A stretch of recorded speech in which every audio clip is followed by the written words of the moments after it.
Good morning and welcome back to the MODUS Super Series, where Group C gets underway this morning. Of course, we do have one player already through to finals night. Mark Dudbridge coming through Group A yesterday afternoon.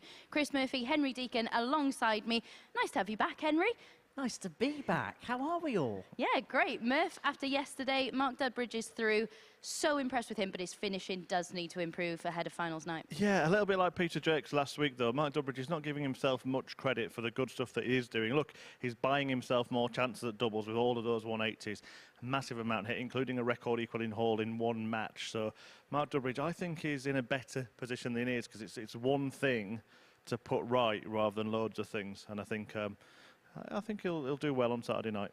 Yeah, and he said he was feeling a little under the weather as well. I think Bristol City's win last night will certainly have helped him out with that one. But this two-day break could be crucial for him just to recover, especially given the format going into Saturday. Exactly, and as we know, this is a marathon event, and winning Group A when you're playing the 5 days is a huge advantage. I think this week, I don't think the players will think I'm being disrespectful at saying it, but a lot of them are at the veteran age of their career, so to have that little bit of time off is going to be a massive help for them compared to someone who's going to be playing the 5 days and then going into Saturday. He's got that rest and recuperation time. We've spoken a lot about players winning Group A and not going on to win Saturday night. I think it's a bigger advantage this week than it has been in other weeks. And of course, we've got two of our commentators in action today. Don't switch off just yet. It's not this pair next to me.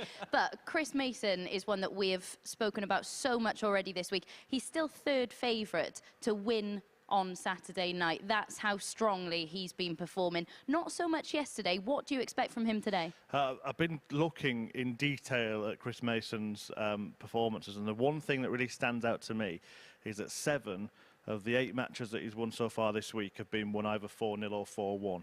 It's when he gets involved in a battle that Mason seems to be struggling to get over the line, and it's probably that lack of competitive match practice. This week will give him that. So if we can start it actually in a strange way, it might be better for Chris to start winning a few games 4-2, winning a few games 4-3 today, and that might just put him a little bit more battle hardened if he does get to Saturday night. He's had a couple of slow starts in terms of results as well. He's got a little bit more time to grow into this group, 2 places available, but his standard is more than good enough to get through this group. And however, our colleague / player tonight, Paul Nicholson, often says win big, lose small. That's what he's doing this week. And look, when there's 2 places to go through, more often than not, it goes down to legs difference. So if he can keep that mantra up this week, over the next couple of days, should be okay. And I think as well, he was saying, wasn't he, that he thought a lot about registering that big average. That was really playing on his mind. And I think that was such a hindrance that now that he's got that, maybe we'll see him play with more freedom. Someone else we're going to see in action today, Norris. We've not seen a great deal of him this year. What are you expecting from him? Because he played really well at the weekend, didn't he? Yeah, I'm expecting him to be one of the 2 that gets through from this group, actually. I think he is, on paper, probably the most talented player in the group. I hope none of them are listening, but apart from Alan, yeah. But I think if he can get that maximum stuff going, a bit like Mark Dudbridge, who it's not expected from, really. It is expected from Norris. If he can get the power scoring, he's going to get more chances at doubles, and I think he'll be fine in this group. Even if they weren't listening, I'm going to say it really loudly on the balcony when they're stood on stage anyway, so that doesn't matter. Quickly then, your 2 players to come through this group, both of you. Don't all rush at once now. Murph, we'll start with you. Norris and Mason. I'm going to go splinters. I'm going to agree with Chris. I know, it's terrible. Wow. They all do in the end. They all do. No. What a start to the morning. Can't separate them. We get underway at 9:30. Not long to wait. Come and join us on Sporty Stuff TV.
The MODUS Super Series, brought to you in association with Bet365, Betfair, Betfred, Coral, Ladbrokes, Paddy Power, Unibet and William Hill.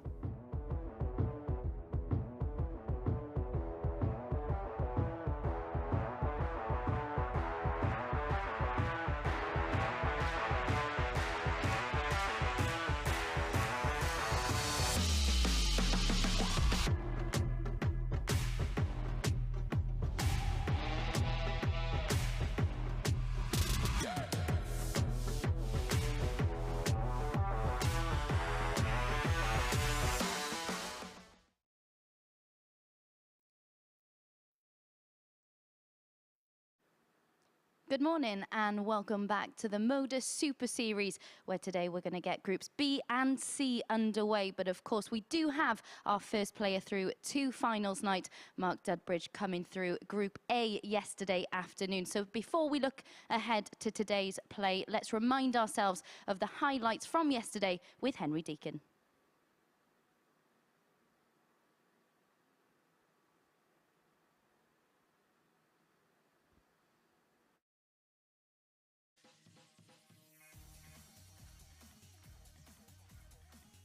The man from the northeast, Gary Robson's chances of winning the group went south yesterday. However, he did find the middle of the board with his 130 out.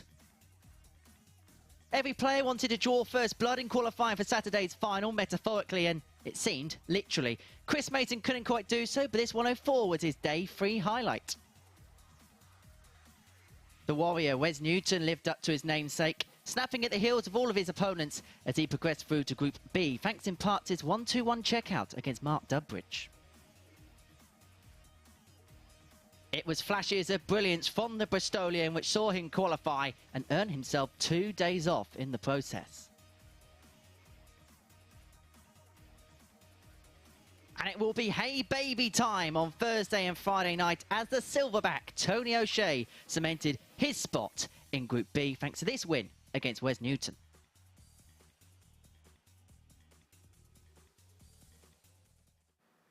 How many times, Henry? Don't call me baby. Right then, Chris Murphy alongside me to reflect on yesterday's action. Chris Mason is someone we expected to be in contention to qualify through Group A, then get into Group B. He does find himself back in action this morning in Group C. Quite surprised with that, given how well he's played?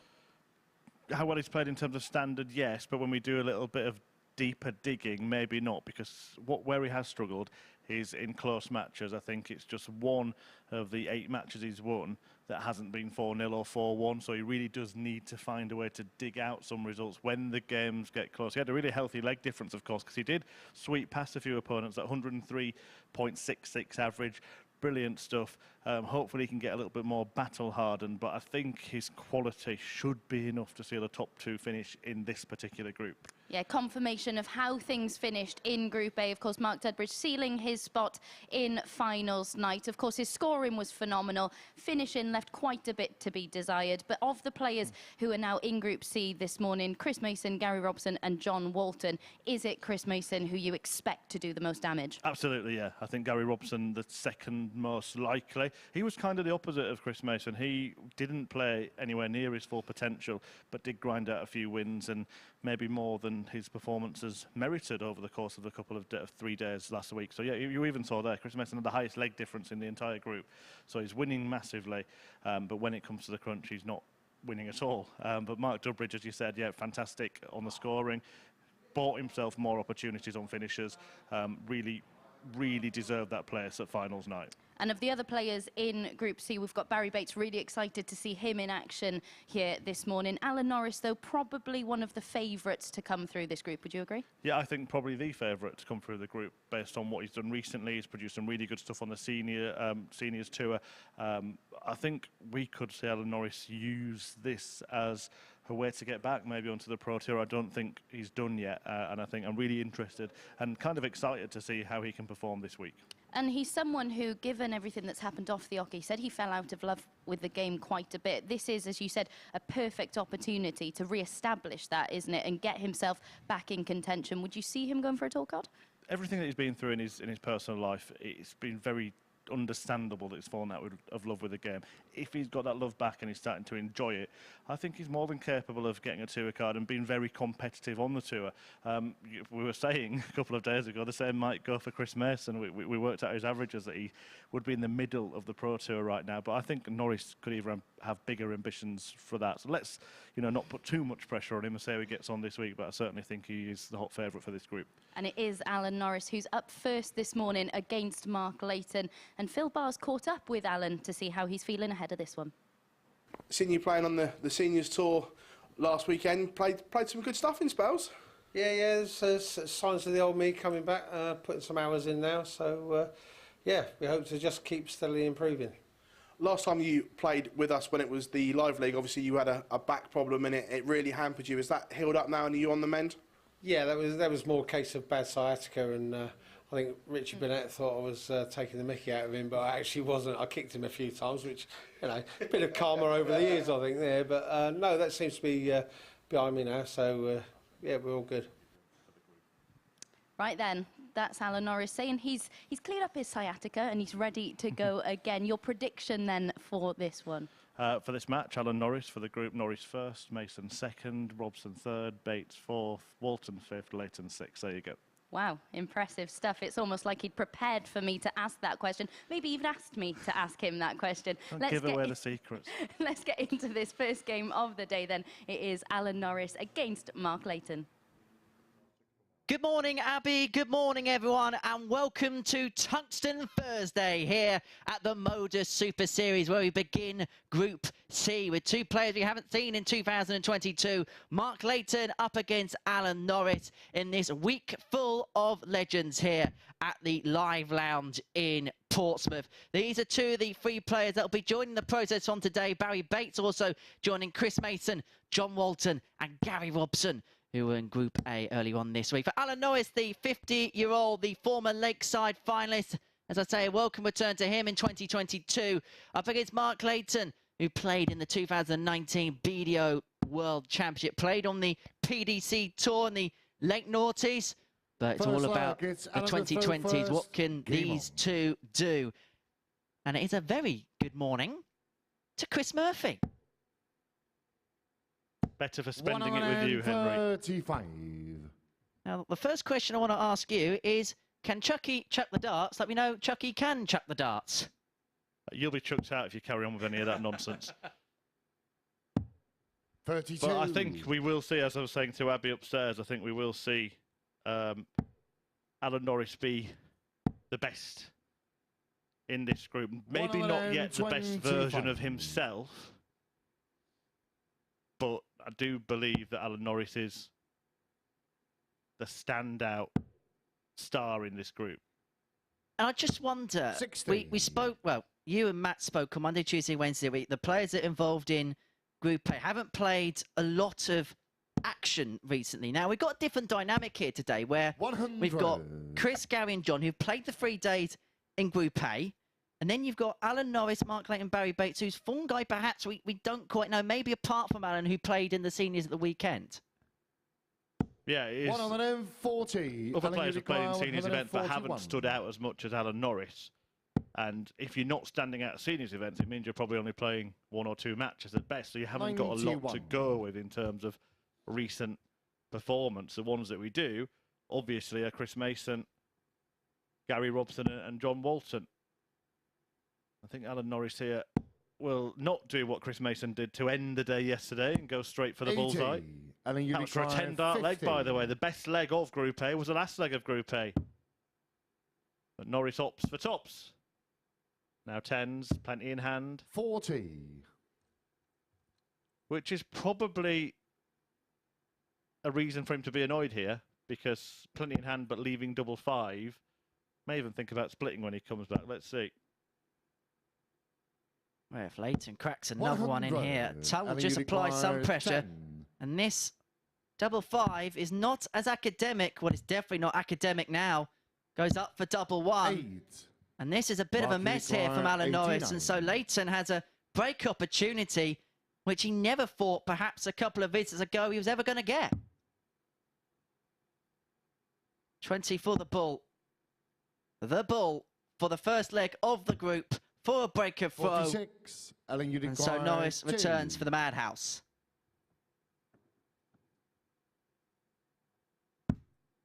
That's a perfect guide for Alan Norris. Yeah, that's game He short. was in the never first going to leg. miss Alan after Norris. planting that dart there. He made it easier to hit. Mark Layton just having to be told to slow down. Second It is leg, his it's first Mark outing to here at the throw Super first. Series. There is Game on. a short delay between each throw, just to allow the automatic scoring system to get the leg going.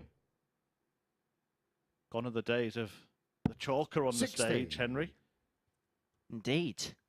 Just Marco, the 2 players, a couple of cameras. Yeah, no chalker, but the talker. Marco 1 Meyer, the referee, 14. on his first week here at the Super Series and doing a fine job. One of the best in the business is Marco Meyer. Now, did you take note of my predictions with Abby up there? No sitting on the fence from me. 180. I see what you're about to do here, Murph. Go on, Henry. 1 to 6, please. 60. Straight off the bat. Yeah. No messing around. Right, I'm going to switch Aru, the 1 and 2. I'm going to go Mason, Norris, Robson, Layton, Bates, and Walton. 26. Okay, I'm writing it down. And we are going to see what happens at the end of tomorrow. Can I just caveat the fact that... No, you can't cover it. Carry on with the commentary. 85. Both going for the same 2 to go through, though. That's interesting. One of them's playing right now. And both suggesting that Gary Robson will just miss out. So what we're saying 90. here, Murphy, is we're either great experts or we don't know what we're talking about. Yeah. I'm a great expert, and you don't know what you're talking about. 80. Mark, you require 145. 145 for Layton, who has hit a 180 in this leg. That's not right off the Welshman just yet. And this is on. Treble 16 will be the target. Look at this, a 180 in the leg. And now he wants tops. 125. Oh, well, it was a bit of an anticlimax, Mark, after the big build-up he gave it. Would have been some way to welcome his way into the Super Series, but can Norris get a ton top of his own? Needed another treble for the double 8, so 96. Layton returns the double 10 to level us up at 1 apiece.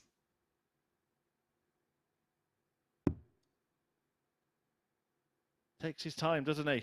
Each dart is deliberate, carefully delivered. And he's delivered parity in the early exchanges in this contest. Third leg. Now, I don't know how much of a first. cricket man Game you on. are, Murph. Not much, but I won't let that spoil the point you're about to make. It's a bit like bowling in the 100. sense that Alan Norris I is a thought you were bit more talking of a, about cricket, now you're on about bowling. Make your mind up. Alan Norris is a bit more of that quicker spin bowler, whereas Mark Layton's a bit like that, you know, that spinner that doesn't have such the pace, but they're both just as effective. 100. Yeah, different horses for different courses. 100. And it's one of the beautiful things about this game that we do see very different styles, often delivering very similar results. We have got a real variety of throwing 80. actions in the 6 today. In fact, I can't think of any that are similar to each other in this group. Gary Robson more erratic. Barrie Bates is very, very unique in everything 100. he does.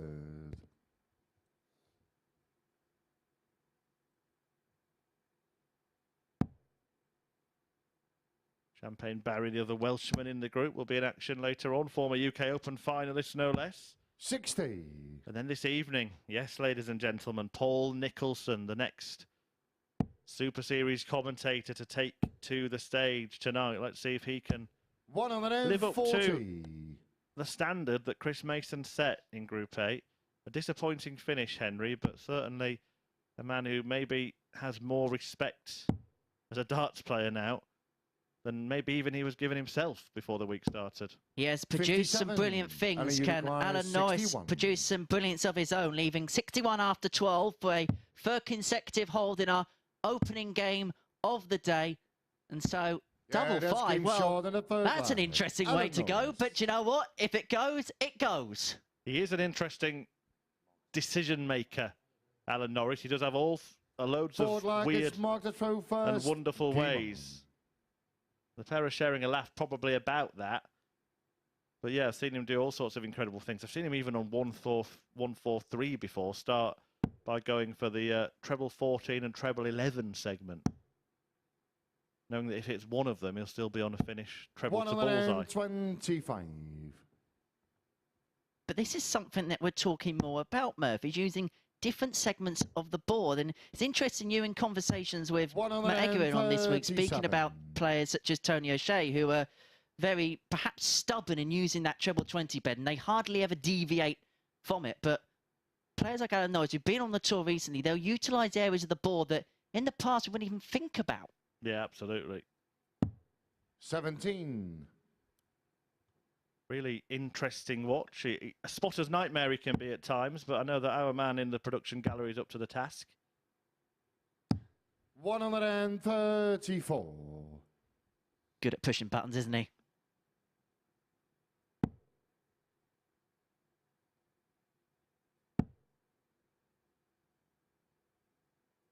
Well, let's have a quick check of the averages then, because we're at around about the halfway stage, and Alan Norris setting the standard 92.89. If you can keep it around that for the next 2 days, you would 60. fancy his chances of getting through. And he's kind of done it in a way where it's kind of been no frills. It's been very business-like from Chuck so far. Yeah, when Chris Mason started averaging those figures on Monday, we were all sitting up and taking note, weren't we? But Alan Norris is doing it here, and it doesn't look like anything special. And that is the sign 47. of a Premier player. And you require 170. A 170 finish will be the sign of a Premier player. And I tell you what, I think he'll go for it given the chance. We'll never know. 64. You were fishing for the acclaim. Norris couldn't find the big fish. 106 is an interesting finish. We see Scott Williams use a 17 segment on this route. Let's see which way Norris will go on this. Layton should be employing the middle of the board here to ensure he leaves a finish. 50. He's done that. And you require 106. Right, there are hundreds of ways to go for this finish. He's gone very conventional, straightforward. Bit of a letdown, really. 66. Mark, you require There's only one way to go for the 167. 167. And if he does, it'll be some way to keep our trend of holds alive. It won't happen. And so Alan Norris will have the opportunity on tops for a break to go within one of the opening rubber 85. of Tuxton And you Thursday, we're require going to call 40. it here at the Super Series. Are we? Double top. Like that guide for the double one, but this time he fails to use it. Double 10 has been 35. troublesome for Norris in this tussle. Mark, you require 82. And it's not the first time that he's had opportunities at double, and then after the three darts has left it a little bit scrappy. Treble 14 tops. Wrong question. Yeah, right that's game answer short in the forward leg. Mark Layton. from Mark Layton. Because that is the wrong route, really, on that target. If he hits a single 14, he's only Fifth flag, it's Alan the throw likely first. to get a dart at the Game. bullseye. The bull is the usual route for that. But look, who are we to criticise when he pins it in two darts? How can it feel so wrong but be 81. so right? Well, here we go then. Norris. Still with the advantage, but maybe, just maybe, Mark Layton can spring an early surprise here. 81. And you have to say, Alan Norris has dominated this game, especially in the scoring department. But it is 2 from 11 97. on the doubles that has been his downfall in this game so far. Layton hasn't had many opportunities, as you can see, 2 from 5. But when he's had the chance, he has taken them by and large within the visit. And now is making some hay. 180. Yeah, that's now his second 180. Just pass me that piece of paper back where I said Layton would finish bottom. Might have to just reshuffle that. 46. Can't go change your mind now. You said it. It's on record, Murph. I'll stick with it. And suddenly, well, I was going to say, if he could have, well, even if he gets a treble here, the tide might be turning in this tungsten tussle. 59. Yeah, a lot of players would have just stayed there thinking that they had to, but he didn't have to. Been pretty impressed with some of his decision making, less so with others, but look, he's been right in terms of execution much of the time in this match. Will he execute Alan Norris in the opener? 41.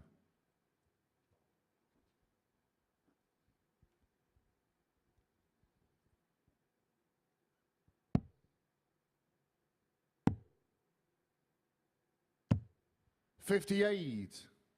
And so Layton here has 6 starts for a breaker throw in a 3-2 lead. Remember, Norris had a number of darts to lead this game 3-1. He didn't take them. And Layton came charging in with the 82 54. out to level us up and is now favourite, not just to win this leg, but to win this match. 84. Mark, you require 86.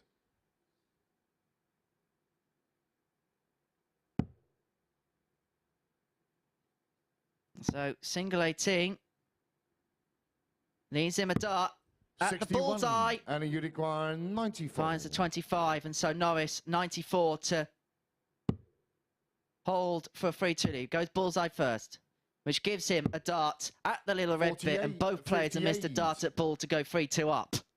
Mark, you require 25. 25 then. One of the most familiar finishers for darts players. Alan Norris was racing away in terms of standard and legs in the early exchanges in this match. Layton has just missed 36. opportunities to edge ahead. So double 18, 2 9s. Yeah, that's Finds it in the end, and Alan Norris is back. Alan Norris banishes his doubles drought and leads 3-2. Mark Layton now has to win both the remaining legs. The 6th is with the darts for the Welshman, but he has missed a massive opportunity there. Perhaps the first time in this game when it's come to the doubling department, he's been found wanting. Yeah, and overall, in all of the matches that anyone in this group has played 100. in the Super Series, Alan Norris usually hits around a third of his doubles, so a long way off that mark here. 31% double success 58. rate before this match in his previous games. The best, actually, out of all the players in this group. Maybe no surprise to hear it after what we've witnessed this week. Chris Mason, just shy of 37%. 140.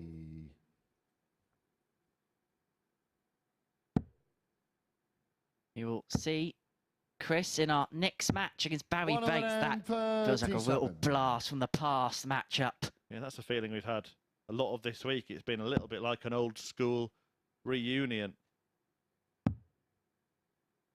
Don't know what that makes you, Henry. Head prefect. 58. Dressed like a prefect. Well, this needs to be perfect from Alan Norris.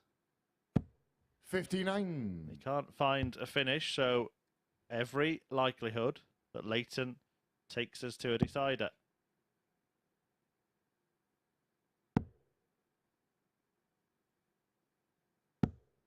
60. And if all the games go like that, then this afternoon might be a Layton.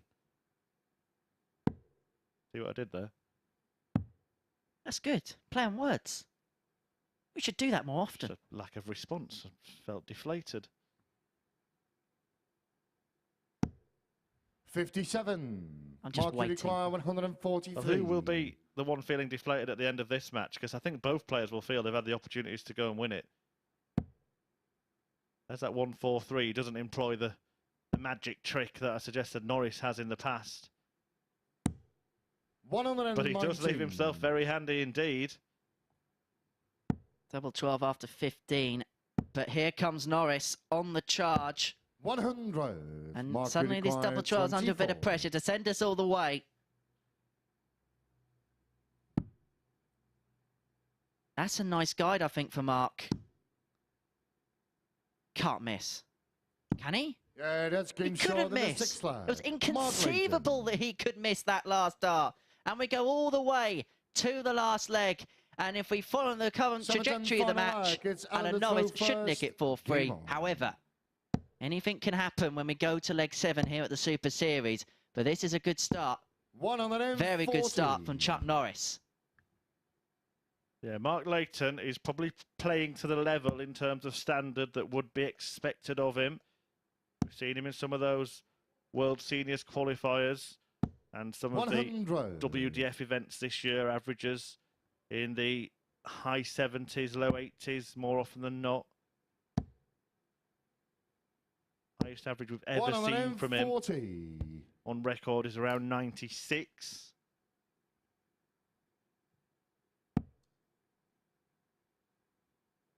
But he's 5 points behind Norris in the averages. That's easily 60.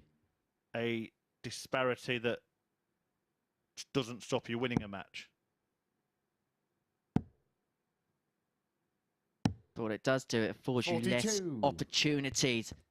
But has Norris, well, he's still got a healthy lead in the leg, but he should have found himself on a finish there. But with Mark Layton, I think the first dart is so telling because he's not 60. A switcher, is he?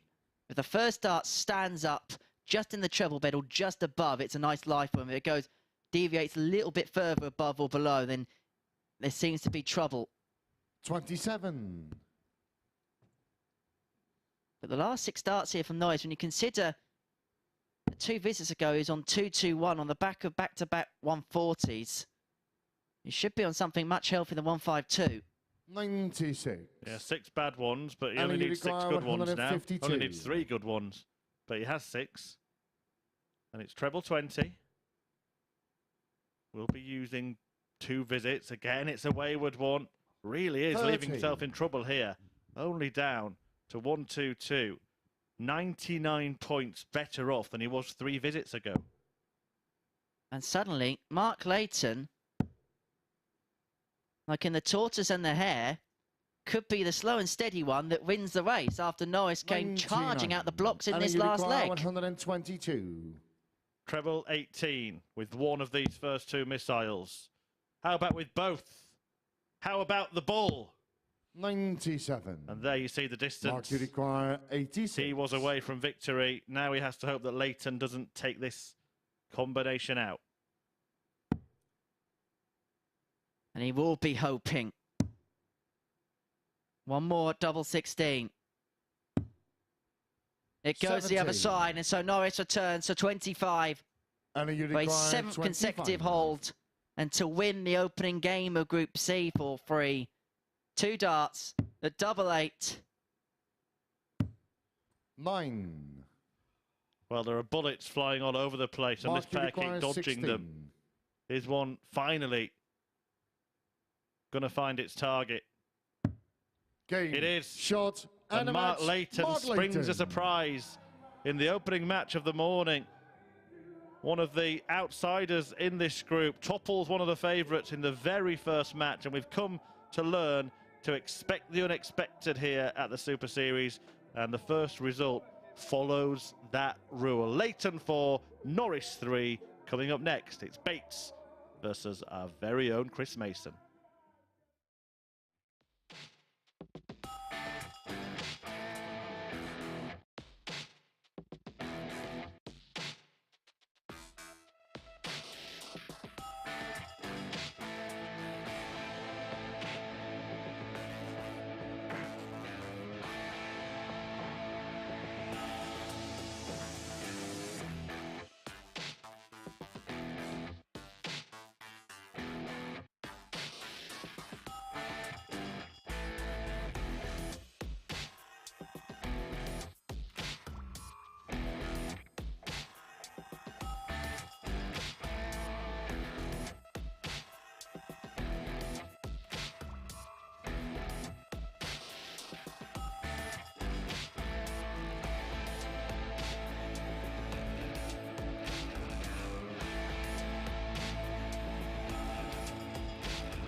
Welcome back to the Super Series here at the Live Lounge in Portsmouth, where Mark Layton has just sprung a bit of a surprise in our opening match of the morning, coming through a last leg decider to get the better of Alan Norris in that one. It all went with throw until, crucially, the last leg of the match. Chuck employing an interesting route to take out 61 for a 15-dart leg to go 2-1 up. That was the best of the match before Layton took out 82 to level things at 2 apiece after a number of misses from Norris. As you can see, neither player overly clinical on the outer ring in that match, but crucially it is 2 points on the board for Layton, the man from Swansea. Next up, we've got Chris Mason up against Barrie Bates. Bates, of course, the UK Open runner-up in 2006, and before he got underway, Phil Bars caught up with him.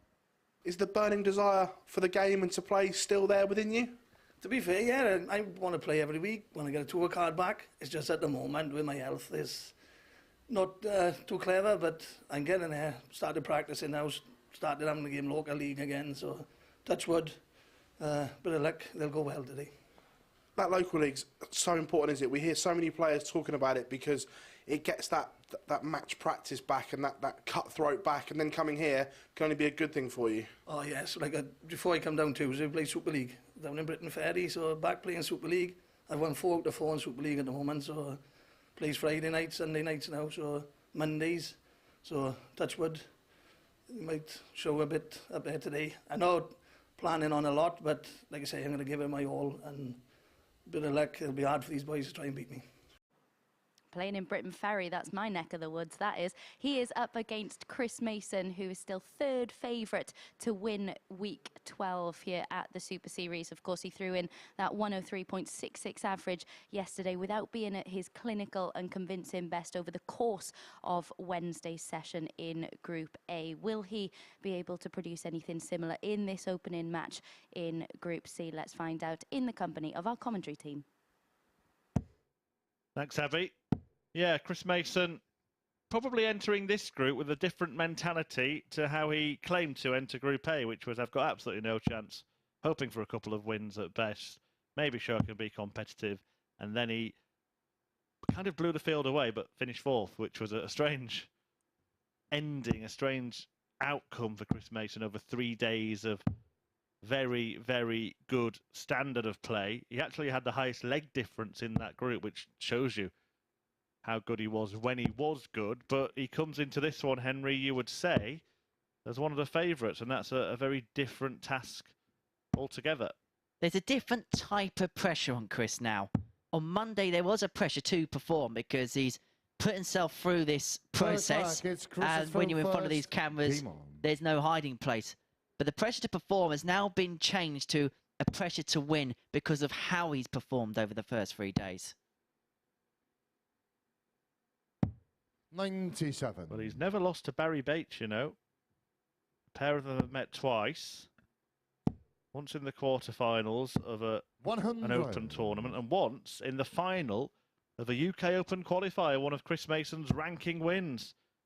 And he got the better of Bates, 2-1 in the event which was held in London. 140. That was in Mason's champagne days. Maybe he's going to have a few more.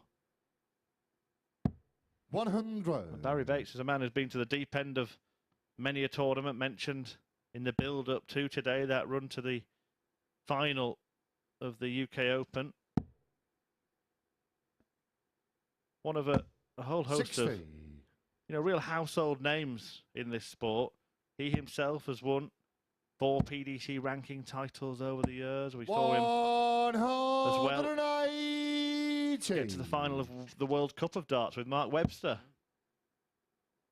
back in 2010, and he's the first to fire in a maximum in this match. Now, he mentioned in that interview with Phil Bars that he's playing well at Super League. He's winning games at Super League. 4 out of 4, he said. Well, this form has transpired into this opening leg. They've been 1-2-1 after 9. But he may not even get a dart at double because Chris Mason's doing what Chris Mason's done all week. And that is show no mercy to the dartboard. 2 10s. 44. Well, yet another 15 this week. But Bates will return for 64. Yeah, it nudged the wire, didn't it? It was that close. Yeah, But it that's wasn't game that shot in the close. first leg. But Barrie Bates gets a 15 darter for himself to break Mace in the very first leg Second leg, it's Barrie to of throw this match first. against a Game throw on. as well. And we saw Chris Mason earlier in the week when he was playing in Group 36. A, lose his first game every single day. Now that is a habit he'll want to shake. There is reason to 16. argue that Chris Mason should come through this group. Reason for it to be on paper easier to come through this group than Group A was, but there's also 76. less time to do it. So every result matters that little bit more, and slow starts to days in terms of results can really do damage. He's yet to win an opening game to a day here at the 96. Super Series. Now that, if that trend continues, and he'll hope that he doesn't, that's 2 defeats down already. Remember, there's only 10 games in this group, as opposed to 15 in Group A. So automatically, your window to try and get the points you need will dwindle very quickly. 93. No need for Mason to panic, but another thing that we spoke about at the top of the show with Abby was that he has 59. won the vast majority of his matches 4-0 or 4-1. Only one game in which his opponent has got to 2 legs has he won. If they've got to 2, they've generally got to 4 against Chris Mason. 46. And every single time he's lost, the opponent's got to 4. Well, yes, Henry, that's kind of how it works, mate. I know you've been off for a few days, but come 57. on, catch up.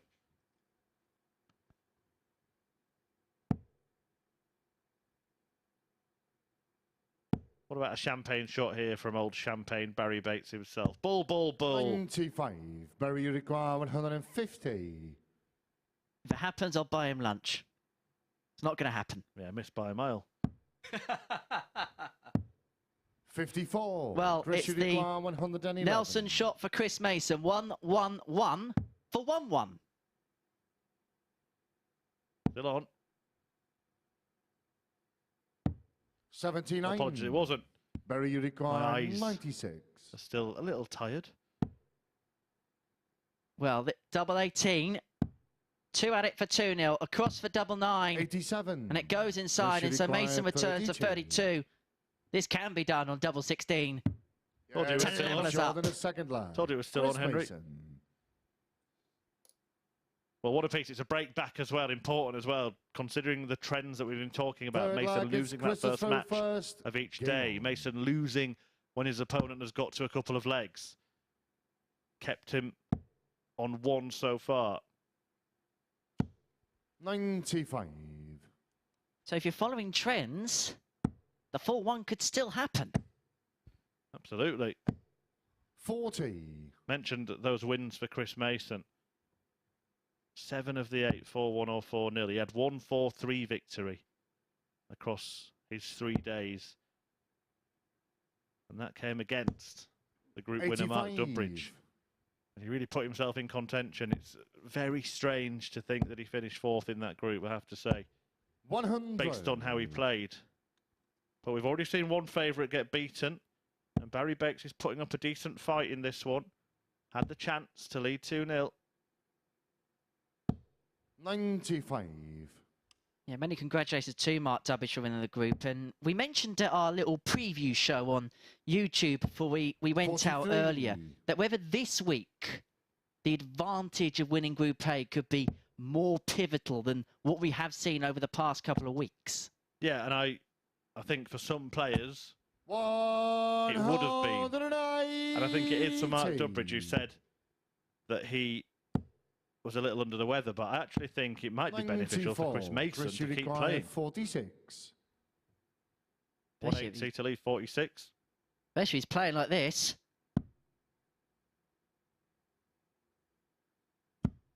6.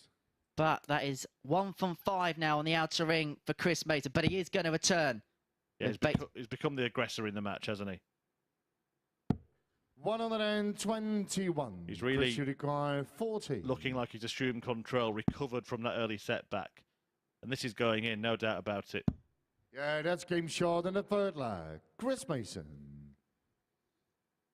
Chris Murphy's got his darting or his tungsten tarot card out. Forward leg, it's Barrie to throw first. Yeah, I've watched a lot Game of finish attempts, Henry. And sometimes you just know. 140.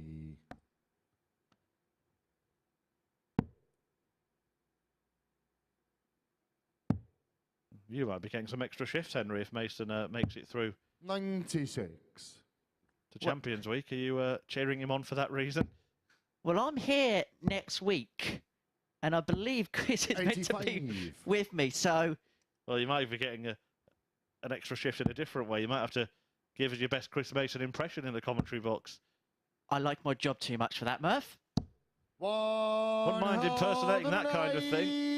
180. 2 in as many legs for Chris Mason, who's got going now. Maybe the slow start for Chris Mason is not going to be an 31. entire match, but just a single leg here on Thursday. The average, for the first time since leg 1, is above the 90 mark. And that's the Mason 30. mark, isn't it, this week?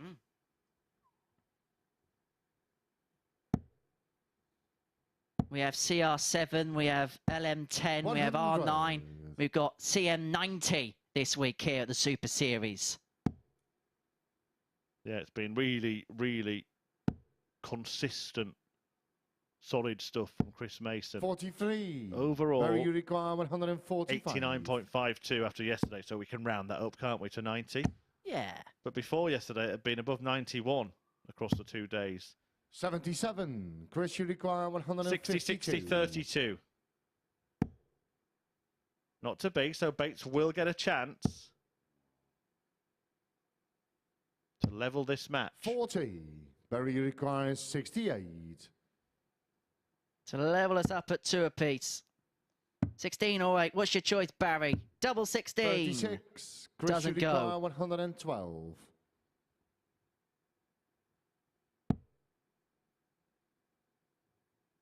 Good line, needs to get the weight right, and he's done that now. So double 16 for 3-1. Yeah, that's And game Chris short in the Mason forward leg. takes complete Chris Mason. control of the contest. A fabulous 3-figure finish.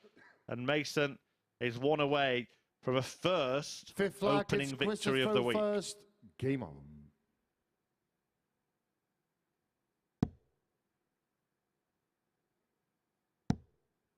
It will be the second time this week that he's gone to the top of a 100. table as well. He flirted with being the peak of the pile just for a match in the whole of last week, Chris Mason. 99. Now, this may sound a little bit weird, Murph. I know he's not played here before, but he's worked here a lot before. So he will know these shift patterns off by heart. There's some players 180. who have not played here before, not played here often. I just wonder whether his 60. experience of working a whole week here in a commentary capacity could actually help him in terms of timings, in terms of sleep patterns, in terms of things like that in a playing capacity. Yeah, absolutely. Particularly being in the morning group as well. Evidently, it's not a problem for you, Henry, but it does take me a little bit of time to come round when the sun rises 100. Chris, you for the require morning. 90. You're always on top form as soon as the alarm clock goes off, aren't you? 6:15. 50. Well, this has been convincing from Chris. Having dropped that first leg, having been in danger of 100. losing the first Chris, 2 you legs, require he's just put his 40. foot down and shown his class and flexed his muscles Game. and just short, grabbed and the match. the game Chris Mason. by the scruff of its neck, took control and gets a deserved 4-1 win. And that is something that Mason has been missing this week. A victory in his first match of the day, and a convincing one at that. 4 out of 9 on the checkouts. Very, very good indeed. 3 180s in there. 112 finish. All very, very good signs for Chris Mason, who takes Barrie Bates apart by 4 legs to 1. Coming next, John Walton and Gary Robson do battle for the 4th time this week.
Welcome back to the MODUS Super Series, where Chris Mason has just come through with a 4-1 victory over Barrie Bates to get his first 2 points of this morning's session. Mace lost all of his opening matches in Group A, but he's off to a winning start here in Group C.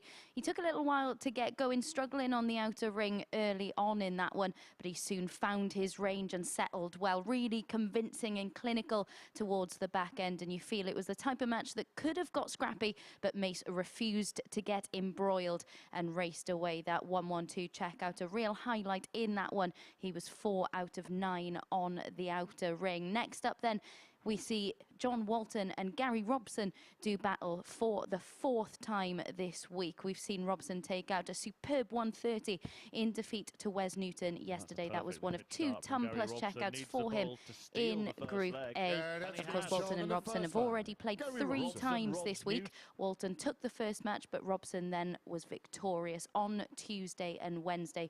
Walton taking just 1 leg from those 2 games that were played over the last 2 days in Group A, as Gary Robson certainly upped his level as Group A progressed. Who will come out on top in this one then? Let's rejoin our commentary team. Thanks, Abby. Yeah, welcome back, everybody. And it's another meeting between this pair, John Walton and Gary Robson. Walton winless on Wednesday, but it's a fresh start on Thursday. Can the Yorkshireman reinvent himself? He has been probably written off by most of us here at the Super Series in terms of qualifying from this group based on what we saw in Group A. But a big part of his struggles have been down to that shoulder injury that he's suffering with. Playing through the pain barrier, John Walton. First leg is John the throw first. Game on. Could you give me any argument for him breaching the top 2 this week? Can I present to you the Moreno-Blome methodology, where a player finishes bottom of Group A, struggles in Group A, and then just decides, well, that's what's happened. Put it to the back of my mind. Thursday's a new day, new group, 16. Clean slate, and then he goes on to make finals night. It has happened a couple of times in this particular phase. We saw Kieran Tian do something similar, go and win the week. Yeah, the only difference being that his week start to the week was in the old studio in Southampton. Moreno-Blome was on this stage here, and of course next week is Champions Week. We will see Kieran Tian in action amongst 12 weekly winners playing for their share of a prize fund of more than £40,000. The winner taking half of that next Saturday. And you could be here this Saturday and next Saturday. Doesn't have to be one or t'other either. Tickets available at dartshop.tv. And guess how much they are, Henry? Zilch. Absolutely free. Who could pass up such an opportunity to have a front row seat 61. to watch some of the top tungsten talents outside the Pro Tour? Really should be a lot of high quality encounters next week. We're really looking forward to it. John, you require 130. Could even conceivably me and Murph. Oh no, we want people to be here, don't we? Speak for yourself. Well, John Boy Walton, I was going to say up to this point, has made a really good start to proceedings, leaving 130 after 12, although those 2 slipped in the single one 56. have not helped his cause, but recovered it really well with the last dart to leave himself on 74. Moreno-Blome, who Henry mentioned, ended up finishing 4th on finals night John, of week 8. you require 74. John Walton here wanting to finish 74 to get the first leg in the ledger in game 1 for himself here. 20. Out of the way, that. 40. 54. Gary, you require 155. Outside chance, you would define this as? Impossible chance now. So Walton will return for the double 10 to win the opening leg of this contest. Gary Robson hasn't quite got going yet.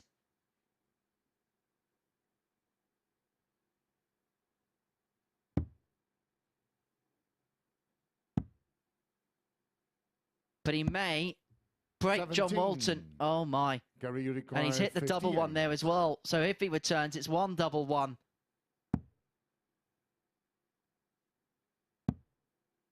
Double 10. Yeah, And Gary Robson pinches that opening leg from John Walton's grasp. Highway robbery here on Thursday morning at the Super Series. There was no conceivable way at one point Gary Robson could win that leg. He's won that leg. And look at how he started the second. Well, I think he's been a man who's defied the darting odds a lot this week, Gary Robson. His performance levels were maybe not as high 95. as his position suggested in the Group A table. And he was a long way ahead of John Walton and had maybe one or two standout 45. displays, but apart from that, Gary Robson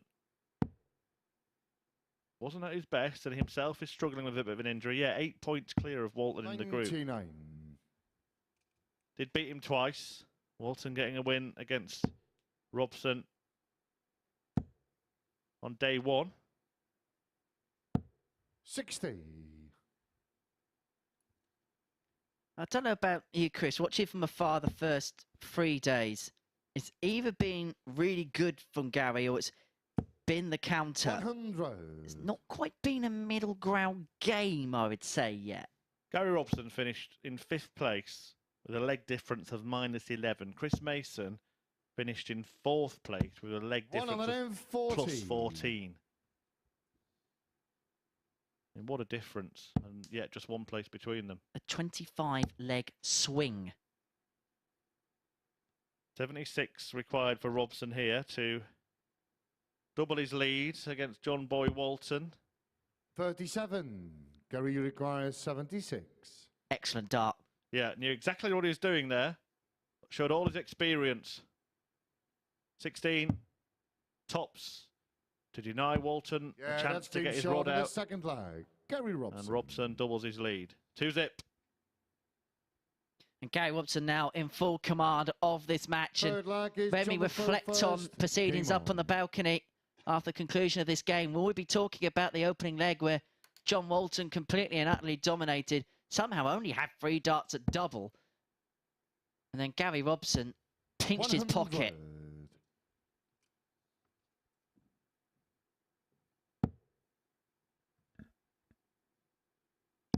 Yeah, looking good for Robson. That doesn't look too good for him. A little bounce out there. Maybe flicked off the flight of the dart already in the board, taking the momentum away. Really competitive Group A, wasn't it, at the top end? 4 points separating players 1 to 4. 140. I think I am really, really looking forward to Group B tonight because I don't think I'll be making a confident prediction on which order the 5 finishing in that group. Really looking forward to it. Really difficult to decipher. It'll be a fun practice room tonight. There are some right old characters playing in the evening session this evening. 10 o'clock with us here on Sporty Stuff TV. Yeah, we've got the King of Cosham, Andy Jenkins, a big hero in these parts. Paul Nicholson, of course, our very own, the Aussie Geordie. Richie Howson, who's made a big noise on the World Seniors Tour this year. Silverback Tony O'Shea and Wes Newton coming through from Group A as well. Perhaps appropriate that the Owl is playing in the evening session. Could be a hoot. 55. Gary, you require 161. Right, 161 for Robson to rob another leg away from Walton.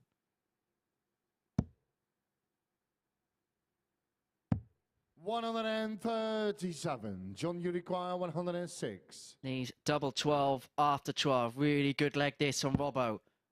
But he may not get a dart. He may not get a dart. 88. But he will. It goes just inside on the double 18. So Robson returns for 24 for a 3-0 lead for the double break. 2 6s. Yeah, and this game does boil down to those 3 missed darts that John Walton missed in the first leg. And ever since, Gary Robson has charged away with proceedings. He is now 1 away from a 4-zip win against the 2001 BDO World Champ. Well, looking at our little prediction thing that we did earlier on, there was only one position that we agreed on, wasn't there? And that was Gary Robson in P3. But he'll be in P1 if he wins one more leg. Early stages, we know one match apiece, but 26. when you see one of your rivals win 4-1, the best way to combat that is to win 4-0. We'll have two players that have won their opening match in action next as Mason 45. meets Layton. Nice little bit of symmetry about that. A little bit of symmetry about the start to this leg as well. 30, 26, 45. Surely he can't stay straight. 100. He has. And maybe, just maybe, Robson won't be out on his own after one match because Walton suddenly becomes favourite. Scratch that. 140. I found the groove again. And I think with John Walton, it was something I was looking at yesterday. The way that his 60. darts lie, a bit like Mark Layton earlier, a lot depends on that first dart. If it goes just above, he can perhaps rectify the visit. If it goes 100. below, and because he doesn't switch, he finds big visits difficult. Yeah, I was talking with Matthew Edgar earlier this week about the group of players that we had, a lot of them old school in their approach to the game. And it's not so much miscounting as just not counting, isn't it? From many of these, they just have this old school mentality of keep throwing at the treble 20, the highest possible scoring segment, and then once they get down to a finish, then we'll work it out. Well, Robson is down to a finish that would see him whitewash Walton in the opening match of their day. 61. So for a sort of 4-zip win. He's going to get one dart at double 16. 29. Doesn't go. And can John Walton save this game in spectacular fashion? Starting on the 19s. No, it's not in, John. That's wishful thinking, mate.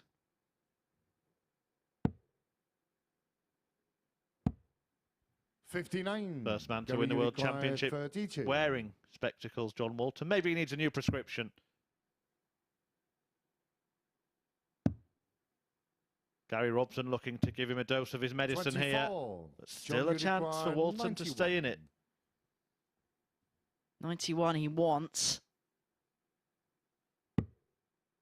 Goes the bullseye route as expected. Yeah, but how much of the bull can he see? If he hits a single here, single 16, what chance has he got of this bull? 66. Gary, you require Close but no 8. cigar, and Robson returns for double 4 to seal the match, to seal a 4-0 victory.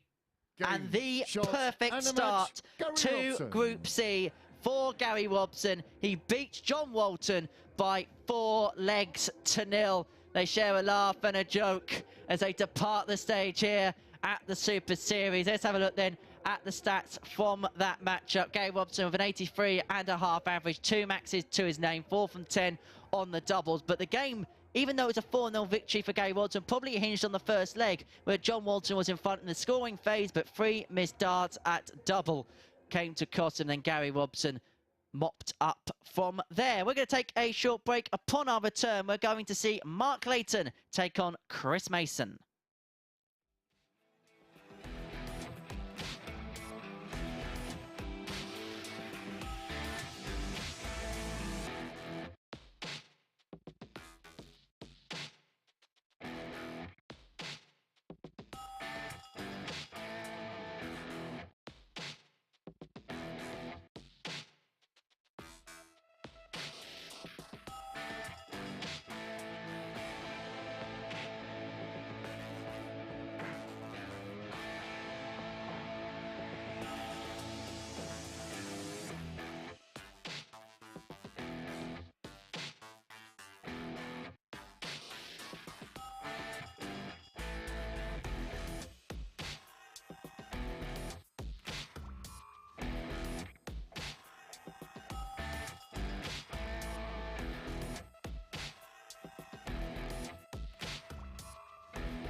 Welcome back to the live lounge here in Portsmouth, where Gary Robson has just produced the first whitewash victory in Group C, getting the better of John Walton for the third time this week. As Henry said, the opening leg turning the tide in the favour of Robson in that one. It was an 83.5 average from Robson in that match. Walton, though, had been dominant in that opening leg. Robbo capitalising on missed darts at double to steal a march in that one. He was 40% on the outer ring, and from that moment it really looked fairly comfortable for Robbo, who then, after the first round of games, sits top of the leaderboard. And it means that in the last 3 games that those two players have played, John Walton has just taken a single leg from that fixture. So he'll be glad that he only has to face him one more time this week. Next up then, we've got Mark Layton against Chris Mason. Both players, of course, getting off to winning starts here this morning. Mark Layton missing 10 darts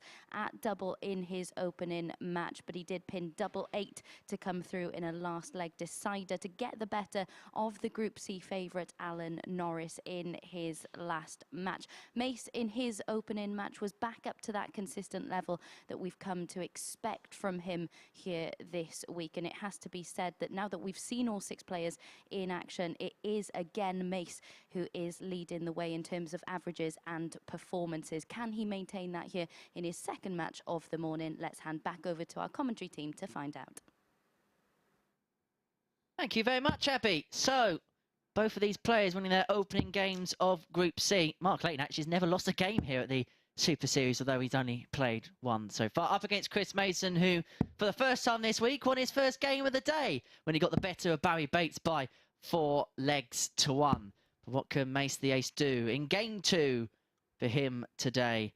At the live lounge in Portsmouth, Mark Layton, as you see on your screen there, played in the 2019 BDO World Championship, and a 4-3 victory against Alan Norris, where he kind of lived up to his namesake. He ground the victory out.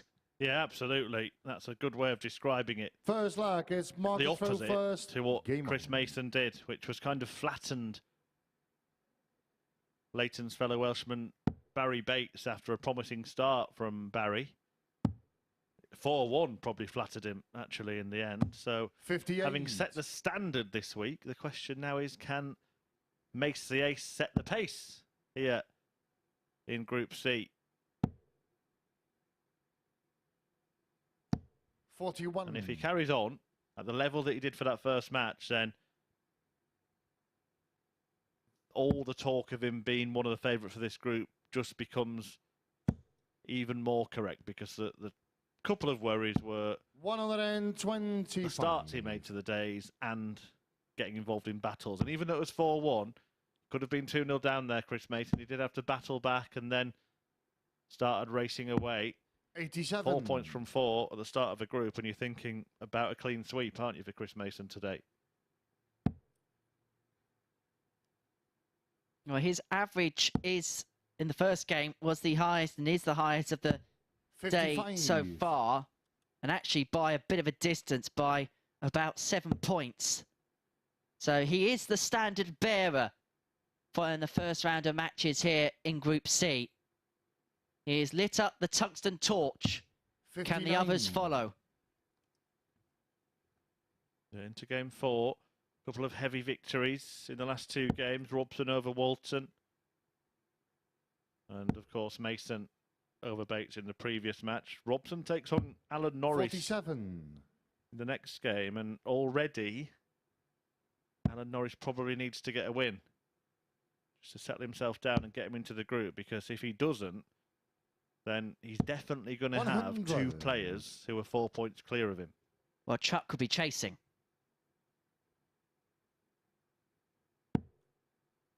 These two will want to be one of the pair that they're chasing down. You know, Chuck 82. Norris's people actually once got in touch with Alan Norris and said they weren't happy with him using that nickname. True story. 136. Be a bit difficult for the Crocodile Dundee 134. Paul Hogan to say that to the darting Paul Hogan. That's not a name. That's a name.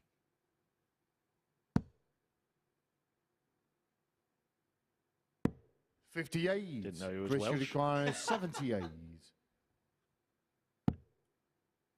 20. And tops for Mason to break in leg 1. 43. Ugh. Mark, you requires 76.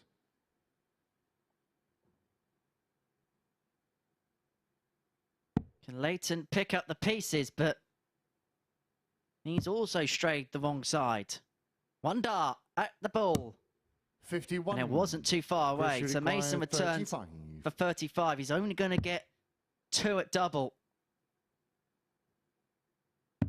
Yeah, But he only that's needed been the short one. in the first And so leg. Chris Mason takes the opening leg against the darts. One thing that I think's been quite good from Chris Mason Second leg, it's Chris this week to is throw his first. willingness Game on. to go for both tops and double 16. You see many a top player will pick one of those targets and try and leave it as often as possible, but Mason has shown no preference. They have been the 2 78. most common doubles that he's gone for, but he's really backing himself. It doesn't matter which one, I'm going to hit it. Sign of a player with confidence. Layton is beginning today with confidence.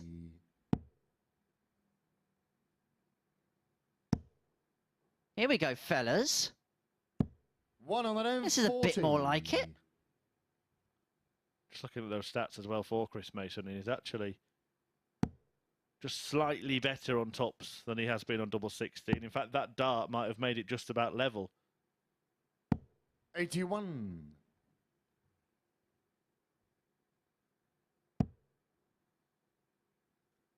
I think he could be in for another convincing win here. They got a 180 from Layton. And Chris Mason has just rendered it completely irrelevant. 140, backed up by the max. He's on 103 after 9. 84. Chris, you And require 103. Layton can only leave 156, so...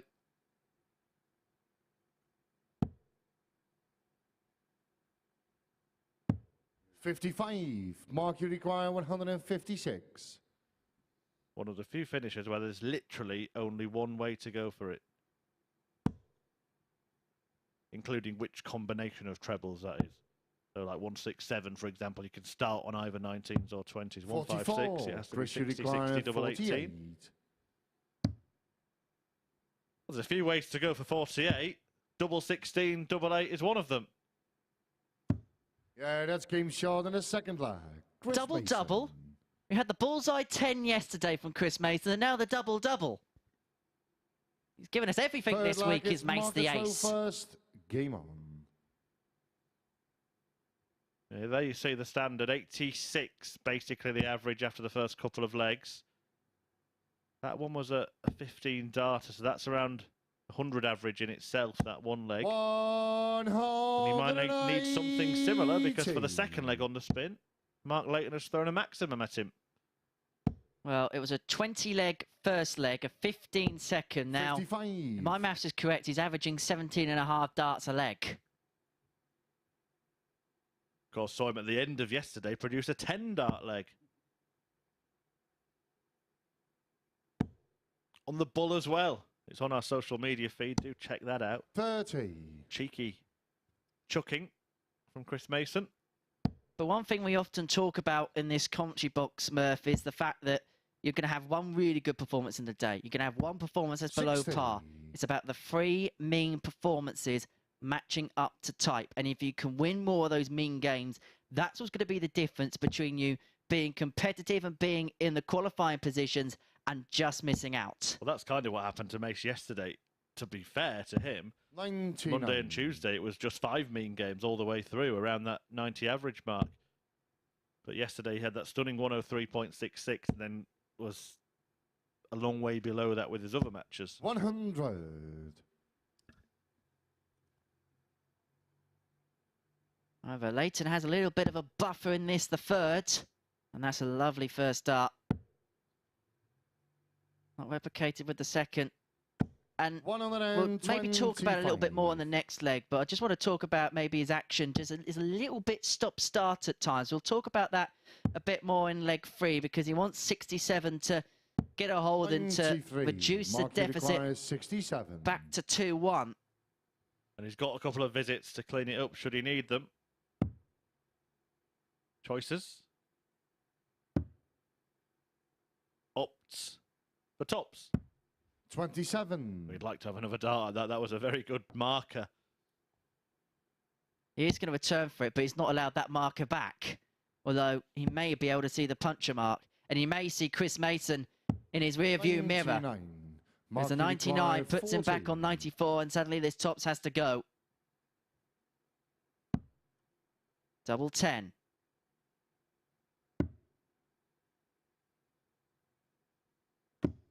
And that's 20. now 6 missed darts at double in this match, and Mason's back for a 3-0 lead. Well, went for the big gamble there, going for the treble, and he's backed himself to a treble with one of his first 2 darts. He's done 76. that, but not the double. Mark, you require Another opportunity 20. for Layton. We're going to talk about his throwing style in the next leg, Henry, but one thing that maybe is not conducive to is hitting Layton. doubles under pressure. He's managed to get one there. But yeah, you're right, it is stop-start, it is deliberate, and I think it's Forward even lag, more it's deliberate Chris when he's to throw going first. for doubles. Game on. And Chris Mason, being an ace analyst of arrow slinging that he is, he's probably stood behind him thinking, I might get a chance here half the time, because I think all you're doing when you're throwing 96. slowly at doubles is giving your arm more chance to get tense. It's hard to establish a rhythm with that action because he basically will do it again when he's next to the board, but he brings the dart down before it goes up. It looks like he's getting the dart out of his pocket, doesn't it? Yeah. We'll see that camera shot again. It's great to highlight that finish. 57. The action, sorry, but look at Mark Layton here. The first dart goes. It looks like he's put the dart in his pocket and then got it out again. A lot of moving parts there. Now, we speak about the way that he brings the dart. Now, look at how Chris here, as he throws the first one, straight in the hand, up and back as he releases the second. Same again, releases it from the arm, up and back. Whereas Layton 40. brings it down and it just loses that rhythm a little bit. There's a lot of moving components to the Mark Layton throw. However, as we said, darts is a sport where different styles make different types of matches. And if it works like that, then it doesn't matter. Well, that's now 3 for Layton in this match, outscoring Mason to the power of 3 in that 94. metric. Mark, you require 124. And could be levelling the match metric with a 1-2-4 finish.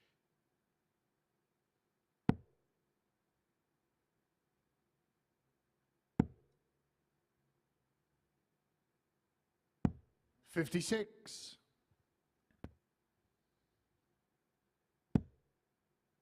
Tell you what, if Mace can crank in a 174 here, the Anthony Dundas, 138. even now, this 68 is under severe pressure. This is for a break, 2 levelers up, and he's going to get 1 dart, a double 16 for it. 36. And Chris Mason Chris has forced the issue at Mark 76. Layton. Stay straight at the very least. Don't make it hard for yourself. 16 for tops. Gets a dart at the top of the tree. Yeah, that's game shot. And he plants the star on it. And Chris Mason leads 3-1 and is 1 away from a second thumping victory of the morning. 5th flag is Mark to throw first. Game on. Wonder whether Chris Mason's on the meter this morning because he's raced his way through his opening game and a half thus far, beating Barrie Bates by 4 legs to 1 in his opening match. Now 3-1 up here 60. against Mark Layton. And after that 60 start from the Welshman, Mason can put pay. And he's got to be confident. His next 2 fixtures are against John Walton and Gary Robson. 140. So he's shown that he can demolish at times this week. Then he plays Alan Norris in the last game, which might be an opportunity for him to put more distance between himself and his fellow group favourite. This is working out absolutely 140. perfectly so far for Mace the Ace.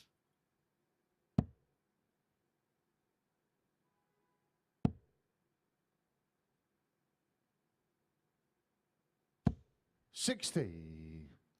However, that 60 means it's advantage Layton with the darts. But when the first dart goes in and stands up to attention like that, you get visits like that. And incredibly, that's his 4th max of the game. He is the maximum man so far today in Group C. He got 2 of his own in that opening 4-3 success against Alan Norris. So grouping isn't an issue. Finishing is. Wayward darts when he doesn't need wayward darts. And it's now, once again, a door ajar. Just look at Chris Mason's face 15. there. An expression of, OK then, I've got a chance here. If he can find a treble or two, Layton is in trouble.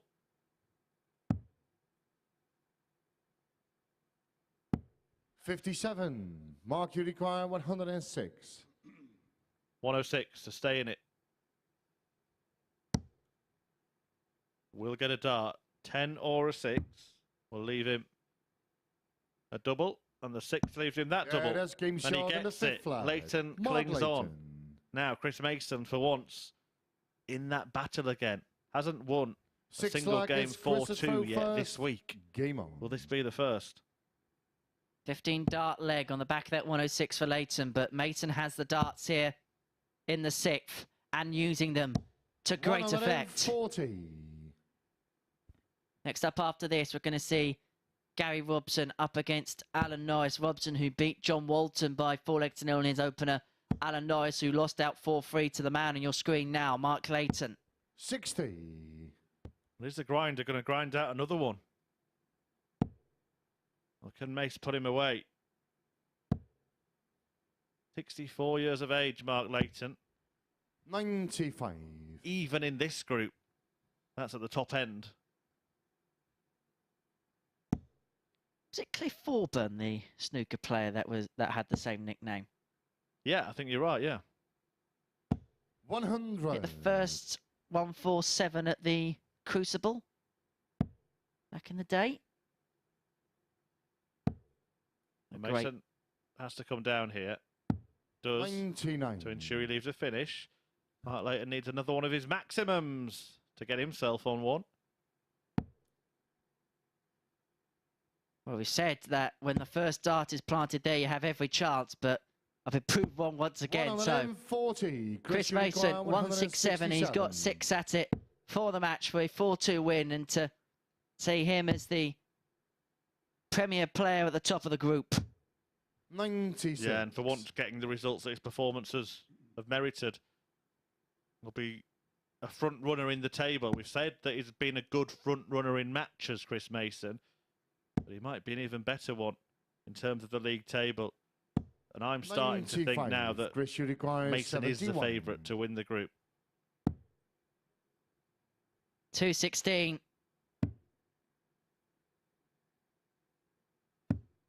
39. Mark, you require 106. 106 for Mark Layton then to take us the distance. Well, he took it out in the last leg. Can still do it. Treble 17 leaves the ball. He won't be repeating the feat in a different style, and now Mason will surely 27. get the job Chris, you done. require 32. Double 16. 2 8s.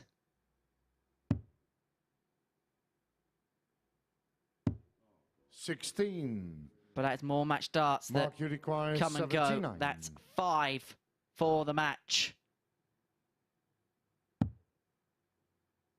20.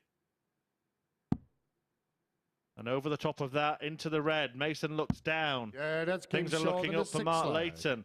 Mark Layton. The grinder at it again. He forces a decider in which he has the darts. And we did mention at the start of the day it's Mark to throw that first. one of the issues Game for on. Mason, one of the reasons why he's playing in this group and not tonight, is that when things have got tight, that is when he's tended to lose games. He's won well, but hasn't won many close battles. Interesting 30. there. Just watching him as Layton through that first visit, shake of the head from the back of the stage.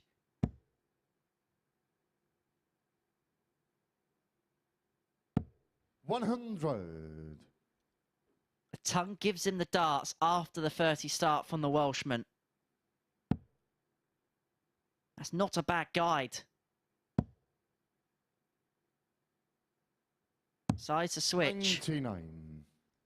Which I'm actually quite surprised with, actually, because I thought there was plenty of room there, and the way the dart stood up, it was there for a 140. Certainly here for more than a 140 for Mason. That's a max. And at a perfect time. And now he wrestles control of the deciding leg. Yeah, this will do him a lot of good. If he comes out on top in this battle, 60. I think it's another little chink in the armour for Chris Mason, another notch on the belt. 125. He's himself on 96 after 9 against the darts in the last leg. You can't ask for much more than that if you're Chris Mason. You can ask to take it out. 100. Chris, you require The question we 96. shall ask. In 2 darts. Okay. In 3 darts. In 4 darts. 56. Well, he could have had 6 from that juncture if he so liked. Well, he's going to get 3 at tops upon his return with Layton back on 212 to make it 2 from 2 to begin his campaign in Group C. 42. Chris, you require Double 40. top. Good guide. Another good guide. 20. Now this Mark, would you require hurt. 170. Chris Mason has had 8 darts to win this match. Another?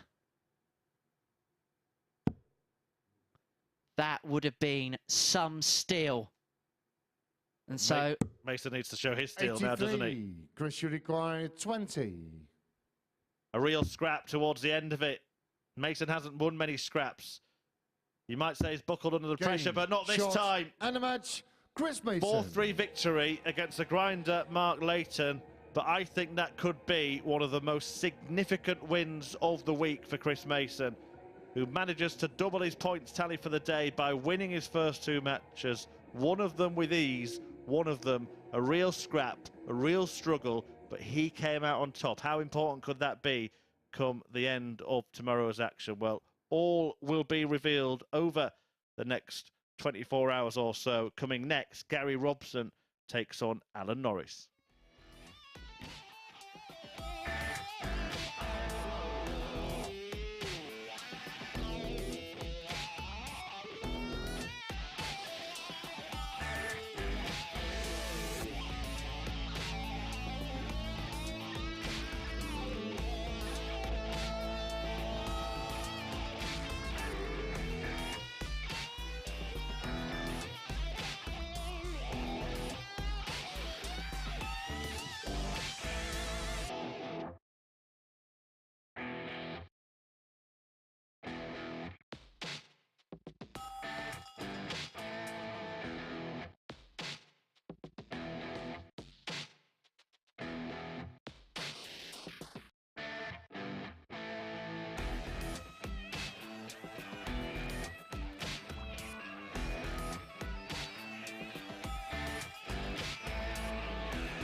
Good morning and welcome back to the MODUS Super Series, where Chris Mason has just come through a last leg decider to get the better of Mark Layton in that one. A 4-3 victory for Chris Mason, showing the other side to his game in that one. As Murph said in commentary, he's not had to come through many close encounters. He's actually lost more than he's won, not really showing that gritty side to his game until that one there. An 84.5 average for him in that one. It was a bit of a strange match, actually, because there were many times where it felt like Mace was going to pull away. He showed off a bit with a double-double finish to take out 48 and complete a 15-dart leg to establish a 2-0 lead. Then Layton scoring and superior 180 hitting, as you can see, 4 of them for him in that one. Gave him the chance to get back into it, and that 106 outshot, a real highlight for him. So many missed doubles, though. That was the real story in that one from both players, but it was Chris Mason, as I said, showing that gritty side to his game to get over the line and come through that last leg decider. That will surely give him plenty of confidence going through the rest of Group C. Next up then, we've got Barrie Robson against Alan Norris. Barrie Robson, you can see him here taking out that high finish of 76. That was the highest in that match in the 4-0 victory over John Walton. He came through that one with relative ease. As for Alan Norris, though, not the same story. He had a lot of double trouble in his opening defeat of the day, losing out to Mark Layton in his opening match in Group C. Will Alan Norris be able to get his first points on the board here in this match? Let's find out. It is, of course, Barrie Robson who has the better head-to-head record between these two players. Let's hand over to our commentary team, though, to see who comes out on top in this one. Thank you very much, Abby. So Alan Norris looking to get his first victory of the week up against Barrie Robson, who's looking to make it 2 from 2 here on Thursday at the Super Series. And that'll make him feel so much better following his exploits in Group A, where we saw some good, some not so good from Big Robber, the 55-year-old from Newcastle up in the northeast, the winner of the World Trophy back in 2005. Alan Chuck Norris, the former Lakeside runner-up, now age 50, from south and near Yeovil in Somerset, is Chuck. Although he's lived a very charmed life, lived in many parts of the world, Sweden, Scandinavia, parts of Scandinavia, Scotland.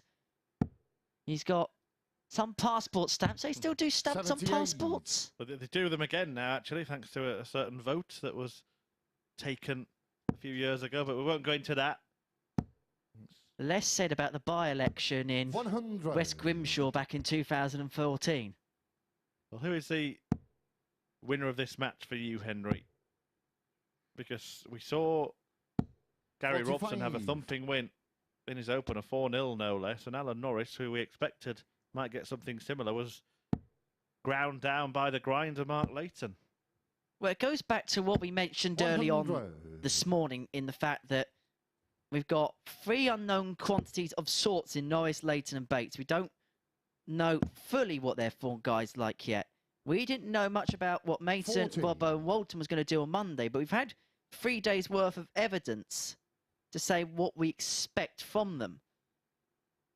And I think the fact that he's played 3 games, and 3 days already, may just favour Robbo. I say. That 180 may just favour Alan Norris, who gets down to 1-2-1 after 9 darts. What a lovely place to be. 134, and you require 121.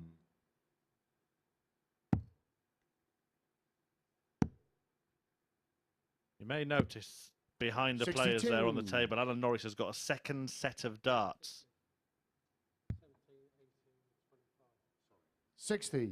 A score of 60 there. Alan Norris doing the right thing there, keeping his darts in.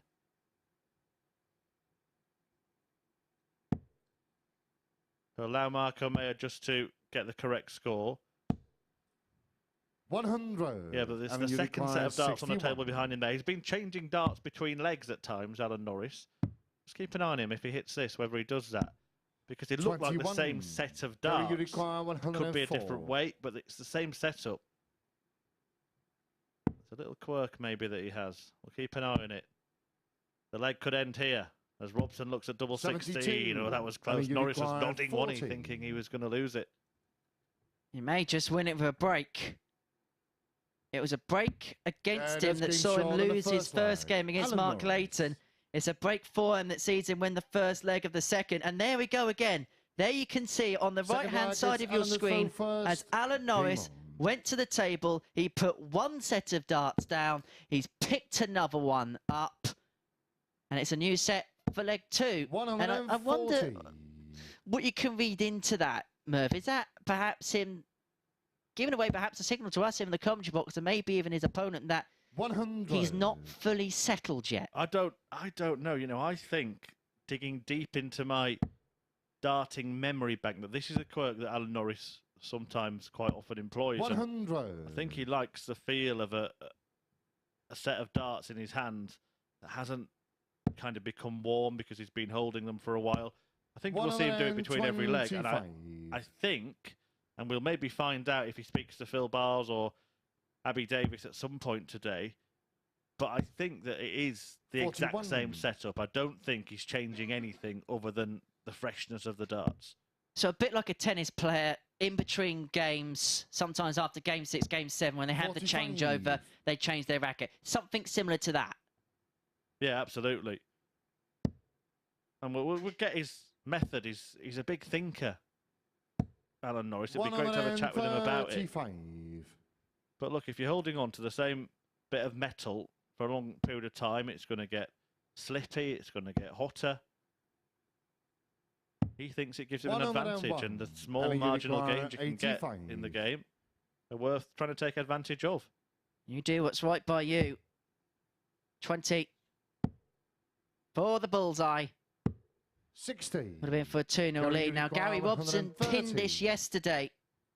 Will it be Dart Jarvu on Thursday? The bullseye. 105. Almost. And you require And so Norris 25. returns to consolidate the break with a hold. 4 straight legs won by Gary Robson in his opening match. No score. It could have been 2 lost, but now Gary he required wants to do 25. what Norris couldn't. Not only did Norris miss the 2 darts at double, but if Robson doesn't take this out, he's back to 25. 9. And so back And you require to square 25. one. Back to 25. And he changes the route. Double 10. Interesting. Double 5. 20. The problem with going that route Gary, is you you leave a require dart in the 16. 5. If you come inside the 10, you've got to then navigate an obstacle. And you can see him just that's tapping game his short head on the there. second leg. Gary Robson. We did see him go for an unorthodox finish, ended on double Third 5 leg, it's earlier Gary on. to throw But the first. way his darts Game on. land, and he hasn't swapped them this time, or at least he didn't at the end of the leg. He might have done it while Robson was still throwing. But yeah, putting a dart in the way of a 43. double is not a good idea for Alan Norris. Not a good idea for anyone, is it? But the way his darts stand up more than most, those at the top of the board, when you've got to get above them, it's going to be tricky. 92.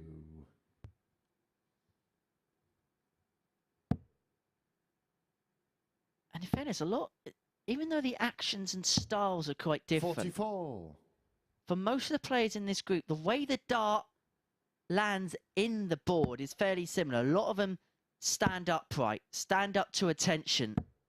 95. And I think we'll see a lot in this group where the first dart in a visit will be oh so crucial. 85. Not many stackers, is there?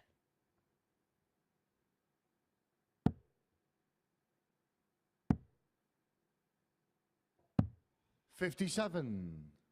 Just loosening his arm a bit there, Alan Norris. Not feeling like he's playing with total freedom yet, feeling his way in. And that's where we think Mason has maybe a little advantage. You mentioned for some players, 135. day off would have been very welcome. But Chris Mason wants to keep riding the wave, doesn't he? And he's got a head start really on Norris, having played the 3 days here already. And I think he's enjoying the heat of the battle as well, is Chris Mason. You can tell there's a genuine 92. enjoyment.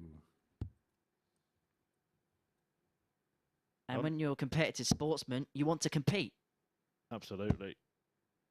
But only 2 wins for Alan Norris over this opponent in his past as well. The most recent as far back as 2014. Those things can live in your head a little bit. 85. Not you again. Gary, you require 60. Most notable win for Robson in the 2014 World Trophy. Can he sandwich a dart in between those? Yes, he can. Gary Robson. And Alan Norris finds himself behind. And he does well to sneak a dart in the middle of that. As you say, the darting sandwich. Will it be a sweet taste for Gary Robson? He's halfway towards the victory line. 100. And he can join Chris Mason on 4 points if he can claim victory in this one. And if he carries on throwing darts like this, there will seem to be inevitability that he will do so. Yeah, showed some great flashes, Gary Robson. Some ups and downs for him over the course of the week. 44. Particularly that match he had yesterday, which was the game of the day on our MODUS Super Series YouTube channel. You can watch it in full against Tony O'Shea. The pair of them averaging more than 97 in that match. The highest combined average we had in any match in Group A. Robson actually came out the loser in that one. But here, he's kicked off with back-to-back 180s. 140. Gary, you require 141. Can he produce perfection? 60. Well, that is as close as we've come this week. We have had a 10-dart leg from 43. Chris Mason. We had a couple of threats. They all seem to come on Tuesday, actually. Mark Dudbridge went through a spell, Henry, on Tuesday, hitting 5 successive scoring 180s. Did he have a visit on Tuesday scoring-wise? It wasn't a 180. Yeah, 7 in one match, a record equaling haul. But Robson still has to get over the line in the leg, and double 12 will do that. 74. Alan, you require 118. Now then, Alan Norris. I've seen some weird and wonderful ways from him. Is he going to be conventional here? It could be the 18s route. It's kind of okay if you miss the treble, isn't it? Yeah, because you can just do that afterwards. But if you hit it, Alan Norris. You see the disadvantage of going that route. It was the right call on the 118 for Alan Norris to level us up at 2 apiece. Game on.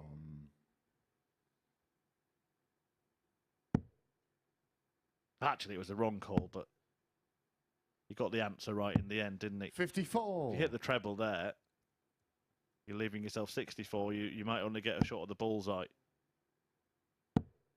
But if you hit the single, 44.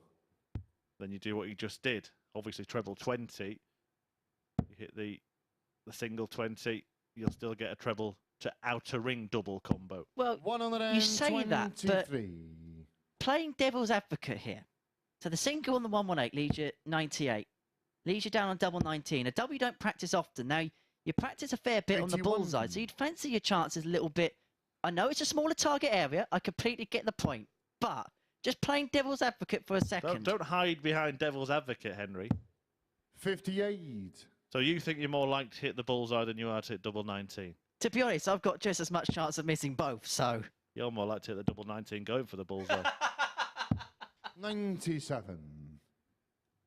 You obviously saw me play on Tuesday night.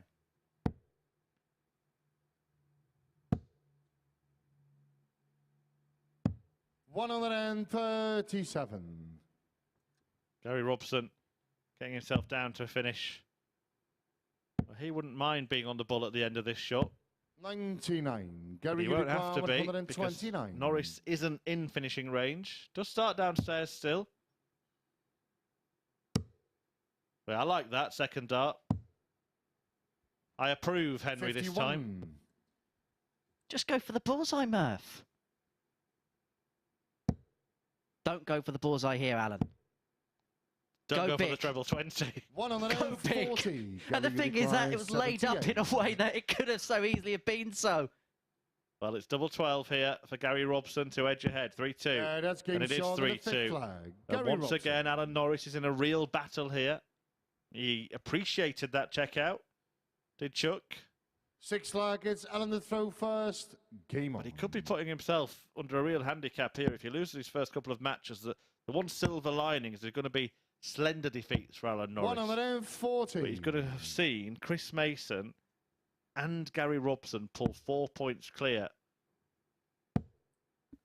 If he wants to get through, if any player wants to get through, you sense your minimum requirement on day 1 is a 3 and 2.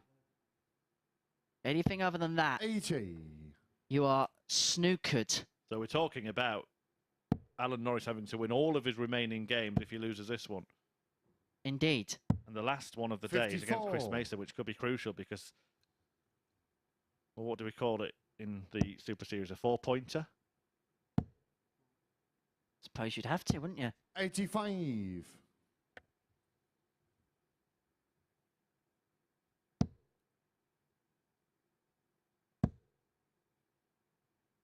This could be a 180-pointer. 140.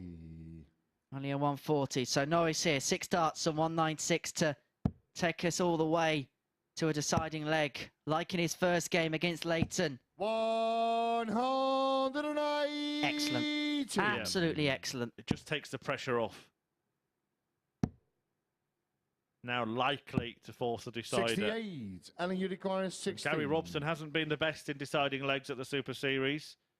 Come on to that if we get there, No because score. we might not get there.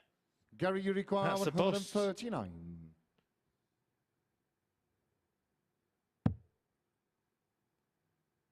So, treble 14, he went bullseye, double 16.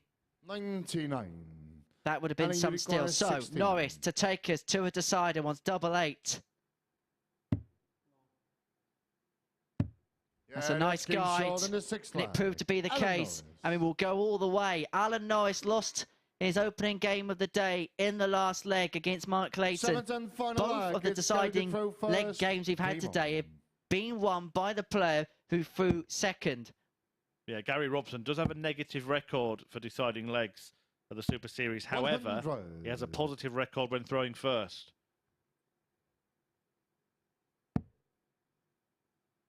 Alan Norris's debut for 2022. 140. No real knowledge to go from based on this year. However, 135. he's also lost more than he's won in deciding legs. This could be a cagey one. Although no sign of that so far. 91.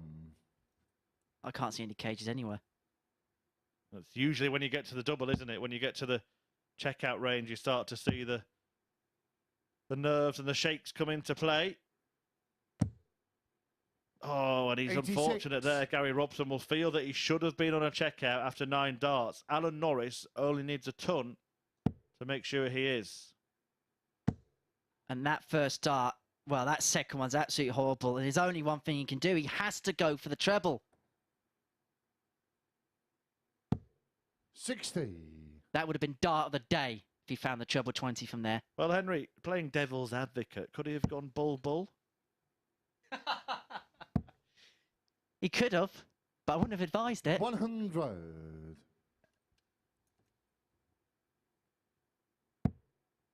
Well, 210 left. Robson will have a dart double. There's no doubt about that, unless there is a disaster from Gary Robson here. But he's under pressure. Gary, you require 80. Devil's advocate would say tops, tops. Single for tops. How much of that bed is blocked? Game, How much can he shot, see? He and can the see match. enough Gary to claim Robson. victory. Gary Robson is a victor by 4 legs to 3, and see what it means to Robbo. And for the second time today, Alan Norris has gone all 7 legs, but has come up dry in the decider. Those are the match stats. Both players averaging 89. Both players 2 maximums apiece, but it's 4 from 10, 40% on the doubles, which is what's won it for Gary Robson in the end. He gets the better of Alan Norris by 4 legs to 3. We're going to take a short break. Chris Murphy's going to race his way up to the gantry to join Abigail Davies, and upon our return, we're going to see Barrie Bates in action against John Boy Walton.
Welcome back to the live lounge here in Portsmouth, where Gary Robson has just come through in a last leg decider to condemn Alan Norris to his second defeat of the morning session. Chris Murphy alongside me. Fair to say we didn't expect this, but Alan's finishing 23 darts missed at double in his opening 2 games. Just not good enough at this standard. Yeah, a bit of rustiness, isn't it? You can see that the level there, with those darts missed at double in that match, 8 of them, still averaging just shy of 90. So we know that if he can sharpen that up, then he will be competitive at the top of the table. Look, both games could have gone the other way. I'm not just trying to dig myself out of a hole here because I tipped him to top the table. But yeah, I don't expect to see it keep happening. But maybe that's just where there's been a little bit of an advantage from Chris Mason and Gary Robson, for example, in being here all week. Just a little bit of rustiness early on from Norris. I was going to say, how many times do we see that from players like Gary Robson, who didn't really do anything spectacular in the first 3 days, I think it's fair to say, but they're now really showing what they're made of in Group C? Yeah, well, how many times in darts, how many other formats do you get another chance? How many times do you get a fresh start in the same tournament? So we've seen players, Henry mentioned them in commentary, from Moreno Blom a few weeks ago, Kieran Tian, who will be at Champions Week after finishing bottom of Group A earlier. So, you know, it's a reset, isn't it? It's a chance to just start again, a couple of days of good darts, and everything can change. And anyone who's really surprised you so far in this group? I know we're only 5 games in. Maybe Mark Layton a little bit. He's produced some good performances, winning 1, losing 1, living up to his nickname of the Grinder as well. But yeah, not massively surprised by anything. Impressed by Chris Mason, and I've been saying it, and it's come to pass that maybe a close victory will be important for him, and he's got one. Absolutely. There we can see it's Barrie Bates and John Walton, 2 of the players yet to pick up any points in this group. We have got those 2 players who are, of course, coming up next. We've got a clip, actually, of the only leg that's been won by either of these players so far this morning. It was Barrie Bates who took out a 64 to get a leg on the board. And we were saying before we came live, he was quite impressive in that 4-1 defeat, wasn't he? Yeah, he could have been 2-0 up in that, and then it's a different game totally against Chris Mason, particularly with what we were saying about Mason being a good front runner. So yeah, I think Barrie, I think he'll win more than 1 leg in this match. Well, I think he'll win all 4, to be honest, but we'll see. Right then, let's get into this one and see whether this man is going to be a jinx once more. Let's hand back over to Henry in the commentary box. Thank you very much, Abby. So the end of this game will see the end of the second round of fixtures here. Both of these players looking to get that first win on the board. Barrie Bates played well in that game against Chris Mason. It was just Mason's timing which was the difference in that one. Up against John Walton, who lost 4-0 to Gary Robson in his opener. Will be looking to get his first victory on the board quite quickly. It's been a little bit of a baptism of fire for John Boy in parts so far this week. But Barrie, in the interview with Phil Bars early on this morning, was not talking up his chances, but was confident about what he can do this week. He's going to take it as it comes, but was speaking about his form in Super League. He's playing a lot locally these days. 4 from 4 on Tuesday night. 85. And any kind of confidence that you can gain, especially in a group like this, will help. 45. Yeah, it could be anything really this match, Henry. 40. John Walton is a player, we were saying it all week in Group A, he's a player that all the others are expecting to beat. Now, that's without any disrespect, but he's struggling with that shoulder injury. He's not often posting averages 45. of more than 80, and he's only won 2 matches over the course of 3 and a bit days now. That does bring its own pressure, doesn't it? Particularly when all your other rivals are beating him. And it piles on more pressure. Barrie Bates is going to go off like this. I mentioned just before you set foot in the commentary box, he played well against Chris Mason. Mason's timing was just there, and just had a little bit of extra quality that no one else has had so far in this group in terms of averages. Yeah, he nearly gave him the game that Mark Layton did, Barrie Bates. Winning that second leg would have made it very, very different.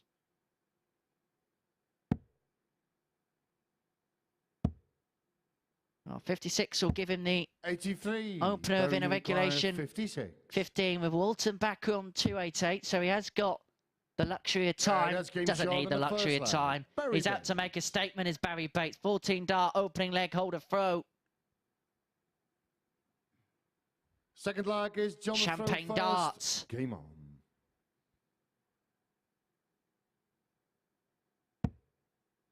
You mentioned that World Cup final that Barry and our commentary colleague Mark 60. Webster got to back in 2010. That was kind of a World Cup final for the darting hipsters. Batesy, Webby, 99. Barney, Stompy. I'm sure there's one or two listening in that'll be happy with that mention. Well, at that time, I think, you know, Barney and Mark Webster were real top players, weren't they? 92. Webster not long off moving over as a Lakeside champion and reaching the semis in the PDC World Championship. In fact, 60. I think it was the same year that him and Raymond van Barneveld played in their one and only third place playoff at the Ali Pali, which Mark Webster won. But yeah, Stompy and Bates, even then, were kind of, it was a very strange mix, wasn't it? And that's what you do get at the World Cup of Darts sometimes. It's very rare that you get a team a la 60. Lewis and Taylor and now Price and Clayton, who have two players very high up the rankings.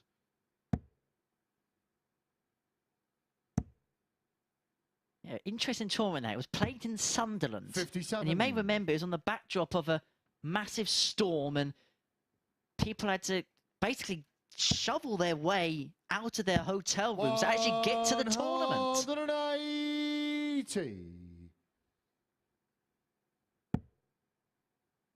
Superb stuff this from Barrie Bates, by the way. Two maximums already 59. in this match. Barrie, you require 102.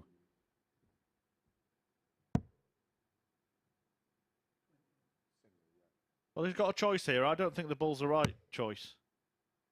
With John Walton on 110. 62. Henry John, obviously you will play require devil's 110. advocate. He will say that bull is the best thing to do, but in that spot, for me, it's the wrong thing. Now, treble 18 would be the right thing, as would the double. That's game short And in there the we second see leg. Barrie Bates John not Walton. giving himself the best opportunity, Henry, and being punished. I never Third said go leg for the is ball Barrie to second throw dart. first. Game on. In some scenarios, for example, if Walton's not on a finish there, no problem at all, we're going for the bull. 17 then to leave 60. tops if it's a 25. But when your opponent's on a finish like 110, give yourself the best chance to finish. It's board management.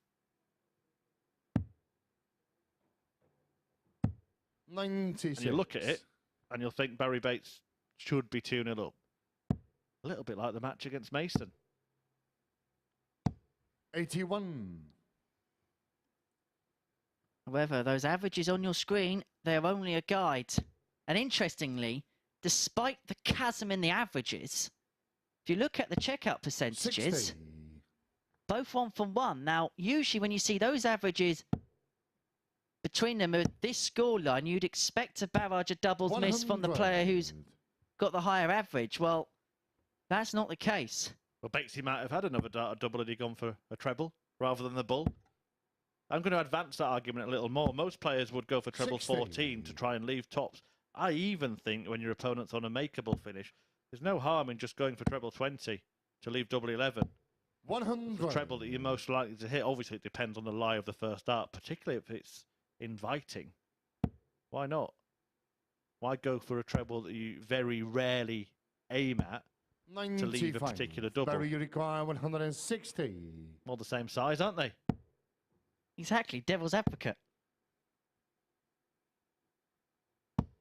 100. Now, one of us is talking sense, Henry, and one of us is talking nonsense. You can say who's saying what via our Twitter channel at MSS Darts. Please do get in 78. touch with Barrie myself and requires Murph 60. as Bates returns for 60 for 2-1. Double 10. Yeah, That that's makes game perfect short in the sense for third Barrie leg. Bates. Barrie Bates. And he leads 2-1 against John Boy Walton. It's all gone with the darts thus far. Forward leg And, is John the well, that throw would have been the first. acid test, wasn't Game it? If he on.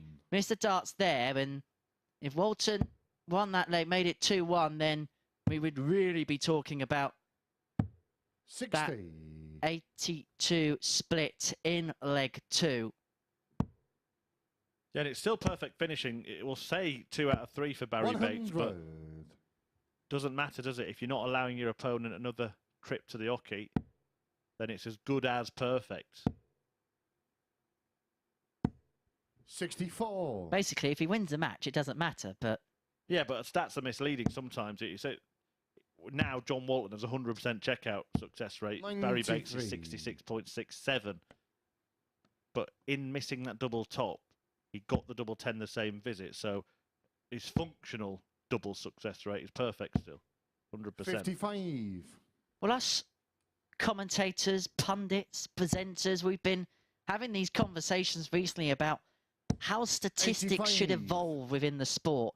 And I think visits to the board on doubles, I think, is the next logical step in terms of statistical oversight and overviews of a game of darts. 135. Yeah, agreed. I also think in the scoring segment, maximum visits rather than just 180s is a better route. Even 99. 170 plus doesn't fully capture it because a player can set up a finish by hitting 3 treble 18s, 162, and that's a perfect visit.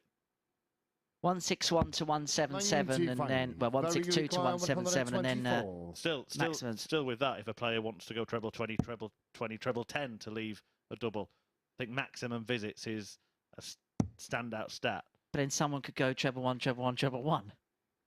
Well, that wouldn't be a maximum visit, would it? Yeah, true. But 84. John, you require 92. Very argumentative today, Henry. Too much caffeine, Murph. Anyway, John Boy Walton to level us up at 2 apiece and to keep the trend of holds alive.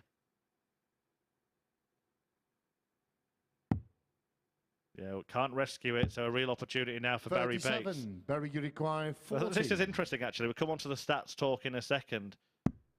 Yeah, that's because John Walton in the there, fourth leg. Barrie Bates. by messing up in finishing range, didn't give himself another double, so he's still at 100% here. Fifth Barrie leg Bates is Barrie to throw first. leads 3-1 in the match, and he's 20 points higher in the averages. As Henry said, only a guide and can't read too 83. much into them in a single match. But when we can read into them is over the course of a day, a couple of days, a week here at the Super Series. And that's the level that Chris Mason has been producing. So maybe Barrie Bates 81. is one to watch in this group. And Bates will probably think that he may have played the play. He'll sense you've got to beat in this group first up. Of course he would have wanted to got the win. Of course he would have wanted to got the win. But, okay, defeating that one. But now you've got the other players that you would expect to beat if you want to finish in the top 2. And he lost 4-1. He might be about 41. to win 4-1 and just cancel out that deficit straight away. Excellent response from Champagne Barrie. Do worry for Walton, though, Henry. I'm looking at his fixtures and thinking I can't see where a win is coming from, really. Yeah, it's sad to see. And look, John's been around. He's an experienced 44. player, but even the most experienced player is going to get a bit despondent at this point in time. Injuries have plagued him massively. And look, we've seen at the seniors this year 60. at the Circus Tavern, he can perform at a much better level than this. But it's just not quite happened this week. 140. Can he find something to spark himself here? 140. It only takes a visit. Oh dear. Well, this could be it. Barrie Bates 40. Barrie looking require 56. to post a standout average with a standout display. Game. And that is shot, fantastic stuff from Barrie Bates, who defeats John Walton 4-1, averaging 92.44 and hitting 80% of his double attempts. Every time he went for a double, he did not allow John Walton back to the hockey, and finishing like that will take him a long way in this group. He rectifies a 4-1 defeat against Chris Mason with a 4-1 win over Walton. Mark Layton, who's been involved in a couple of 4-3s, is in action next against Gary Robson.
Welcome back to the MODUS Super Series, where we've just seen brilliance from Barrie Bates to complete a 4-1 victory over John Walton. He gets his first victory here in Group C, a comprehensive victory over John Walton, who's managed to take just a single leg from his opening 2 games of the day. As you can see there, the highest average we've seen of the session so far, the most clinical display on the outer ring so far today as well. 4 out of 5 checkout success, 2 180s in there as well from Barrie Bates. As we were mentioning earlier, he was really impressive in that defeat to Chris Mason in his opening match in Group C, and they're getting his first 2 points on the board. And it does look like doom and gloom now for John Walton in this group, beaten heavily in his first 2 games. We can take a look then at the league table at this early stage. All players now played 2 games, and it's Gary Robson and Chris Mason who are leading the way in the group, and it's Robson who comes up next against Mark Layton. Layton on 2 points. He scored well in his defeat to Chris Mason in the last game, but his finishing just letting him down at times, although he did take out this whopping 106 finish in that match. On tops, it's of course his highest finish of the day so far. As for Robson, he's 2 wins from 2 so far this morning. Really impressive from him. And as we were saying earlier, it seems like the 3 days of action coming into today are standing him in good stead against the slightly rusty newcomers. So let's get into this one then in the company of our commentary team. Thanks, Abby. Yes, Gary Robson is a man who has put himself in a very good position here. Cheeky little grin before he starts throwing his practice darts there. He knows that things are going well, and he could emerge as a key contender. Mark Layton has been involved in a couple of real grinds to live up to his nickname there.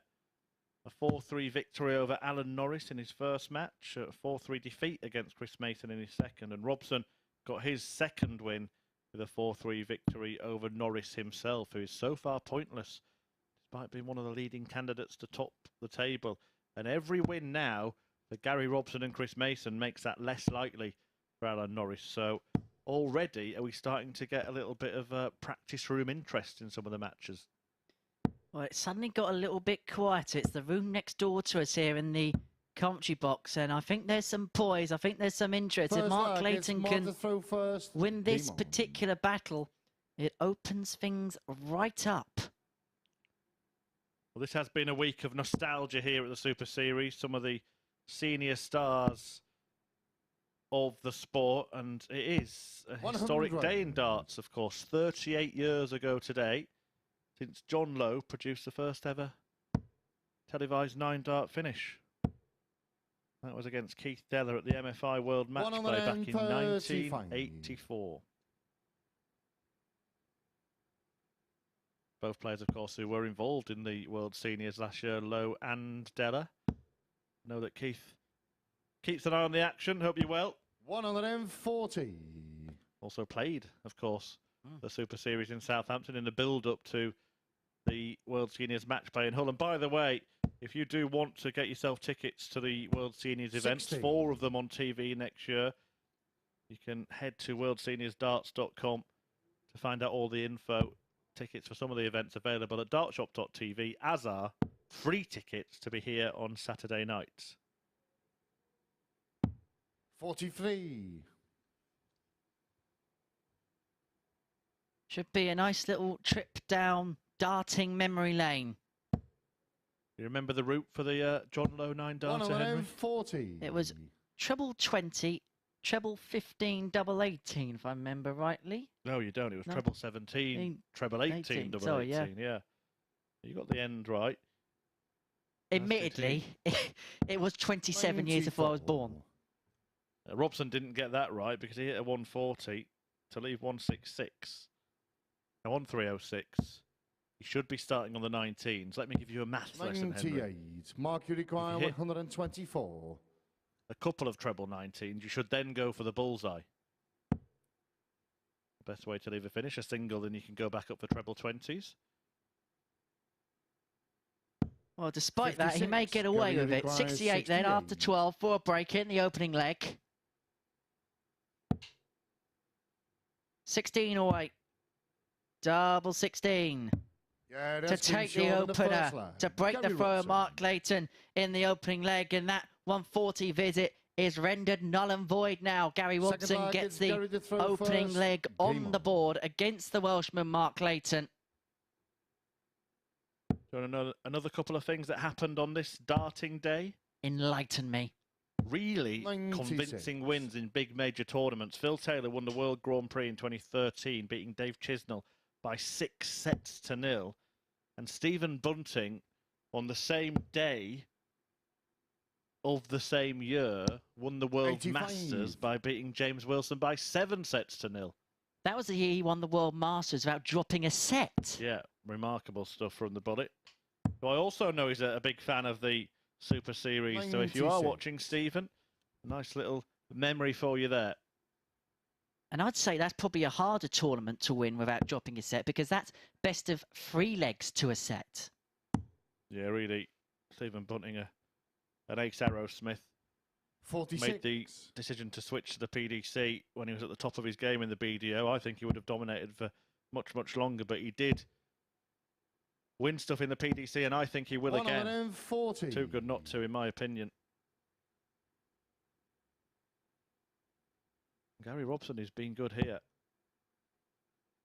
Although he's showing a showcase of what not to do in 100. the 300, the low 300 segments, because he's hit 140s from 306 and 309 in the last couple of legs. Let's go back to the logic of they don't miscount, they just don't count at all. 60. Yeah, I mean, there is the argument to say that he's finds himself so far ahead in legs that maybe he doesn't need to think about counting at certain stages. It's almost the same routine, the 309 to 306. 140. Gary Starting on the 19s 109. and then working out from where the first dart goes what the route is after that. The route here is 17 for double 16. 77. Mark, you require 130.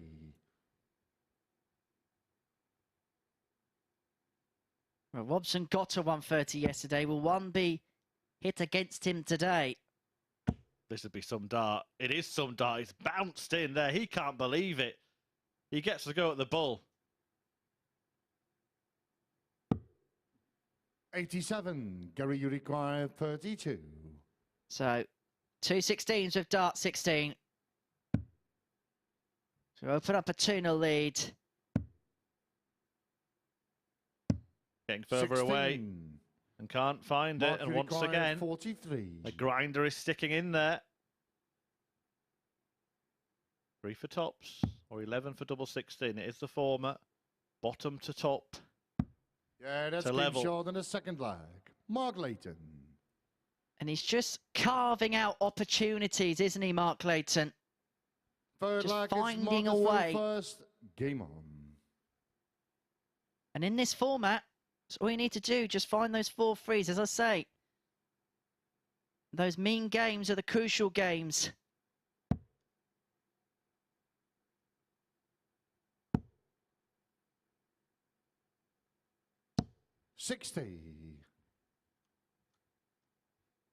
Of course, you can get in contact with us here at the MODUS Super Series on Facebook, Twitter, Instagram at 97. MSS Darts. There's been some chat and conversation today via the social media channels. You can also subscribe to our YouTube channel, where we'll be showing you every session live, posting the best highlights, player 60. interviews, all sorts of bonus behind the scenes content. So please do give us a subscribe on the MODUS Super Series YouTube channel. 43.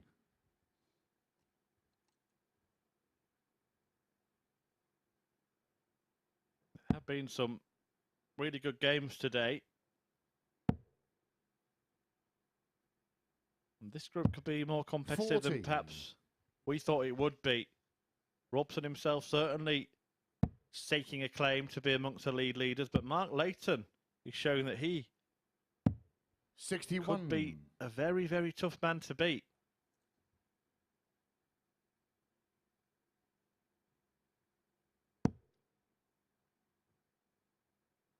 I'm sure we can get a Layton Orient joke in before the end of play tomorrow. 95. Well, if you're going to lay down the challenge, then I'll make it your task. He's wearing the red of Orient. 55.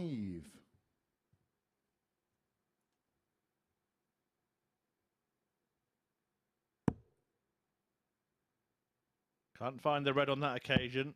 Just the wrong side of the wire, but he's managed to use that dart as a guide before switching. 94. Could find himself ahead here. Robson needs to hit big all of a sudden. Can he do what Layton just did and use that dart as a guide? He does. Excellent visit to leave the leg perfectly poised.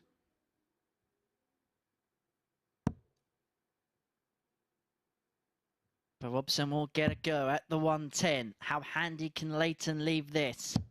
58. Gary, you require 110. He's himself on 94. Robson here then, 110. For a break of throw and a 2-1 lead.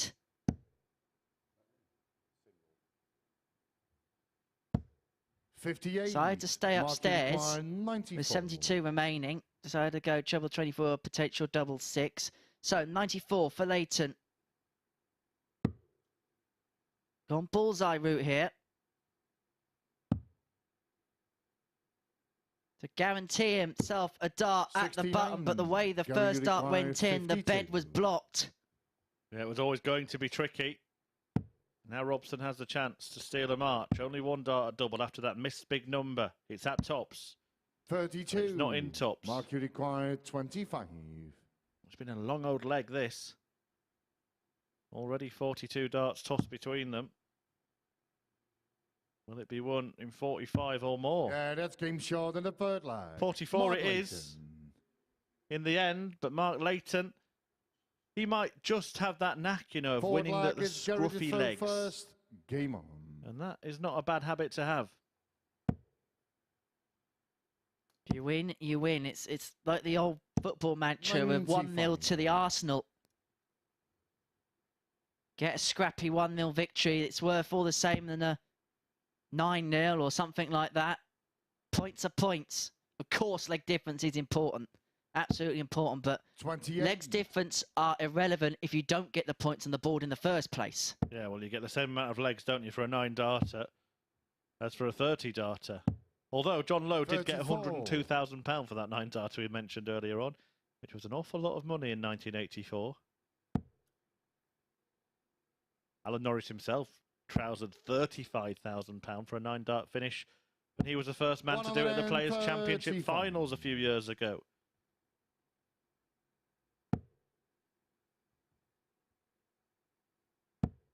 If any of us got a 9-darter, there'd be a look of disbelief. 140. Well, there is a prize fund as from next week here at the Super Series. The Champions Weeks will carry a £1,000 bounty for a perfect leg. And if it doesn't go in this Champions Week, it will be rolled over to the next one. 60. £41,000 next week is worth, including 20k to the winner. 95. Just hit a little bit of a, don't know, a slow spell in this match.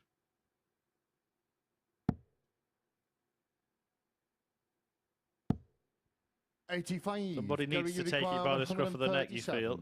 And whoever does that will be able to race to the winning line. 43.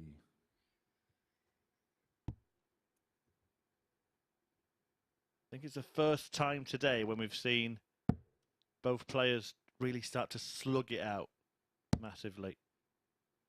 Now Robson has a choice to make on the 94. Does he go the aggressive route of treble 18, or does he play it safe and go for the bull?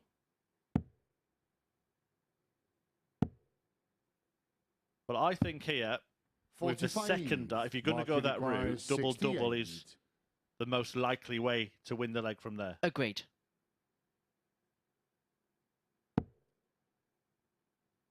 So 16 or 8. What's the option? 16 for double 16, for 3-1, for a break of throw. That's game short in the forward leg. That was a lovely lie as well, that single for the double. It just stopped the Fifth single flag, bed it's marked as throw from being first. bigger. It actually Game on. made the single bed smaller, so as a consequence, it actually makes the double look bigger. And, well, Layton leads 3-1, but have a look at the averages. Yeah, not an awful lot in it. 140. Both players have got a high checkout of 68, but the big difference is that stat there. Touching anything? 120. No. He was hoping, wasn't he? Hoping it might have nestled into the bullseye there. If it was touching the segment, he would have got the points for it. If only they could press those wires in a little bit further. 140. Marco Meyer, our referee, laying down the law. One of our excellent 100. roster of referees and officials here at the Super Series. One of our excellent ones. Are you suggesting that some of them aren't excellent there? Absolutely not. We've got some brilliant referees. Some brilliant. Here, there you go. Some brilliant ones. I think they're all brilliant, 60. Henry. Come on, name names.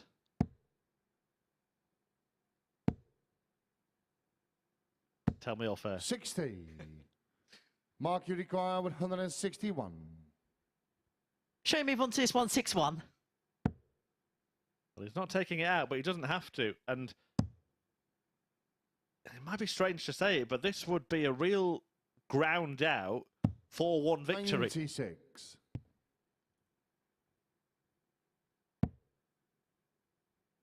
He had 84 left then, with one dart left in his hand. And he hit a single 19, 60. going with Mark, the treble. requires 65. Not even I could apply devil's advocate there. So 65 remaining. Robson is back on 161. So this time he is on a finish, but decides to go treble 15 for double 10 for the Shot win and the match, for Mark Layton. Layton. And so it is 2 wins from his opening 3 games for Mark Layton with an average of 84.03, a checkout success rate of 4 from 6. Both players had 6 darts at a double in that match, but Layton with a better checkout percentage. You can see there 66% compared to 16%. Both players with a high checkout of 68 to boot. Well, we're going to take a short break. When we return, we are going to see Chris Mason in action. He takes on John Boy Walton.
Welcome back to the MODUS Super Series here at the Live Lounge in Portsmouth, where Mark Layton has just come through 4-1 winner to beat Gary Robson. There you can see an 84 average for Layton in that match. Robson just above 80. Robson looked like he was going to race away with that early on, but the Welshman digging in and turning the tide by taking a really scrappy second leg in 23 darts. It turned into a real slow and sluggish battle. Both players going through the motions a bit in that one, but Layton certainly not going through the motions on his doubling. 4 out of 6 for him. That's an area of his game that certainly improved from his opening match of the afternoon. There was some good, there was some bad, and there were some ugly darts in there, but it is Layton who gets his second victory of the day. Next up then we have Chris Mason against John Walton. We can see here Chris Mason taking out a 1-1-2 against Barrie Bates earlier on today in that 4-1 victory that he had.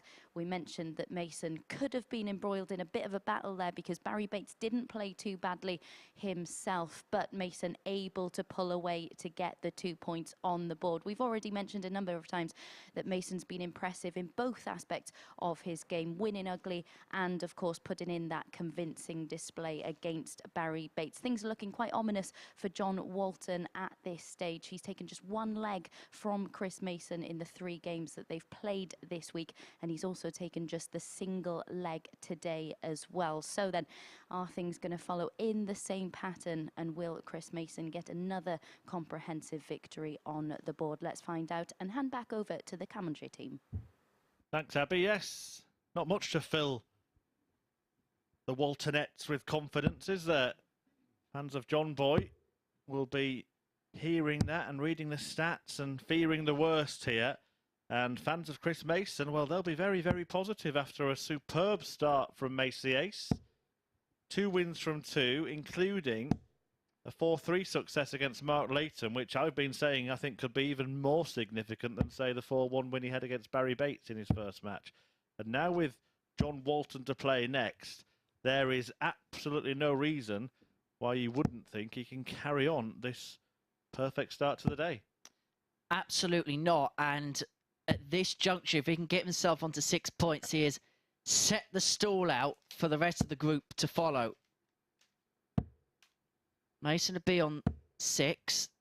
Then you'd have Layton and Robson on 4. First, game then it'd be down to Barrie Bates possibly to get a result against Alan Norris. Now, if Alan Norris wins that game, Chris Mason would be, even after 3 games in the group, in a pretty rosy position. 140. He's starting to feel at home at the Super Series, and so he should. All the Masonettes watching will be very happy. Sure, they've got to be Mace's aces. 60. Sounds like an American dodgeball team. Yeah, mine was a bit flat, wasn't it? I decided not to enter any more discussions with you today, Murph. Well, no, just... 85. I value your opinion, Henry. Just often it's wrong. And it's not as if I can out-pun you either. 96. Well, Chris Mason is expected to outplay John Walton here. It must be a difficult feeling for John Walton to know that he's already 40. Slipping away from contention in this group, having not been in contention in Group A at all. It must be difficult because this is a man that's reached the very peak of the sport. Won a world championship, won a world masters, hit 9 dart finishes on TV. And look, there's extenuating circumstances because of the shoulder injury, and we've seen him play well this year. But for any player, this is a horrible scenario. And the thing with the Super Series is it's not like a normal tournament where if you go out there and you lose, you can go back to your hotel room where you can go home and you can hide yourself away for a little while. Yeah, John Walton's just got to keep going back to the well and keep going back to the well. And mentally, that must be a very draining experience, a very tough experience. And especially when Chris Mason's throwing 13 dart legs at you, it makes you feel 10 times worse. So I want to doff my cap to John Walton here because look, this must not be easy, but fair play to him. He keeps coming back, and he my word, is he trying. And for Mason, I mean, Matt Edgar was saying, fair play to Matthew, some great number crunching last week, and pointed out that Mason, 59. his level over the first 2 days of last week would have been enough to be the best performer on the Challenge Tour. It would have been enough to win 125. the World Seniors Championship or any of the World Seniors events. It would have been enough to be a middle-of-the-road Pro Tour player. So do you think, knowing Chris Mason as you do, you've worked with him a few times now, that something might spark in him? And, you know, I don't expect him to go and bid for a tour card at Q School, but maybe get into that Seniors World Championship, maybe try his hand at a few other tournaments away from the Super Series? I think Chris has caught the bug, hasn't he? And he was very dismissive and very much downplaying his chances this week when we were chatting to him, both of us in the commentary box, sat alongside him over the past couple of weeks. But Chris wouldn't do something, and we both know him quite well. Chris wouldn't do something unless he knew he was up to the level, not just the level he expects from himself. Yeah, and it's pressure, isn't it? He's mentioned it himself, to be sat in this chair and then to have to go and perform in front of the cameras. It's thankfully something that you or I will never have to do. 90. Chris Mason has to walk the walk, having talked the talk for so long. Double 18 for Walton to walk the walk. Double 9. 81. Well, this could get sticky for John Walton now. Mason will be well advised to fire in a big score here. Heading downstairs, sensible play. Well, 57. John Walton's John, you hit a require 9-dart finish, but here he wants to hit a 9 to win leg 2. Double 4. First man to win a match on TV, wasn't he, with a 9-darter? John Walton. 48. A man with a thirst for a first. Chris Mason now wanting to feast on this 148, but I did say it could get sticky for John Walton, and now there is little margin for error. 81. He can go high, John, you require cannot go 2. low. Many players actually waste the first dart using it as a feeler. Yeah, that's game short in a second. Straight in. John Walton. And it's all square. And of course, both of these players have hit a 9-darter at the same tournament. The World Masters. Chris Mason, the first player to do so. John Walton doing so back in 2007, as you say, to win the match. We mentioned the historic 9-dart finish 59. from John Lowe earlier today. 38 years ago today it was hit. Of course, Chris Mason had the first PDC 9-darter on TV hit against him at the World Match Play by Phil Taylor, who trousered a hefty sum for that one. 55. And nowadays, you win a packet of pork scratchings to get a 9-dart. They're so regular. Well, we've had 10 at the Super Series, haven't we? Some players have hit multiple perfect legs here. 37. How many are you on in the comms box? I do know, actually. I did do a tally recently, and in all of the tournaments that I have commentated on for different organisations, I've been blessed to commentate on 17 9-dart finishes.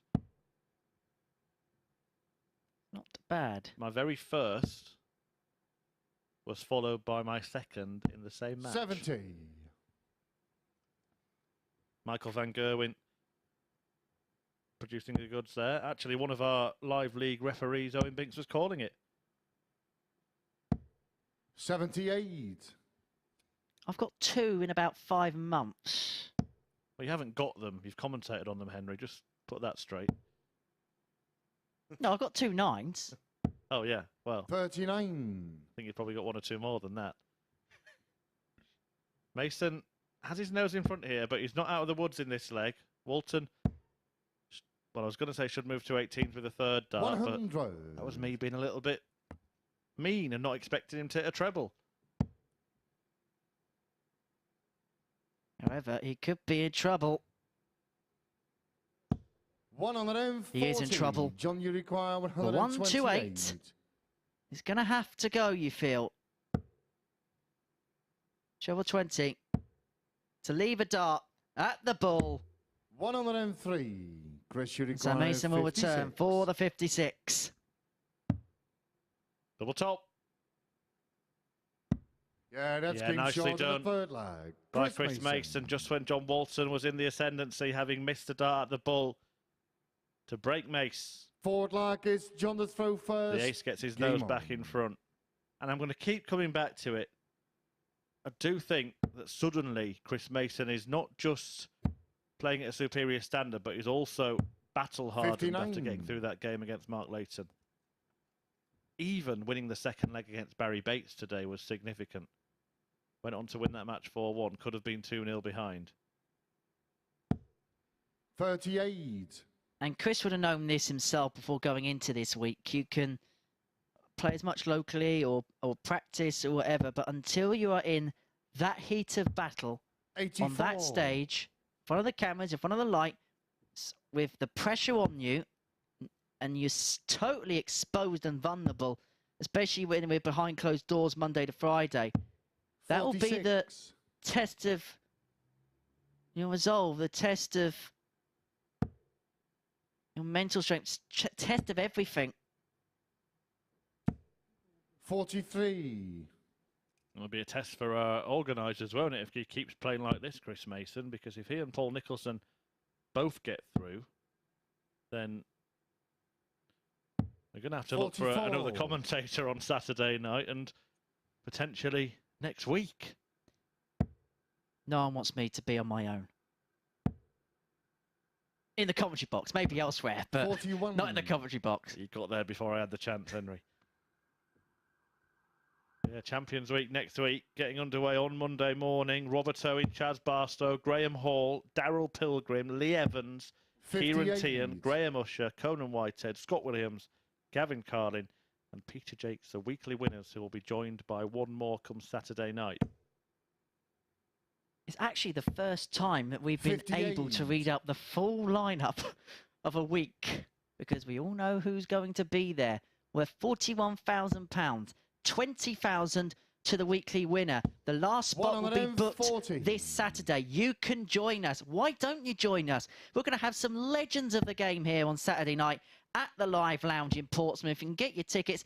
They're free of charge. To see some legends of the game is www.dartshop.tv for more information on how to be here on Saturday night for the finals of Week 12 here at the Super Series.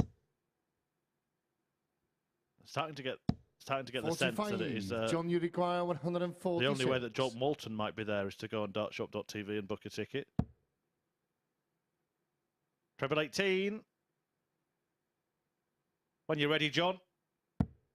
Get in there, John. Double 16. Never mind bang a ticket. He might get there with finishers like this. 114. Chris, you require 130 has been a 130. story of this week for Chris Mason. He's taken it out twice and he's busted it once. Well, you can't do anything from here, apart from set it up. 90. John, So you Walton require returns to 32 to level us up at 2-2. And if this goes, there will be some eyes 16. intently watching the Chris, you practice room, but require it doesn't. And so 40. Mason returns for 3-1 and a breaker throw. Tops he wants. Yeah, that's game short There we of the go. forward leg. It is Chris top. Well, we see Mason. that Chris Mason almost apology again there. I don't get it from Mason, who's Fifth sat in flag this is Chris to chair throw first. many Game times on. saying never apologise. He claimed to Abby at the end of Tuesday when it was questioned that it wasn't an apology, but it looked like an apology. It sounded like an 100. apology. It smelt like an apology. What was it if it wasn't an apology? I don't know. 140. Is it too late now to say sorry?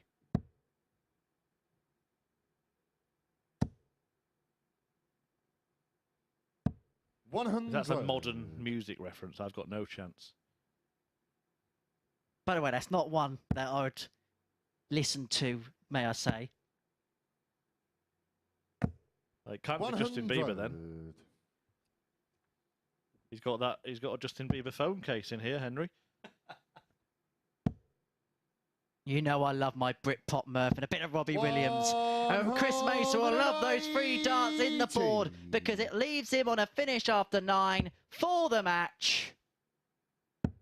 Well, Henry Deacon may be a believer, 41, but I'm a believer in Chris Mason. He'll be looking for treble 17 to try and wrap up this win, 57. which he'll do when he comes back, I feel sure. And so 64 after 12 to wrap it up for Mace the Ace. 100. Chris, you require 64. 64.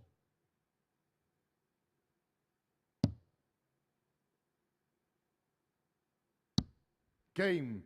And Mace is playing his aces, and he is the top trump at the minute in Group C. He beats John Walton by 4 legs to 1 with an average of 85.05, 4 from 5 on his checkouts, 80% that equates to, and a 64 high checkout. So Chris Mason is proving to be the man to beat so far here in Group C. We're going to take a short break. Upon our return, we're going to see Alan Norris in action, and he's up against Barrie Bates.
Welcome back to the Super Series here at the Live Lounge in Portsmouth, where Chris Mason has just made it 3 wins out of 3 on the opening day of action here in Group C.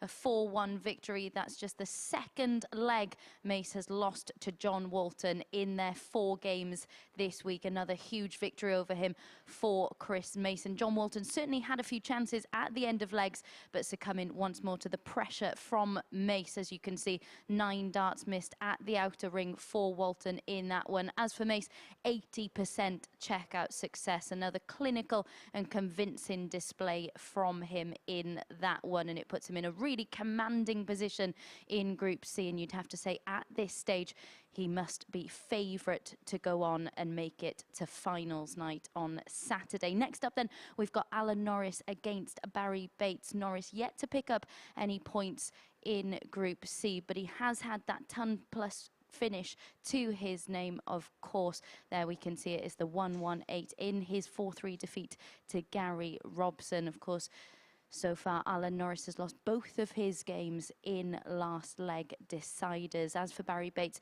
well, he was impressive in defeat to Chris Mason before picking up his first win in his last match. A really fantastic display in that one. And you'd have to say, on the balance of things and the way these two have played so far today, you'd have to make the Welshman favourite to get another 2 points on the board in this one. So let's find out then and hand back over to our commentary team to see how this one goes.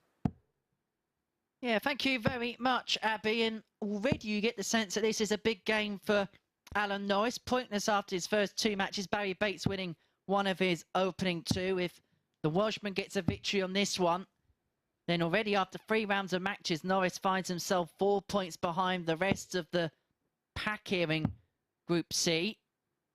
And both of those defeats for Norris have come by way of 4-3 deciders. So it's not as if he's being outplayed, it's just he's been on the wrong end of things right at the very end of the game. First leg, it's Alan the throw first. Game on. Yeah, and I'm going to keep the faith with Alan Norris for that reason in particular. He hasn't done an awful lot wrong, and you would think should be at least on 2 points so far today. Could have been on 4, finds himself on none. Interesting that Abby said there, based on what we've seen so far, you would make Barrie Bates favourite. Would you concur with that? 100. I think based on his performances today, I'd say so. I mean, yes, he lost 4-1 to Chris Mason, but if you actually break the game down, he was at 82 average. Mason's timing was excellent. And then in that second one, the 92 average against John Walton. 4 from 5 on the doubles as well, importantly. 45. Yeah, that was a real standout display of the day. By the way, I did manage to catch a quick word with Alan Norris as I was wandering the corridors of the live lounge here, and did ask him about that spare set of darts, and it is just, the darts on the table are just an exact same set, although one of them is a little bit newer. 57. So a bit smoother, 96. a bit shinier. And he's just switching between the darts when he feels like just needs to change something, even though he's not really changing anything. It's just a little mental thing, a little quirk that he has. 76. A prettier young model, but not as effective. A bit like me and you in the commentary box, Murph. Sorry? 40. Alan, you require Well, 20. double 10 for 13 darter for Alan Norris. He's already missed 23 darts at double so far today.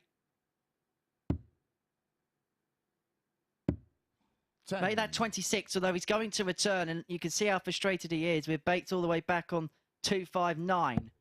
Pick up the other ones, Alan. Pick up the other ones. 22. He does love double 5, 10. though, Norris, and we've seen him be successful on that target today. Straight for it, Yeah, straight in short it, than the first and leg. that's why he loves Alan it. Norris. Now, does he change the set of darts as he walks back? This time, he had a little look at them, didn't he? Second leg is They were Barrie saying, the throw use first. me, use Game me. on. But Norris sticking with the leg-winning set on this occasion. 60.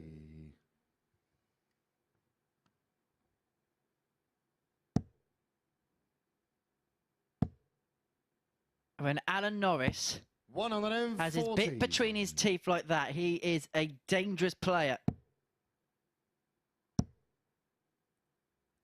140.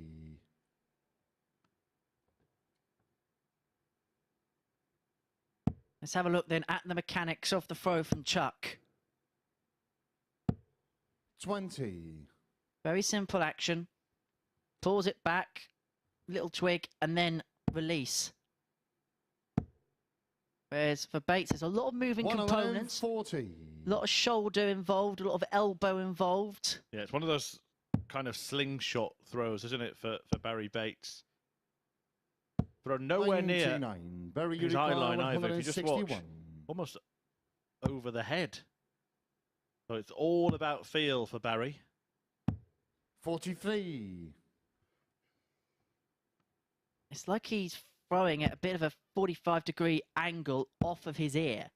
So we'll watch it again, maybe a bit more in leg 2, because he's on Barrie, you 118 now require to 118. level us up. Which way will it go, Henry? Oh, he goes the right way. Double he goes 19. the right way. 99. Alan, you require If he got that, 144. oh, out of here. 144 for Norris for 2-0. But he won't get that. Bates will return for the 19. 94. Now, the only thing he really has to Barrie, be you careful require of here 19. is hitting 19 with his first start. No trouble there.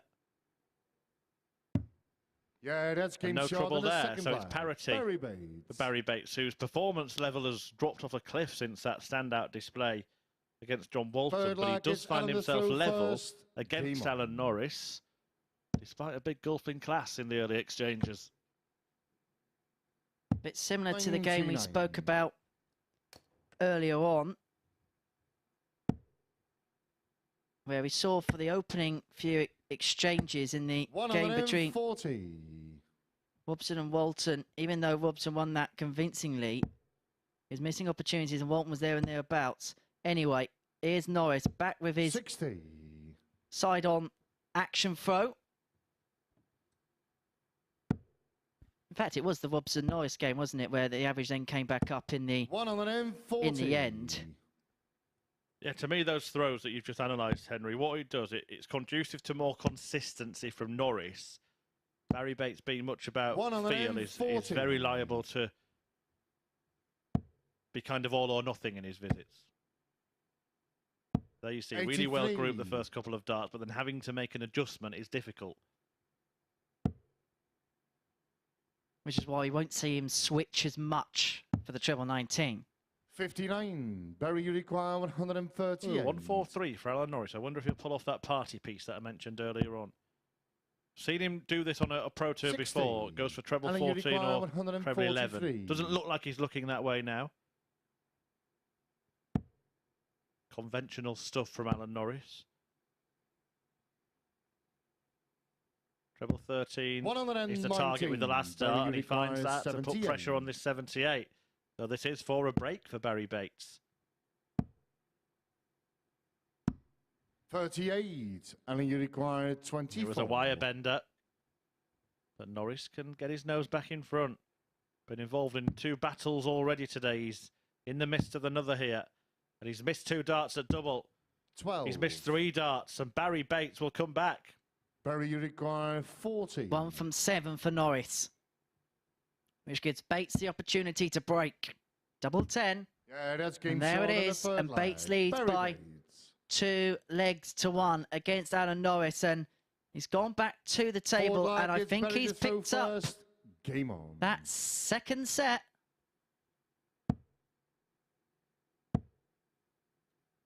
Well, he might want to pick up the second set, but keep the first set as well at this rate.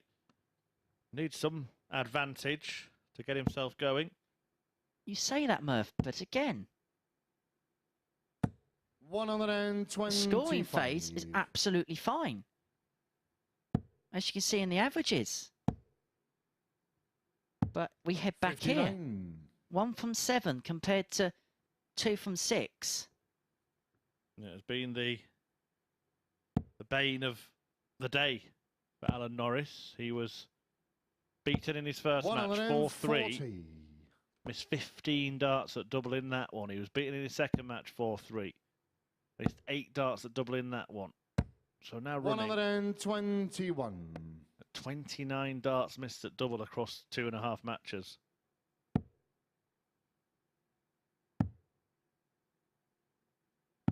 $96. It'd be the right time to just clean up a ton 40 and 3 darts, wouldn't it? And 41. silence the commentators And you if nothing require else. 140.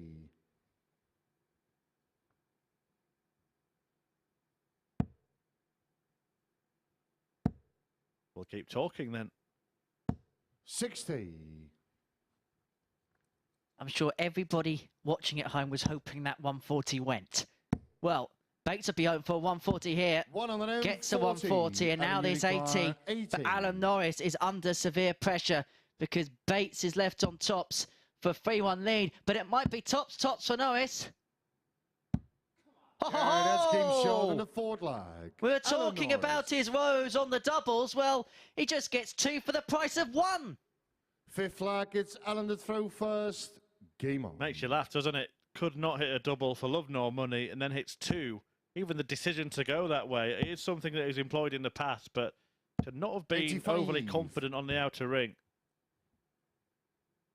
Sometimes you have to fake it until you make it. Norris did make it there. 59. And look, Alan would have said to himself before this game got underway, just find a way. Doesn't matter how, whether it's pretty or it's ugly, at this point of the day and at this stage of the group, just get the 2 points on the board. 60. Is it too early for Alan Norris to be thinking this is must win? Not must win, but you leave yourself with little wiggle room the way the group is set. 83. If you've got 5 players ahead of you on 4 points with only 2 spots through to finals night 60. on Saturday, it's still doable, still makeable, and it's not complete panic stations, but you leave yourself with very little room to manoeuvre. Almost thinking, if I don't win this game, then the last 2 today 95. definitely are must win. Exactly that. Well, he's put himself in a nice enough position here in this leg. He's got a bit of a buffer with Barrie back on 3-2-2. Norris now then has 98. 6 from 98 to get his nose in front. And if he can get this leg, it would mean that in every single match today, he has won at least 3 legs. The problem at the minute has been he's not got the 4th. 100. And you require 54. Tried to leave tops by going for a double there, Alan Norris, previous visit.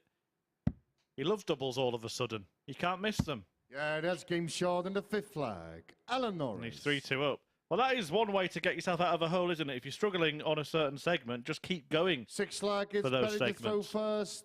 Game on. We saw it, didn't we, in the World Grand Prix semi-final between Aspinall and Price, where Gerwyn Price started going for double top in the middle of a leg. And then went on a spell, I think, of 8 legs unanswered after finally hitting it, having been struggling to find it earlier on. 100.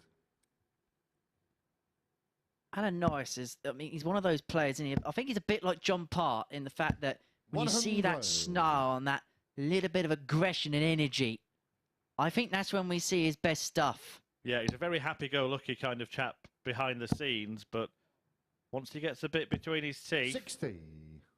he's a different beast.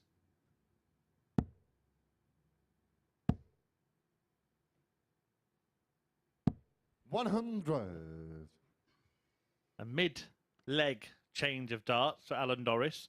As I said, it is just the same set, same weight, just a newer set. I mean, that change worked, didn't it? 180. It was like a pit stop in the middle of a Grand Prix where you move yourself from the intermediates into the nice slick tyres, and then you go racing away. Well, Alan Norris will be hoping to race away with the win if he can nail the 161. But Bates will return for 101 to see Norris's 3rd game of the day go all the way. 101. Can he? He can now. Double 16. That's game short. And once again, Norris Barrie Bates is taken to the death. Back to the table. I wonder if he's changed the arrows again there, Alan Norris. 7th and final leg. But It's not on the throw first. one set of Game darts on. yet. There's been a match-winning set of darts for Alan Norris. He's once again in a last-leg decider. He has a throw. He lost in a last-leg decider with the throw against 60. Mark Layton. He lost with it against a throw against Gary Robson. And he's only off 60 here against Barrie Bates. We might as well here we go. I think that was a possible change as we see the zoom-in angle 60. there. I thought that he was changing leg by leg. It appears that he's changing visit by visit here, Alan Norris. 44. I wonder if we've got to rename leg 7 here, the Super Series, the Norris. Well, he's in trouble. He's in trouble in leg 7 once again. 180. Done so much right. But Barrie Bates 100. has timed his first 180 of the match to perfection.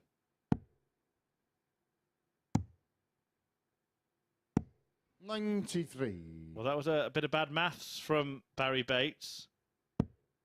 Went down to the 19s. 17s would have been a better option.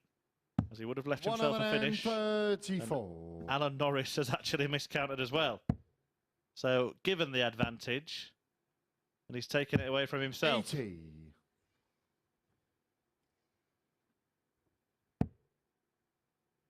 So Barrie Bates left on 88 for the match.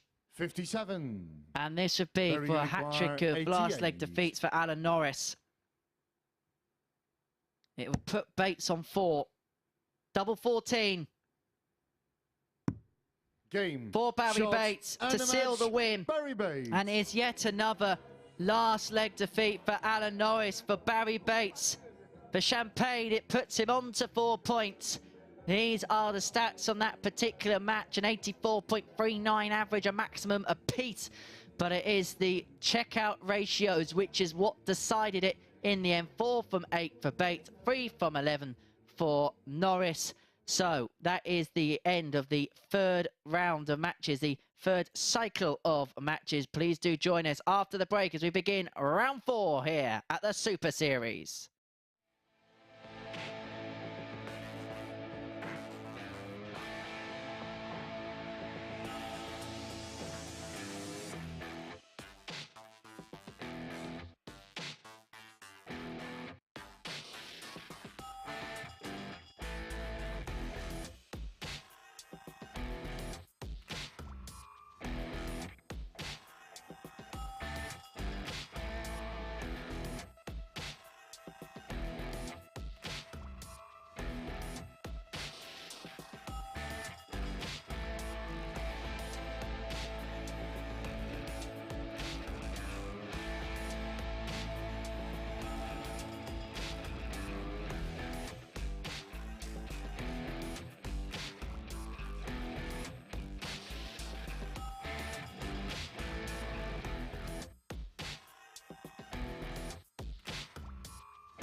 Good afternoon and welcome back to the live lounge here in Portsmouth, where Alan Norris has just lost his third match of the day, and he's lost them all in last leg deciders. As you can see there, he had the better average in that game. There was a noticeable drop-off from Barrie Bates in that one, but again, missed starts at double. The tail of the tape for Alan Norris today. Impressive and very competitive in the scoring phase of games, but another 8 misses at double to add to his tally. It looked like they were going to prove costly, and in the end they did. It was a 101 checkout from Barrie Bates to force a last leg decider, and then he took out 88 in that last leg to get the 2 points. A real sickening start to the day for Alan Norris. We can see what that does to the league standings after 3 rounds of games have been completed, and it is Chris Mason who is sat top of the table. Of course, he is still on for a perfect day here at the Super Series, and as you can see, his leg difference far superior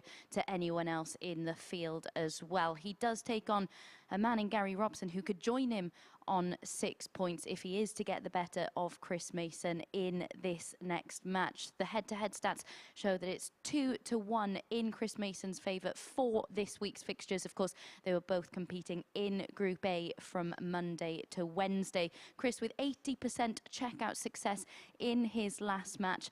That did include this 64 checkout in a 4-1 victory there. He is getting over the line in that match there. It's been a real show of defiance in some matches and some clinical edge as well in other victories. So we've seen a range of performances from Chris Mason already today. So let's get into this one then and hand back over to our commentary team.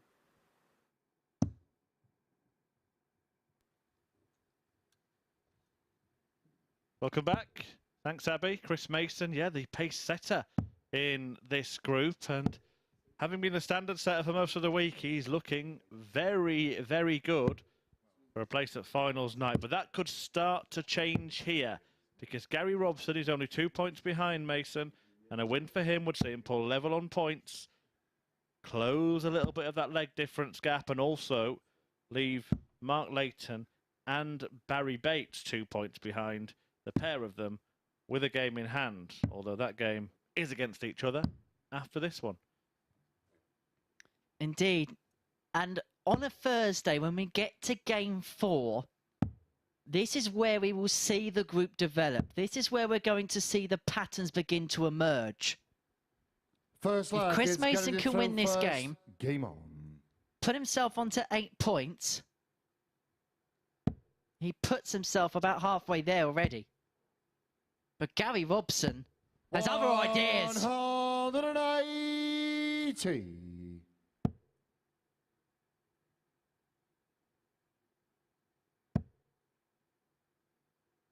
That 180 so quick from 60. Gary Robson, the camera was still zooming.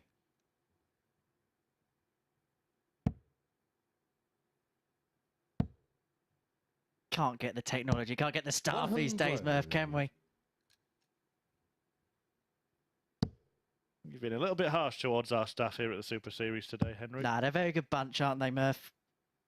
With one exception. 134.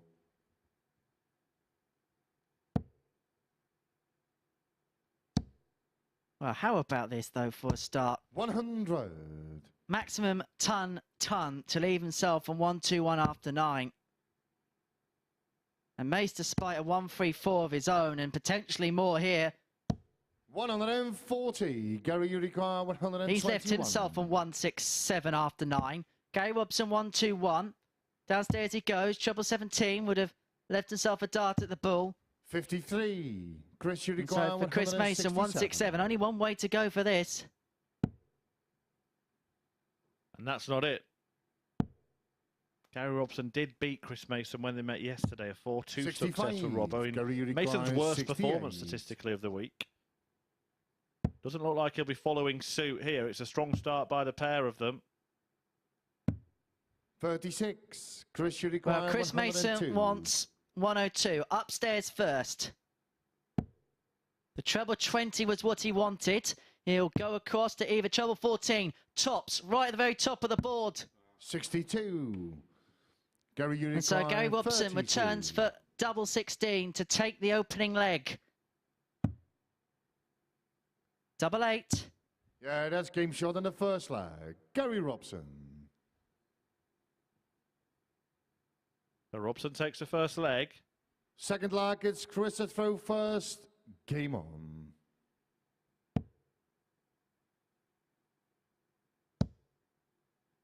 Well, this is a decent start to leg 2 for Mason. 140. 140 there for Mace the ace.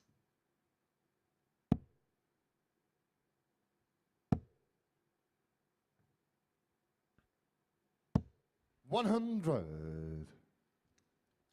Well, this is a proper darting scrap. Here. Mason averaging a ton. Gary Watson averaging 90. 91. Now, we put Norris and Mace as the top 2 in our group predictions at the start of the day. We both put Gary Robson third. 79. There's always a reason why you put people in the top 3 places, because you feel they're going to do something. Well, Gary Robson is probably playing his best darts of the week today. 83.5 against Walton as Mason piles in his first max of the match. An 89.76 against Norris. And then in that defeat to Layton, a deviation to 80. But he's playing some good stuff today, but he may find himself back level. And so up for double 12 we go. 66. Yeah, this is a great leg of darts from Chris Mason. Are you lavishing purple pros on Gary Robson? Mason has just missed a dozen darter. 40. So then, Chris, you require 24. Mason's left himself on double 12 after 12. He's got the luxury of time. And there it is. It goes in first dart to the middle to left-hand corner of the bed. And so Chris Mason levels us up at one apiece against Gary Robson. Like it's Gary to throw first. Game on. Averaging 103.07. Yeah, fabulous response to dropping that leg. You know what? Alan Norris 60. might already be in the position where he now hopes that Chris Mason beats everyone below him and just starts to pull away, so he stays closer to that second place. The likes of Barrie Bates and Mark Layton 96. wouldn't really mind Robson getting a win here and keeping it tightly bunched between the four of them. Completely agreed.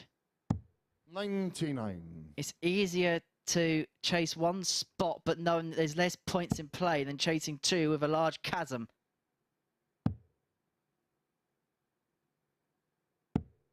43. And of course, you can get in contact with us here at the MODUS Super Series across our social media channels. It's at MSS Darts. We've had plenty of comments, plenty of interest to the action today. Even had a tweet from your commentary colleague, Matthew Edgar. Come on to one of us, give us a worldly joke. He set the bar this week, but I'm staying away from that domain. Yeah, not gonna try and rival Matthew Edgar. What's your best darts joke? I haven't got a darts 59. joke. I've got puns elsewhere.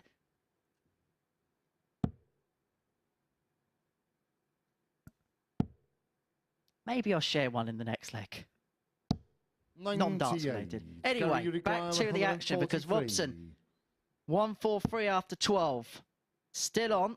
Downstairs we go. Treble 17.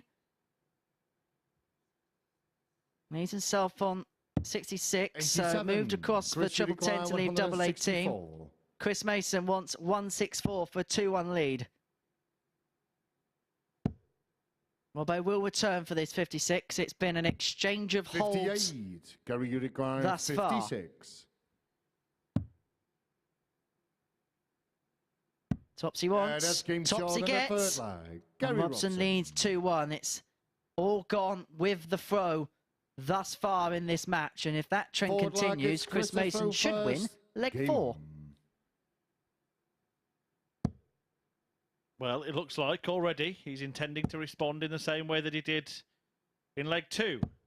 140. That can be a little theme for the day, by the way. We had one yesterday on movies. Why not get involved at MSS Darts on Twitter? Tell us your favourite darts 85. Jokes. Henry's still annoyed with me after that time I put super glue on his dart. Just can't let it go, can you?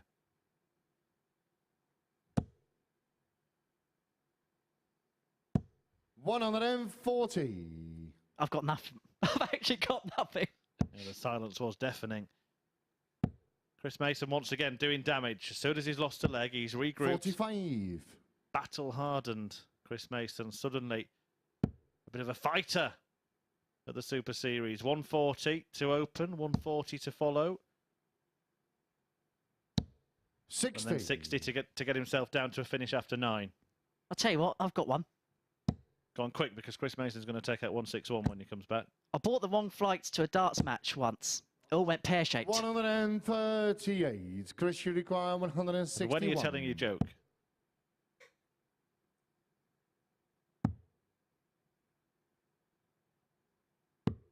$89. I can't see it going pear-shaped for Chris Mason in this leg. Very, very good standard of slinging from Mace the Ace. He's got choices on 72. My guess will be treble 16, but it could be treble 12, treble 20. Chris, you require 72. So 16s is the intended target. So another one of them leaves him one dart at double top. 52. But that drags below. He is going to return for double 10 with Robson all the way back on 192 to continue our theme of holds in this particular matchup. 100. Chris, you require 20. Double 10. Yeah, that's game short on the Nicely fourth done leg. Chris Mason. by Chris Mason, who squares it up. We are having a real darting flare up here between this pair. Fifth flag, it's Gary to throw Mason first. Game playing on. better on his legs than Robson is on his, so it suggests that there will come an opportunity for Mason to break in one of the final three. Although unlikely, that opportunity will come in this one after a perfect start from Robson.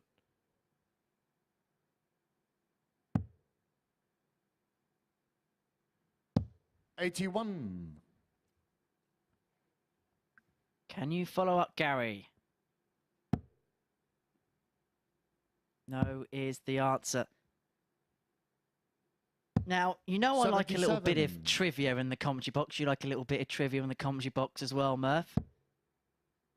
Chris Mason, a man from Bristol. Gary Robson, a man of Newcastle upon Tyne. Now, to the nearest 10, I want you to tell me how many miles there is between Bristol and Newcastle upon Tyne. You got to the end of the next leg. Nearest 10. To the nearest 10.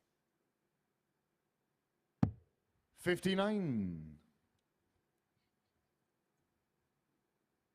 I'm going to go for Bristol to Newcastle. I'm going to go for about 370 miles. 93.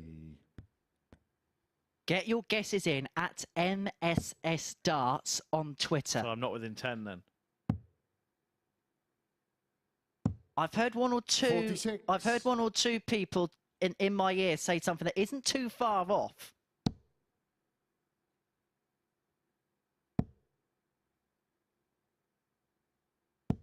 $60. Gary, you require 139. 139 for Robson. Back up for the 20s after hitting the single 19.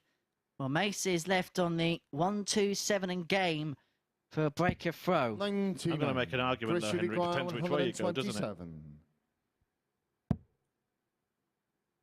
57. That's the way he's going to find the ball. 102. Gary, you require 40.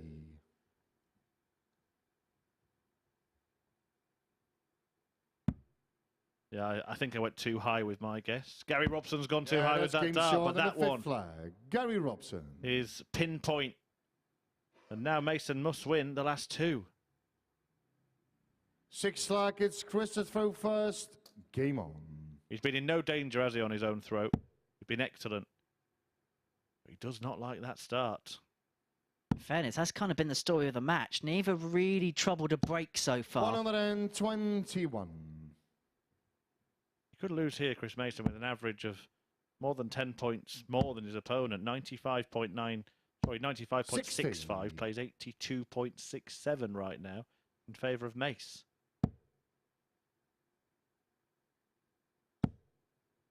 Looking very comfortable, though, with the darts here. Looking perfect with the darts here. 180.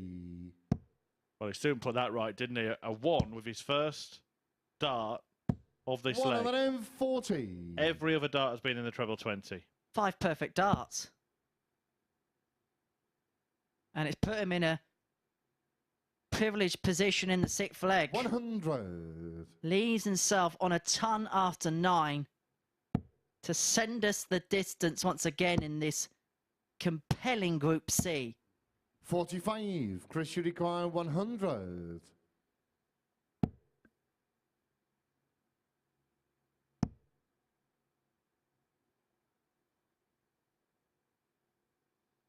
Seventeens. 76. Leaves himself double 12.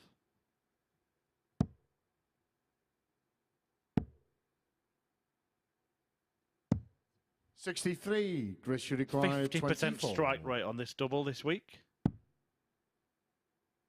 Only gets one at it. It's now double 6. Yeah, that's game short in the sixth leg. Which he's actually Chris got an Mason. even better return on. Goes a distance once again. Seventh Mason and final leg is won his getting last through match first. in a last Dima. leg decider against a throw. Sorry, his match before the last one. That one against Mark Layton. Won a little bit more convincingly, didn't he, against 100. John Walton. Well, this is for 4 wins out of 4.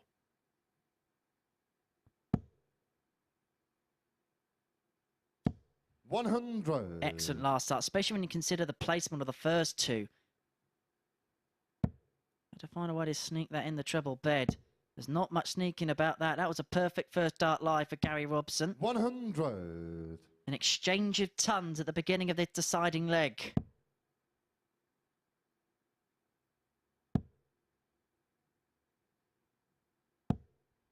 100. And the trend continues.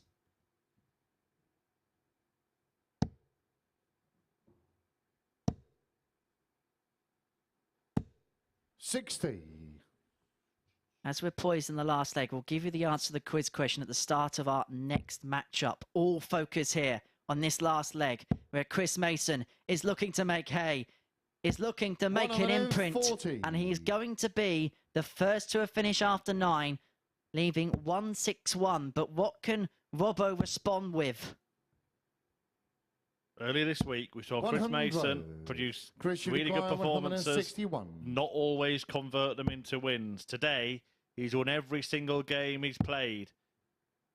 And he is going to leave himself handy. 137. Only allow Gary Robson a chance at 141. And he can't afford a stumble.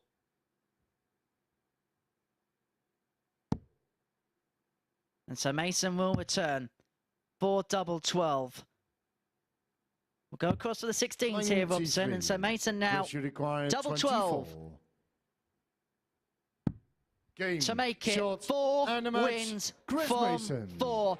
And Chris Mason is beginning to emerge as the player to beat here at the Super Series in Group C. Have a look at that free dart average, 99.09. 2 maximums to his name, 4 from 9 on the doubles, a checkout ratio of 44.44%. It's all about the 4s. 4 legs, 4 wins. Chris Mason is the man at the top of Group C.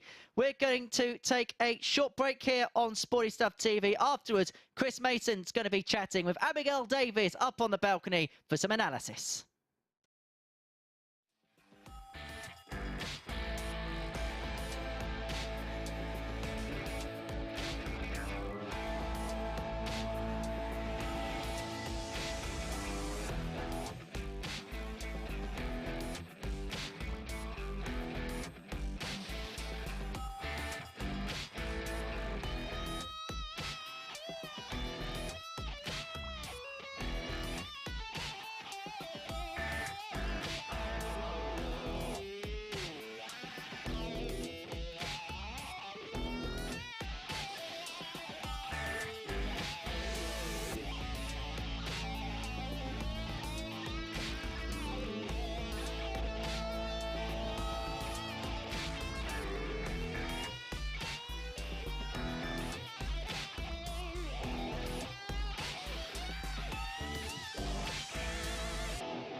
Welcome back to the MODUS Super Series, where we've just seen Chris Mason come through in a last leg decider. Chris Murphy alongside me to reflect on this game and everything else we've seen so far today. A 99 average from Mace in that one, 4 out of 9 on the checkouts as well.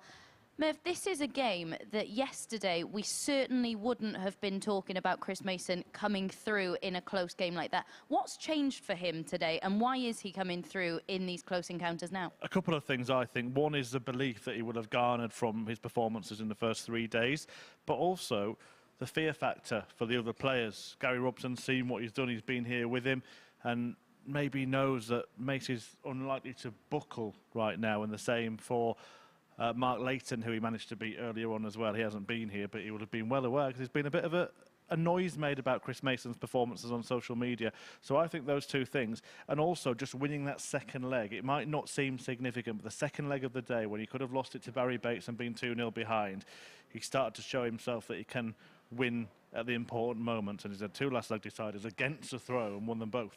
And in terms of last leg deciders, we have to mention Alan Norris, who has lost in all 3 of his matches in last leg deciders. His final 2 games of the day. Do you think they're must win at this point? Maybe not, because Chris Mason has just won, and that means that he's still closer to second place. But look, for him, he'll be feeling like that. He'll be thinking, you know, he has to win the last couple of games. He probably knows now he's not going to top the group. But if Mason does just keep winning and pulling away, it makes it a little bit easier to come from further behind to take second spot. But I'm not sure what he's done on the way, and he must have walked under a ladder and drove over somebody's cat as well. Right, before we get into this next game that we've got coming up, I heard you mentioning jokes. So I've got one that I'm going to put to you. What do darts teams play in winter? Darts? Ice hockey. Okay. There we go. I know he's going to put that in his pocket. He acts all nonchalant, but he'll put that in his pocket and use that later as his own. So then, Barrie Bates up next against Mark Layton. It is the battle of the Welshies. Layton, the 65 to beat Robson, we can see it here. That was such a decent performance from him, especially because his double-in has been a bit of an issue for him, hasn't it, this morning? Yeah, living up to his nickname, isn't he? Grinder, and he's grinding out results. And he ground out that, even though it was a 4-1 win. Just in every leg, he's just difficult to shake off. And I think that may be the case for the rest of the day. He's one of those players who nobody really wants to play, because they know they're going to be in for a fight. And Barrie Bates, do you think there's a case for him getting through this group on what you've seen so far? It's a high ceiling, a low floor for Barrie Bates. So if we see more of the good stuff, then yes, but I don't think he's going to do what, say, Chris Mason is doing and just have a consistency high level. We're going to see ebbs and flows with Barrie Bates, and if we see a few more of the highs, then he's got a chance of maybe taking second spot, yes. Yeah, we certainly saw those ebbs and flows in his last match, didn't we? We saw the highs and the lows from Bates in that one. What will we see in the battle of the Welshies up next? Henry, back over to you. Thank you very much, Abby. So it is an all-Welsh battle here in Game 11 of our day here in Group C. A double dosage of darts today on Sporty Stuff TV. We return at 10 o'clock for the beginning of Group B, and you do not want to miss that. Andy Jenkins in action, Tony O'Shea in action, and of course, our very own commentary colleague Paul Nicholson will be in action. You do not want to miss it, but our full focus here is on Group C and on this battle between Bates and Layton. And in terms of the league table, in terms of the league standings, the winner of this particular matchup will go outright second in the group on 6 points. Following the conclusion of the first leg, it's Barrie to throw fourth round of games for them two, and then we'll see a battle at the bottom of the table after this between John Boy Walton and Alan Norris. 93. Did you deliver a verdict on Abby's effort at the joke? No score. Harsh, but fair. We have had a few tweets in about darts jokes. My favourite so far, wanted a game of darts with my friend. I said nearest the ball goes first. He said bar. I said moo. He said you're closest.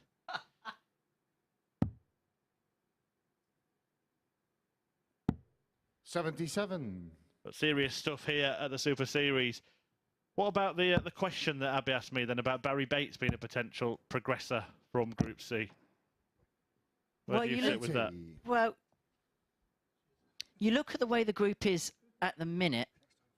Look, anyone in that 2 to 4 bracket, yes, you put most definitely into play. But don't rule out Alan Norris. He's won, look, he hasn't won a game yet, but he's won 9 legs.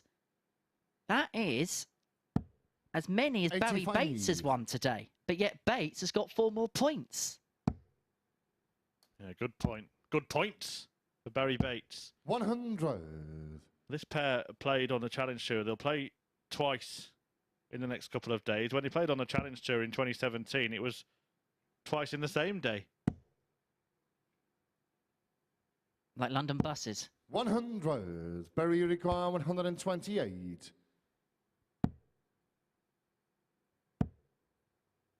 Yeah, they were both victories for Barrie Bates. 84. One by 2 legs, one by 1 leg.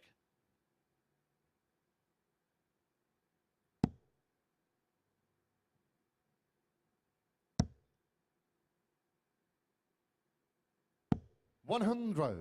Barrie, you require 44. Wonder whether Barrie Bates is a bit of a 4 Tops fan. No, he's not. 12 double 16. Don't know that band. 28. Mark, you require 80. Could be 2 Tops, a tribute act.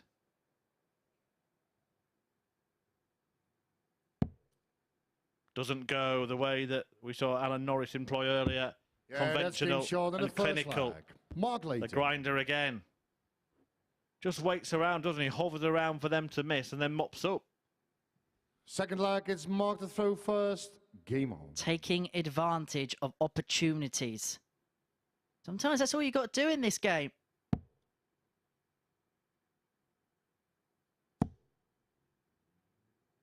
Darts is a game that you physically 55. have to win. There's not many other sports. Cricket's the only comparison. In terms of sports, you have to go and physically go out and conjure up the 95. victory. In snooker, you can plant a couple of balls here and there and force a foul from your opponent. Team sports, you can play for time. I suppose in cricket, you can play for a draw, I suppose. Yeah, well, even in cricket, 100. you've got the opposition stopping you doing what you're trying to do, haven't you? In darts, you don't have that. I think the closest thing to it is actually like an athletics race or 45. something where you all set off running and you've all got a lane each and the fastest person wins. Physically, you can't do anything in darts. Some people would argue that mentally you can. I was going to do that 100. athletics joke, but I thought I'd pass the baton.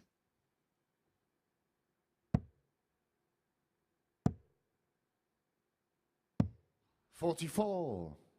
And the tumbleweed has passed. Back to the darts.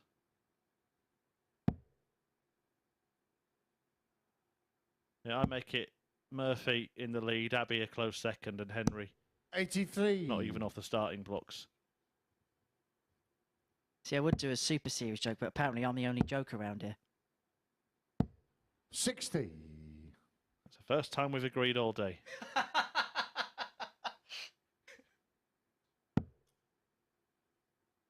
Well, no joke in the standard in this group, and I must admit, when I looked at 95. the incoming field, I thought that we might not get the same kind of level that we got from Group A. Barrie Bates has been up and down. Mark Layton has not 41. been pulling up any Mark, trees you of require late. 68. We know that John Walton had struggled in Group A, so I'm pleasantly surprised with some of the matches we've had so far. And this has been, for me, Layton's best performance so Yeah, far. that's Kim Double Shaw four in for the a second 2-0 leg. lead. Mark Layton. And this is ruthless and efficient from Layton, who is charging away like Third the leg, Orient it's Barrie to Express. throw first. Game on. You'd get there in the end. There you go. You've redeemed yourself, 60. Henry. And you see 2 out of 2 on the doubles. Let's have a look at the averages. As you can see, there's a bit of a chasm. This is below the standard we've seen from Barrie Bates so far today. 82.19 in that defeat to Mason. 56. Followed by a 92.44 against John Boy Walton. And then an 84.39 in that 4-3 win against Norris. However, this is a bit better. Layton here, 85.78.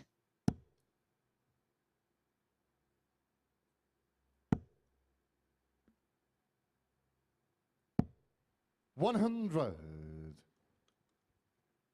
And I was mentioning before you came back into the booth, Chris, about tonight's Group B and just a little 85. look ahead to that, because you've got an interesting dynamic. You've got the likes of Richie Houghton and Andy Jenkins, who've had really good 2022s. Tony O'Shea, who's pulled up trees on the seniors circuit so far this year. And then you've got the likes of Paul Nicholson, 90. who we know is coming into this for the first time. Wes Newton, whom perhaps we haven't seen so much of either in 2022, apart from the few days we saw on Monday to Wednesday. 83. Yeah, should be a really exciting group. That I think that one is very, very difficult to pick 3 players from. We actually had a chat, myself and Matt Edgar, off air early this week. And obviously every player wants to win the group. Every player, if they don't win the group, wants to get into Group B. But we were talking about Chris Mason. And we actually said it might be more likely he gets through Group C than Group B, even though it's 2 places from 6 rather than 3 from 5. Because I think there is a higher level of player in that group tonight. And there is not as much 93. difference between them. Mark, you require 170. We've seen a high level from Layton in this match, particularly in terms of the checking out. Can he carry it on with the biggest finish of them all? No, he can't. Bates will return, 87. having failed to Barrie find either of his 40. 2 double attempts so far in the game. Double 10. Yeah, that's game That's short. a good last start. And that could be the spark for Barrie Bates in this particular match. It's been a little bit below what we've seen from him so far today. Nice little sporting mark of respect from the pair. Both players from Wales. I know it's a very close darting community in that part of the world. 25.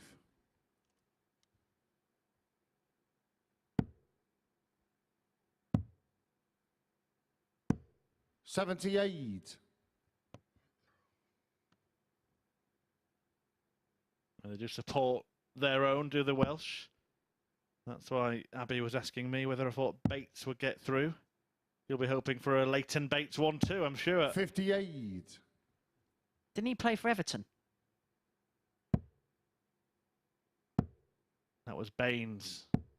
41.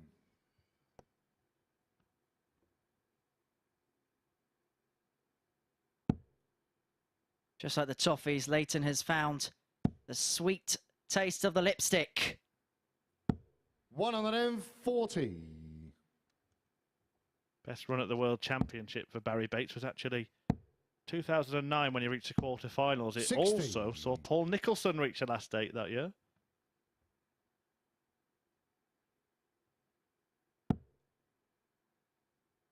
Nicholson beaten by James Wade. Bates beaten by Jacob Rees-Mogg's favourite darts player, Mervyn King.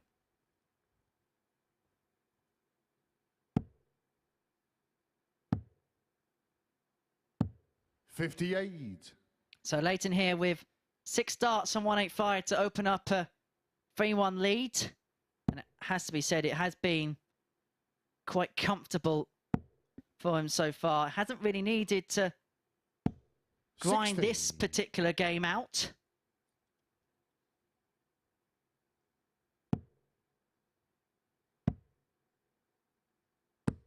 $60. Mark, you require 125. And another 6 from this juncture. 125. Having a good old look there. He is 65, we'll forgive him. Can just ask the referee.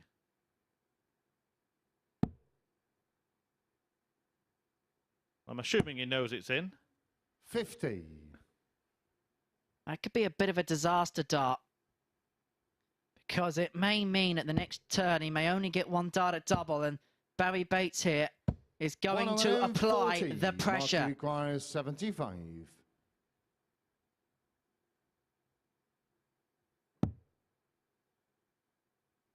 Well, Well, the clinical finishing has been the feature of his game. Hasn't missed a dart double yet.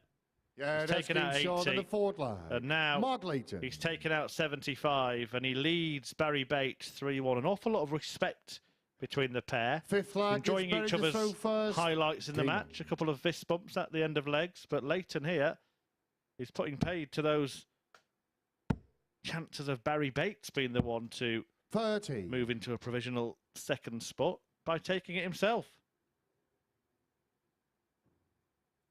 And no matter what, because the next game's between the bottom two in the table who are yet to get off the mark, the victor here will end the 60. fourth round of matches today. Second in the table behind the pace-setting Chris Mason as we enter the last round of the day. 78. We will see in our final round of fixtures, Barrie Bates will return to face Gary Robson. Chris Mason will take on Alan Norris. And Mark Layton will take on John Walton. So this game perhaps may be taking on extra 81. significance for Champagne. Yeah, the next game is huge for both John Walton and Alan Norris. Neither of them have picked up any points yet. 80.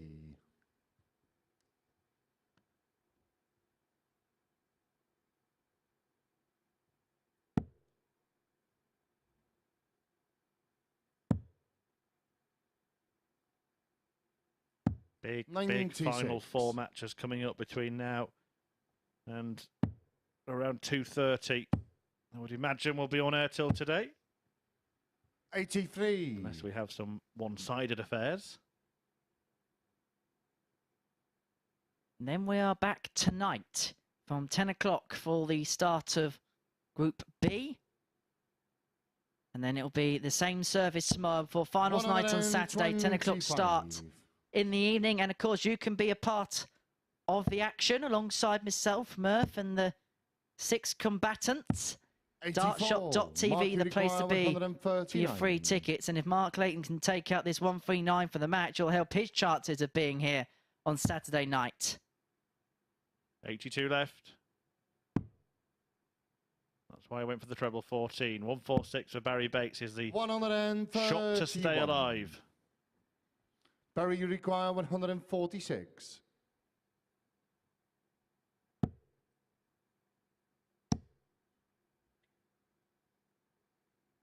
Well, Mark Layton has not missed a dart at double 90. in this entire match. Mark, you require 8. It's been a key feature of his game all day, and he might be getting a 3 from 4 return here. Double forward, secure it.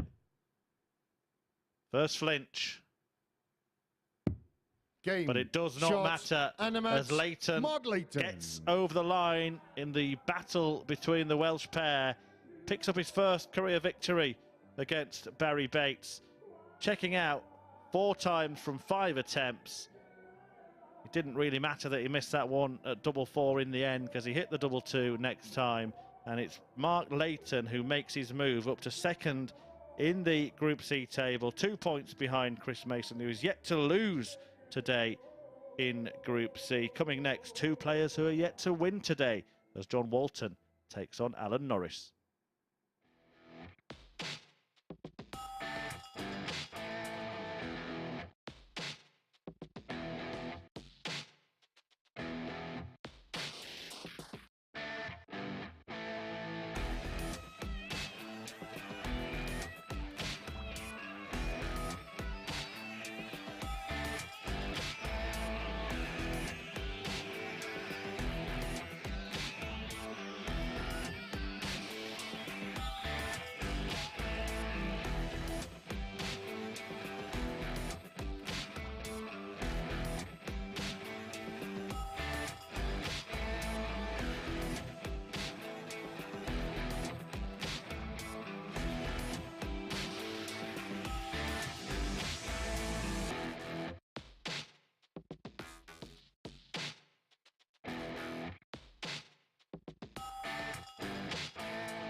Welcome back to the MODUS Super Series, where Merthyr has just come out on top in the battle of the Welshies. It was a victory for Mark Layton over Barrie Bates in that one. As you can see, almost 10 points in the average in that one. 80% checkout success for Layton in that match. As Murph said, we've seen highs and lows from Barrie Bates, but we've not seen him settle at a consistent medium yet today. Just 1 out of 5 of his checkout attempts pinned in that match.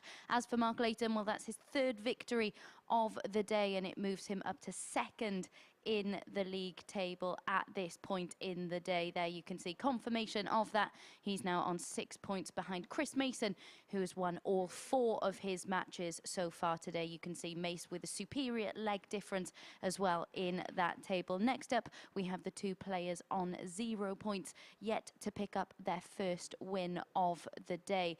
Chuck Norris has come agonisingly close, hasn't he, in all 3 of his matches, losing them in deciders. But as for John Walton, well, he took out this 1-1-10 finish on double 18. Of course, very few things going his way so far today, but this was a lovely check out from him to get a leg on the board against Barrie Bates. So then one of them needs to reach 4 legs in this match, that's for certain. Who's going to do it, lads? Well, we'll find out, Abby. It's a battle of the basement boys, fellow cellar dwellers towing the Oki here at the Super Series. It's been a pointless outing so far for the pair of them. John Walton, well, it's a familiar feeling for him, having only won 2 matches across 3 days in Group A. And he is on an almighty losing streak of 8 on the spin, including yesterday. In fact, on Tuesday, the match that John Walton won was his the double check there, actually, Henry. I think it was quite early in the day. It was indeed. It was his 2nd match of the day, so he's lost his last 11 in total, which is a real worry for Walton. Alan Norris, well, the worry for him is that he has lost 3 matches that he could have won. And sometimes that can grain on you more. When you know that you should have got the victories, should have got the W's, but you haven't. Well, if we're going to predict something in this game, I'm going to predict it's going to go 4-3. I'm not going to tell you where, but... Well, I will stand against that firmly. First leg, I remain on the throw first. firmly in the corner of Alan Norris, and everything that we've seen so far, despite the fact that he's lost all of his matches 4-3, tells me that he will win this one handsomely, because John Walton has been 100. cut adrift. He's not played badly, that's the thing, at all today. Okay, the first game against Layton was a bit of a struggle, but the doubles kind of played the average back down to 78. He then averaged 89.51 when he lost out to Robson, and then a similar average in the defeat to Barrie Bates. So 85. the performances are there. There's absolutely no doubt. And I'm sure when we have a look at the daily averages table, he's probably going to be in the top 2 or 3, but the results have not corresponded. They will correspond if he can get more maxes like that, though. Well, the concern for John Walton is now being high up on an unwanted role of dishonour, isn't it? He's lost his last 11 matches. He's, including 60. this one, got a couple more to play today. Losing them both would take him to 13. If he was then to be beaten in every game tomorrow, he would be the man to lose the most matches in a 119 in the history of the Super Series. That honour currently held, honour, is that the right word? By Certainly Aaron not. Turner, 17.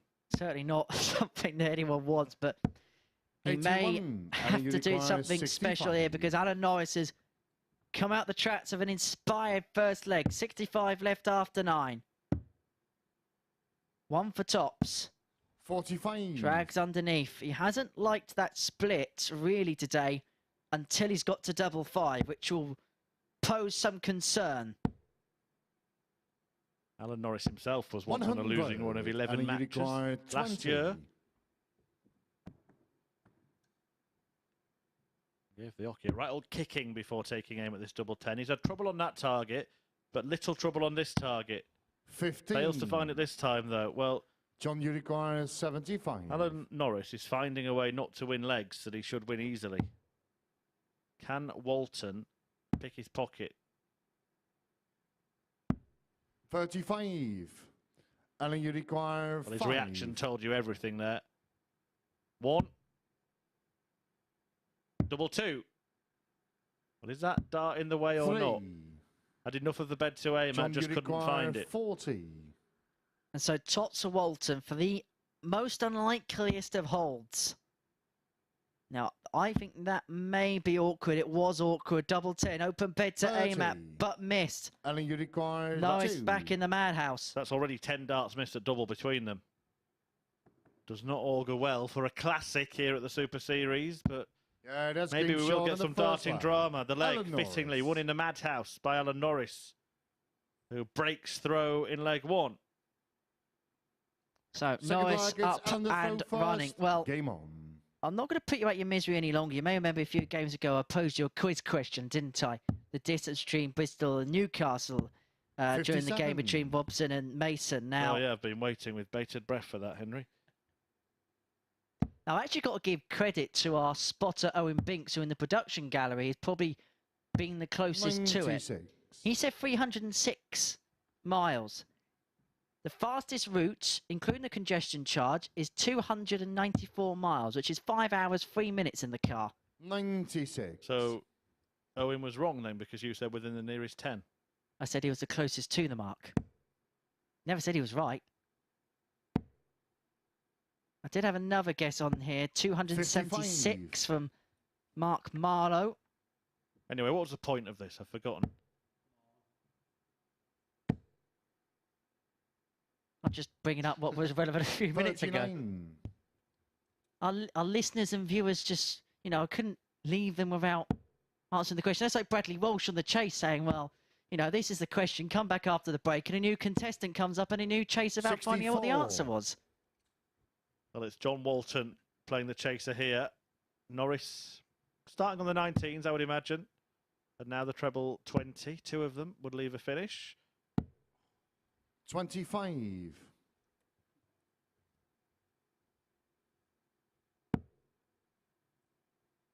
Norris, and you mentioned it, all Walton didn't play terribly badly in the first few 41. matches. But this one's been a shocker so far. Are they suffering from their position in the league table? Feeling hard done by? Both know that this is a must-win game. That there's absolutely no doubt about that. And they would have seen what the others have put in, and 96. suppose it can drag you down a little bit. But Alan Norris, as I say, we spoke about the averages earlier on in the last leg. Hasn't played bad at all. It's just been timing. 133. Really, more than anything, and missed doubles that's been the issue. Really, this has kind of come a bit from nowhere. Although this is a bit more like it. A bit more like it. 123. Well, that John, you 133 require was pretty well 112. timed from John Walton to get himself on this combo finish. He's taken out 110 earlier today, but he's not going to take out 112 because he's broken the #1 rule of Flight Club. Don't miss the big number. And that allows Norris a chance at 65, although Walton will make him wait. 80. And you require 65. 25 for tops. Will he go treble 15, double 10? Let's to go. 15 route. Oh my. He's missed the big number. He was looking 10 for tops. And decides to stay 45. on the 15s to John, you eventually get his require way to 32. double 10. But he hasn't afforded himself a dart at double. that's He's game short given in the John second 3 in round. hand. John He Walton. only needed the 1. And so we are level here at 1 apiece between Walton and Norris. Third leg is John the throw first. Game on. Both players are just finding it a little bit hard going out there. 60.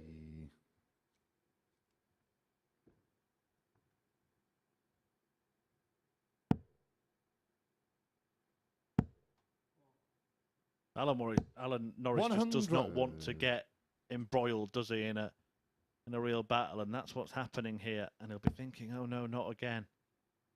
Walton wants to lose that losing feeling. 100.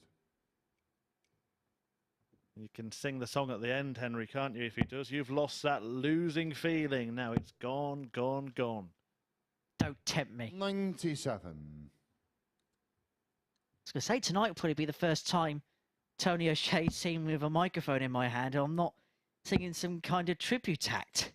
Yeah, let's not go down that road. 100. I don't know if the videos are on social media of Henry performing karaoke at the lakeside, but if they are, they should be taken down. Labelled as offensive. 81. The ironic thing was that your song of choice was entitled Let Me Entertain You. Did the exact opposite. That was not what you were saying 60. at the time, or were you just being polite? No, it was what I was saying at the time. Other people enjoyed it, I don't care. Yet to meet them, but sure I will one day. 85. 138 left by Chuck Norris to try and break again, having surrendered the break he got earlier on in the match. 57. Ellen, you require 138. Well, we've spoken about Keith Deller today. This is his famous finish, but he's going to go treble 16 first dart, so that leaves 90. So went across for treble 18. 84. To leave the John, you double. require 124. He needs himself 54 in the end. Walton now 124 himself. Across for treble 18. Should have given him a dart of the ball. So Norris now 54 remaining for the break. For a 2-1 lead. Ellen, you require 54. Double top. Double 10 again. Yeah, that's game But short. this time he does find it, and Norris is back ahead in this real grueling battle of a game. Forward lag, it's Alan to throw first. Will Game it on. finally be victory for Alan Norris, or will Walton manage to use all that Yorkshire grit and turn this around? 40. Just littered with errors, isn't it? Just waiting for the blue touch paper to be lit. Well, this could do so. 139. And let's wrestle the darts in John Walton's direction. 55. Barrie Bates against Gary Robson coming up after this in the final fixtures. Alan Norris faces Chris Mason. That is a daunting 92. task based on how Ace Mace has been today, and indeed all week. And then Walton will face current second spot Mark Layton. Maybe the surprise package of the day.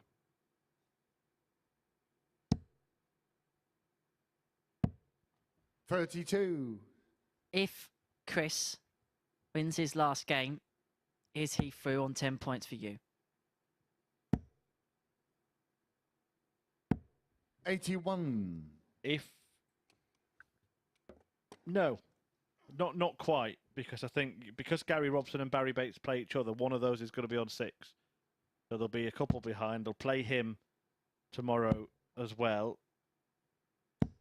60. And of course, let's not forget what happened to Scott Walters, who won all of his matches on a Thursday morning and lost all of his games on a Friday. And he really wants somebody else to do that, so it's not any longer the point of reference. But he'd probably be a couple of wins away, maybe even one win away. 54. John, you require 94.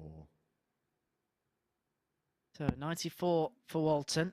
Can still be done. 91 remaining. So treble 17. We'll give him a dart at tops for a level game. 74. Drags underneath, but he's going to have the luxury of time and Norris all the way back on 260.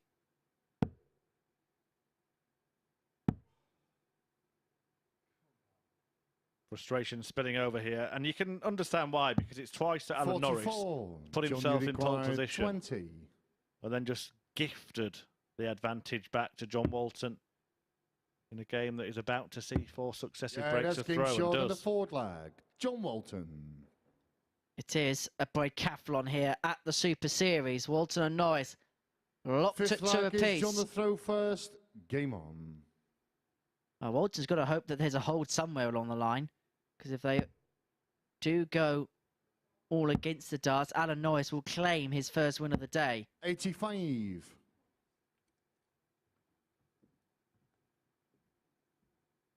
I'm going to reverse the question for you.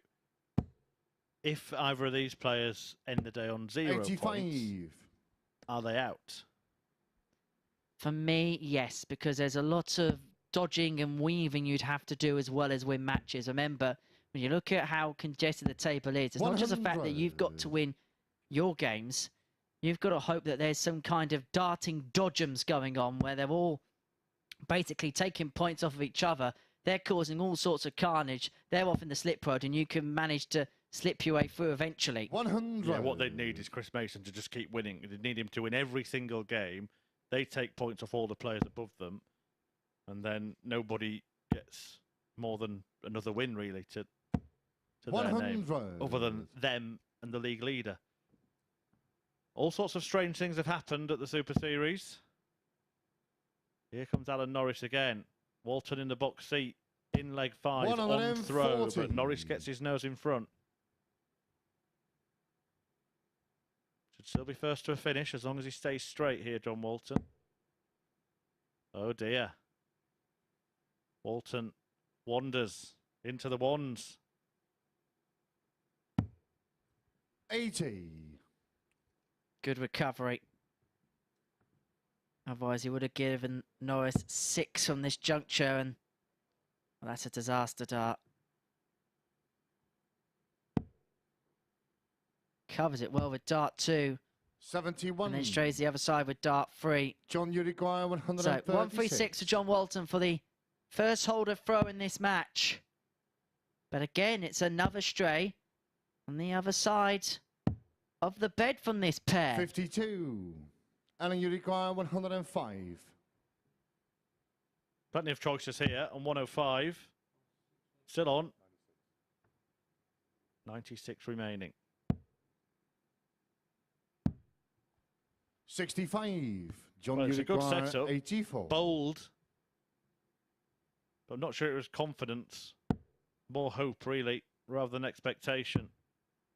The bullseye. 42. This Alan, you require yet 40. another leg won against throw. Tops hasn't necessarily been a friend for Alan Norris so far today. And it isn't there. Double 10. Yeah, that's game short. This time, double 10 is a friend for Alan Norris, and it's yet another breaker throw in this match. Well, Norris will hope there's only going to be one hold in this match, and it comes here in the sixth, because if that's the case, he will walk away with his first victory here at the Live Lounge in Portsmouth. Just going back to that point we made about whether or not it's too big a bridge, a gap to bridge for Norris or Walton should they end the day on 0. It might even be too big if they end the day on 2 points, you know, because 4 players in this series have reached 12 points in Group C and not qualified. Tony Newell, Owen Roelofs, Davy Prouston, and Matthew Edgar, who was reminding me of it yesterday. He actually got to 14 and didn't make it through. And you sense that this is going to be a high-scoring group. You sense it is now split into 2 sectors, a 4 and a 2. 98. The winner could maybe put themselves back in the conversation, but they're going to have to do some work tomorrow. They know they're going to have to do some work tomorrow. What we were saying at the start of this match was that what Alan Norris needs to do is avoid a last leg decider. Alan, you require Taking out 130 in the next 6 darts would do that. You would see Norris get some points on the board. No need to stay there. He does. And that is why Alan Norris finishes with a flourish. By far the best leg of the match. A dozen darter to see Norris pick up his first 2 points of the day and condemn John Walton to a 12th successive defeat here at the Super Series. All may be lost for Walton. All is not lost for Alan Norris. He will take on the league leader, Chris Mason, in the penultimate match of this session. But before that, Barrie Bates will have his last outing when he faces Gary Robson after the break.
Welcome back to the MODUS Super Series here at the Live Lounge in Portsmouth, where we've just seen Alan Norris get his first victory in Group C. It was a 4-2 win over John Walton in that match, and I think the pressure the players felt to get the points from that one was highlighted in the performance levels from both players.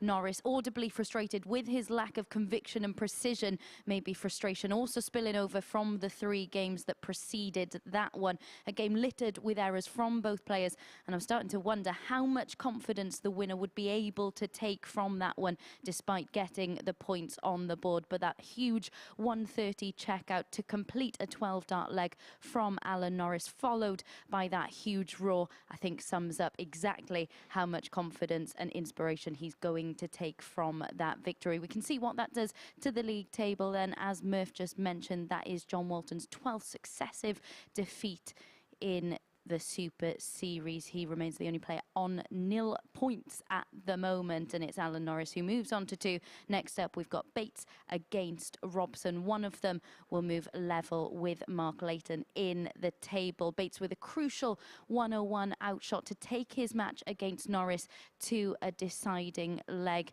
It was a crucial checkout from him, with Alan Norris sat on 70 in that one. Of course, he went on then to win the decider with a superb 88 out in that one. As for Robson, he won his first 2 of the day, lost his next 2, and I think it's fair to say we've seen a bit of everything from these 2 players so far today. What are we going to see in this one, lads?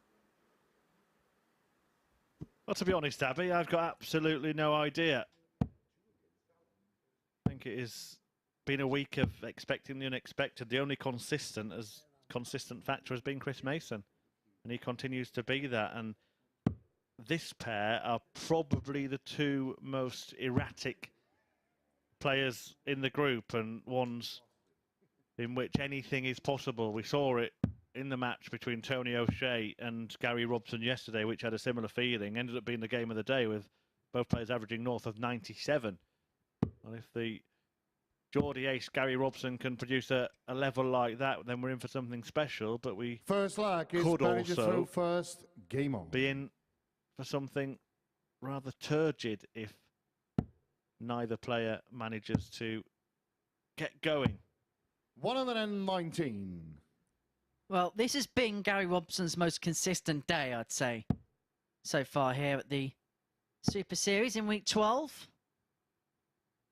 I say that and he hit single 5, single 1, treble 5. Thank you, Gary. Well, the other thing is you say it ahead of his last match, and one of the things that has been notable for Gary Robson earlier in the week is that he's 100. generally declined as the day has gone on.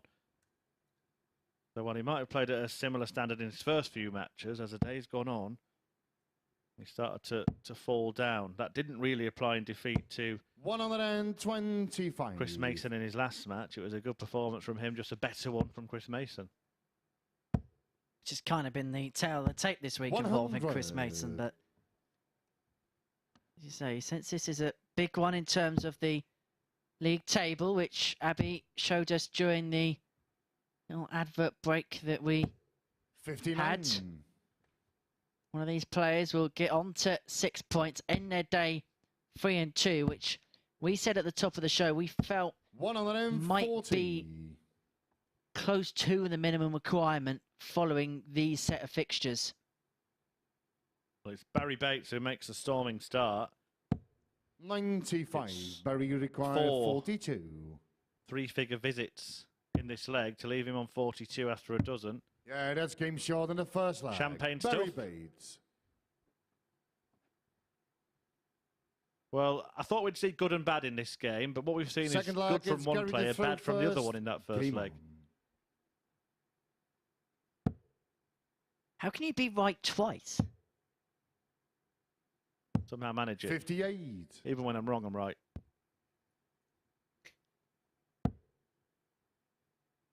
Barrie Bates got a lot right 60. in that leg. You got that wrong. I was wrong there. Even when I'm long, I'm light. Giving myself a tongue twister at the end of the day. It's been a long day, and do you know what, Henry? 39. You've got to do it all again this evening. I'm looking forward to it. 10 p.m, the place to be, Sporty Stuff TV. Yeah, I thought you'd ask. 98. Assuming that dart at the 18s wasn't intentional from Barrie Bates there.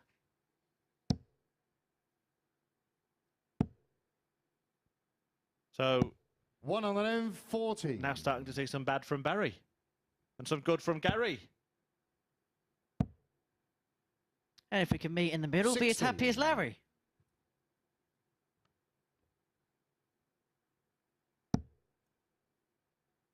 This is very, very good from Gary. 121. Well, doesn't need to react with so much anguish there. Gary Robson. 76. Gary, you require 143. Does leave himself a finish. 55.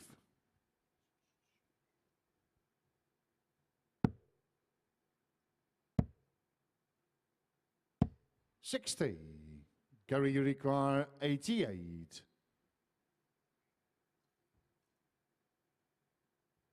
So 88. Going the treble 16 route. Finds it for tops. Yeah, that's game shot. Nice in the clean second kill leg. from Gary Robson. Gary Robson. That's better from Gary. Third leg is Barrie to throw first. Game on.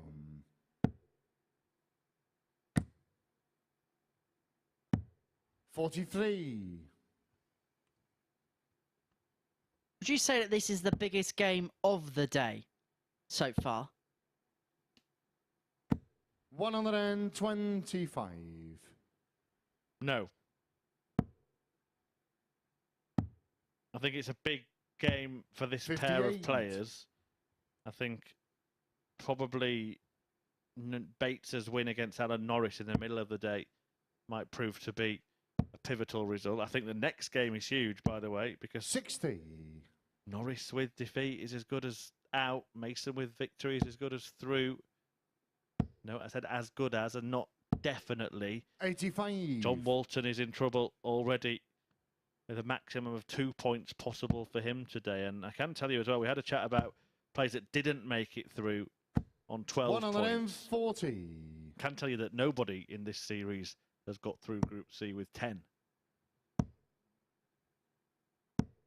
68. Which shows the competitiveness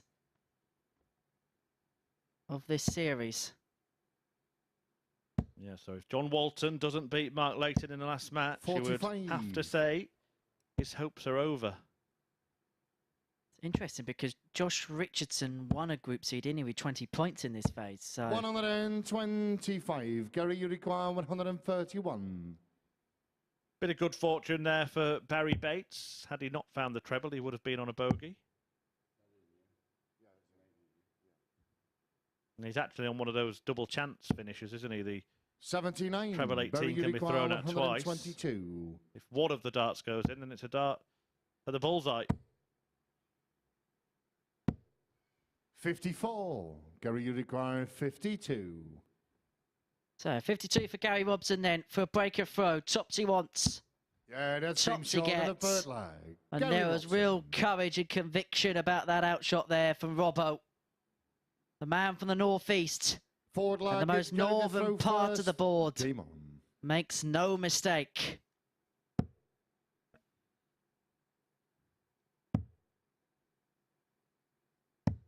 $77.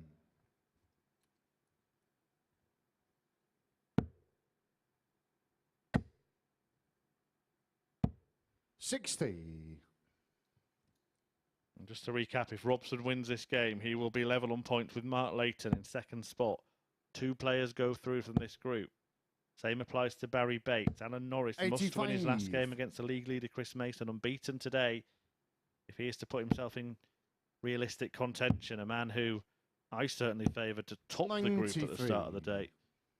I know that the odds compilers were in relative agreement. But Chris Mason just keeps getting stronger and stronger and shorter in 55. terms of actually picking up first prize on finals night. It might be 2 weeks stay on the stage for Mace.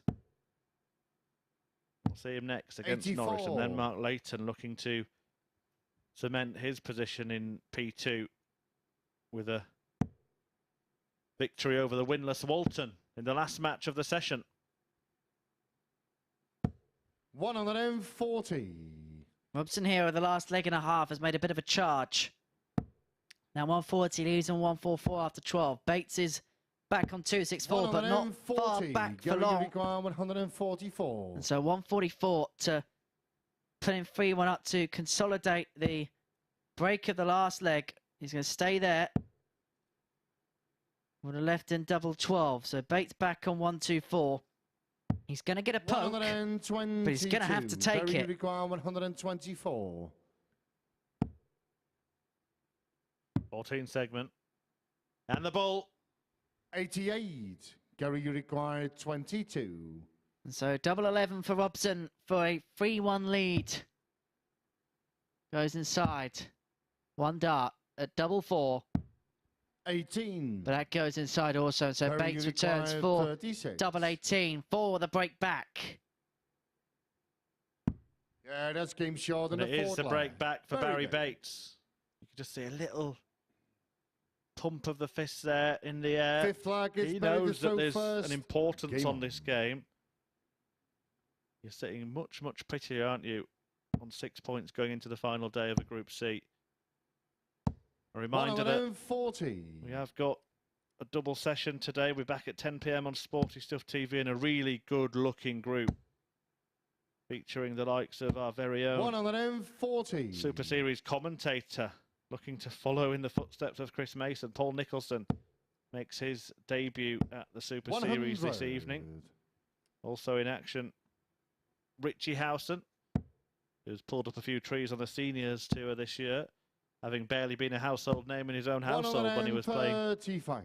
on the professional circuit. Tony O'Shea needs no introduction. Wes Newton, good friend of Barrie Bates as well. 43. Fantastic group, along with Andy Jenkins, who many are making the favourite to top that group. Interestingly, I was having a look at the head-to-heads in 77. Group B, and there's one particular head-to-head that actually spreads over 2 pages.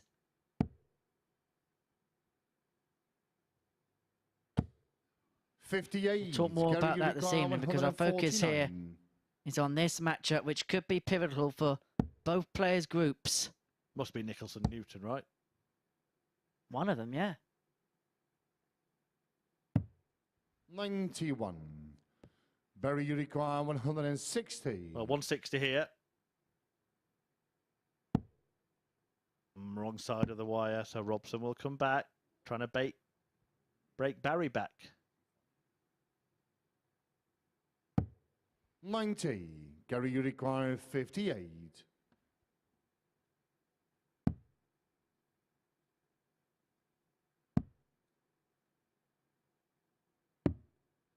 Yeah, that's game short in the 5th. And so Gary Robson is 1 away from what could be a crucial victory for him in the context of throw first. Game Group on. C. Has the darts here in the 6th to seal it.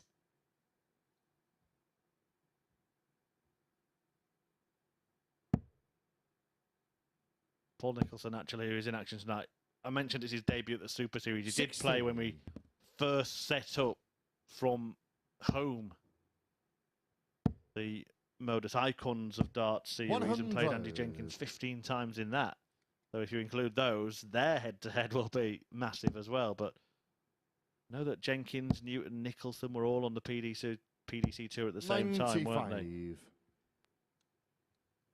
Richie Howson had a brief spell on it, and Tony O'Shea wasn't on it at all. 125. I suppose there's only you and me left in terms of commentators to make debuts, isn't it?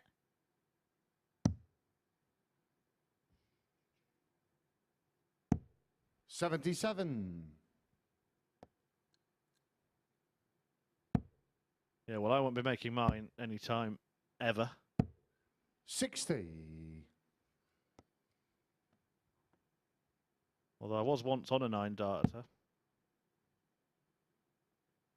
And I threw the second dart. 140.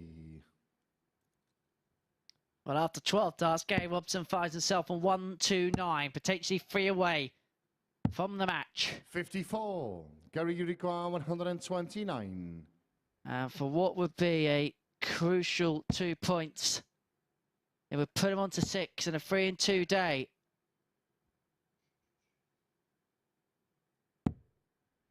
89. And so tops after 15 will do it nicely.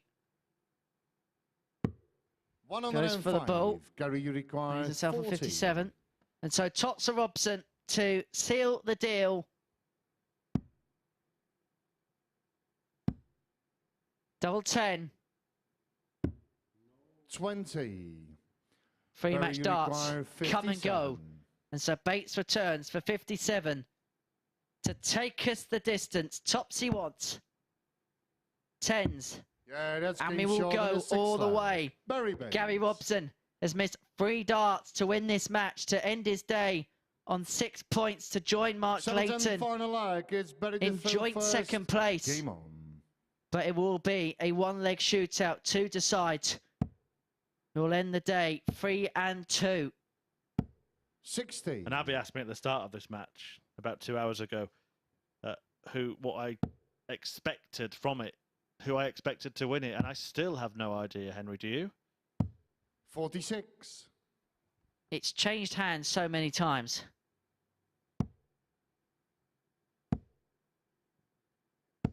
100. You feel like this is the type of game that in the last leg, tons may do.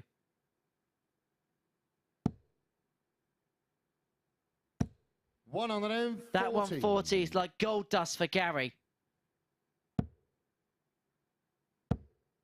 It forces the issue of Barrie Bates. 100. Replies of a ton in kind.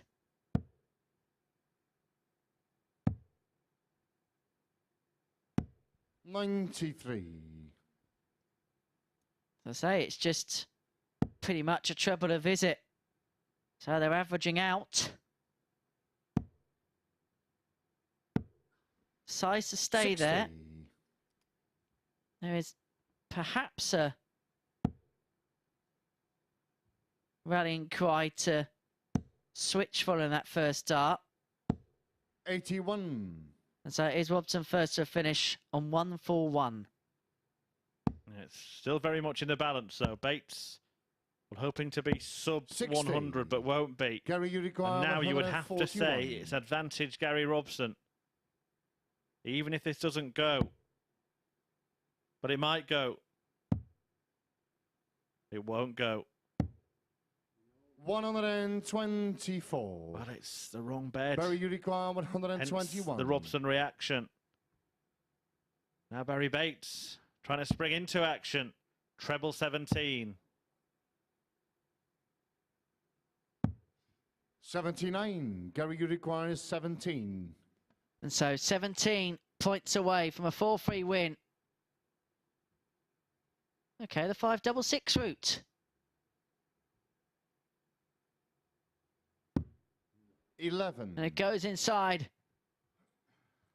And that is more mismatched darts. I make Barry, that you 5 require now for Gary 42. Robson. And so Barrie Bates returns for victory to put him on to 6 points. 2 darts at double 16, 1 left at double 8. 34. And now he's Gary, you mismatched require darts. 6. Yeah, it's one of those games where they might as well have just tossed a coin at the start of it. Is it going to come up heads? For Gary Game, Robson, shot, it is. And a match. And he Gary gets Robson. ahead of Barrie Bates in the Group C table. Moves into 3rd place after winning a scrappy affair, 4-3, breaking the throw in a last leg decider, which saw both players have the opportunity to take the points. But they went Robson's way. He ends the day on 6 with 3 wins from 5. Barrie Bates has 4 points with 2 wins. Chris Mason could have 5 wins if he beats Alan Norris in the match coming up next.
Welcome back to the MODUS Super Series, where Gary Robson has just come through in a last leg decider to get the better of Barrie Bates. It looked like early on Gary Robson was going to run away with that one. He certainly started the better, and despite Batesy trying to cling on to his coattails, it looked like Robbo was going to coast to victory. Earlier in this week, we'd been talking about Gary Robson and how he had a tendency to dip off at the back end of days.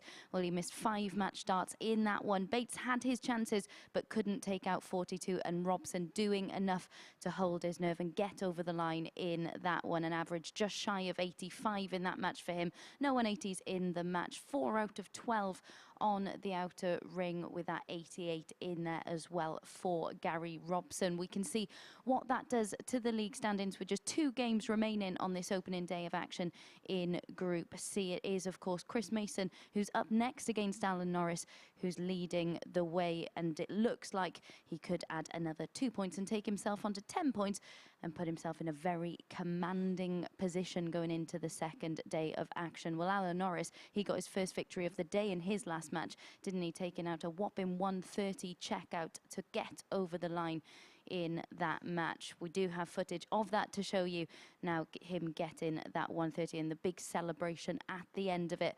That certainly meant a lot, given his finishing prior to that in that match. As for Chris Mason, well, again, he has been the standout performer in this, and he's looking to complete the Lou Reed today, the perfect day. He could make it 5 out of 5 in Group C. So let's get into this one then and see whether Mace can do just that in the company of Murph. I was going to call you Matt. Murph and Henry.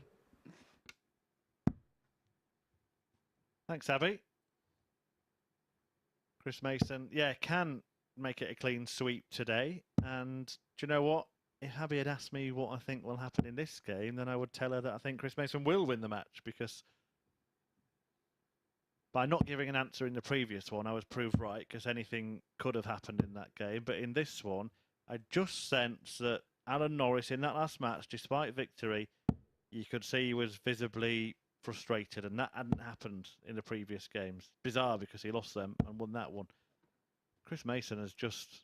First leg, it's Alan the through first. Exuding an air of confidence now, and he's kind of become, dare I say it, he's become the Phil Taylor of the Super Series in Group C. 100. He's the one in that practice room that has an air of invincibility. And I don't think anybody will beat him today. 100. Interesting comment you make on Alan Norris, and I concur with you on it. He would have been happy with the performances in the defeats because he played well. It was actually his poorest game in terms of stats. That was the one in which he did end up winning.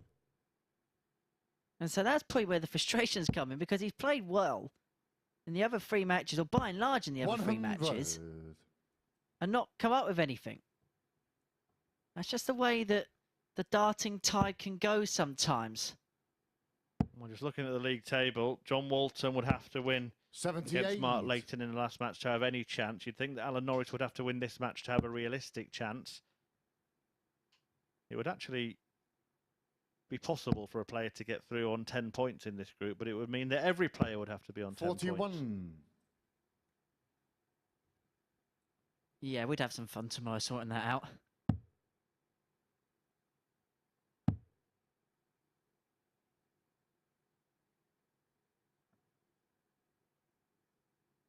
Good look at the bullseye here. 98. He had 145 left. He could have left a slightly more favourable outshot. And these are the things that can make a difference, because Mason is going to be on a finish himself as long as he stays straight. 100. It would have been ironic had he left the 120 that 125. Alan Norris declined.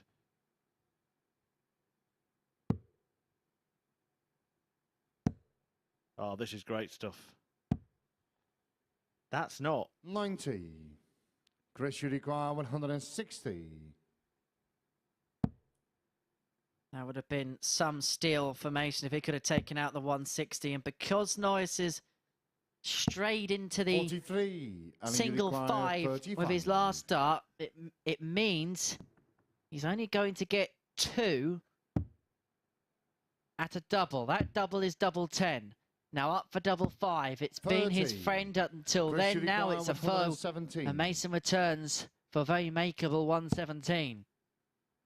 Treble 19.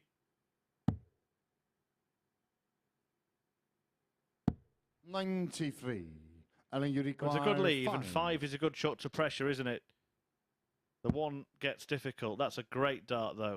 Not if he goes that's game short in inside. the He doesn't. first He line. goes in. Alan Norris. And Norris takes care of his throw in the first leg. And that is a Second big lag dart is for Norris, Carissa's because if he throw missed first. that, and as you say, Game on. got for double 1 and subsequently missed, Mason back on 24. If he stirs that leg against the darts, it's that sinking feeling again 85. for Norris, which he's felt for most of the day. Playing well, but not getting the outcomes he perhaps should have had.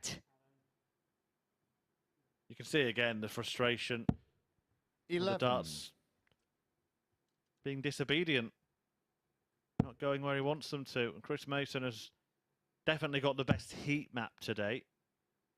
He's put something right as well. 51. I was just about to make a point. Maybe I should not do it. But I was going to say that he was missing a lot of big numbers earlier in the week, Chris Mason. And he was aware of that. 140. And I haven't seen it an awful lot from him today. Apart from the exact point that I decided to bring that up.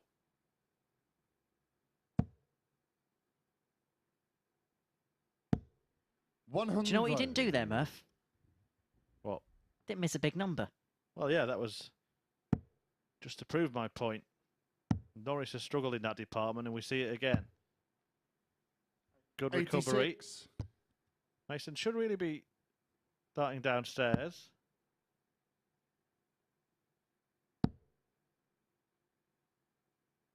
He's going to have to go 25 and ball here. 82.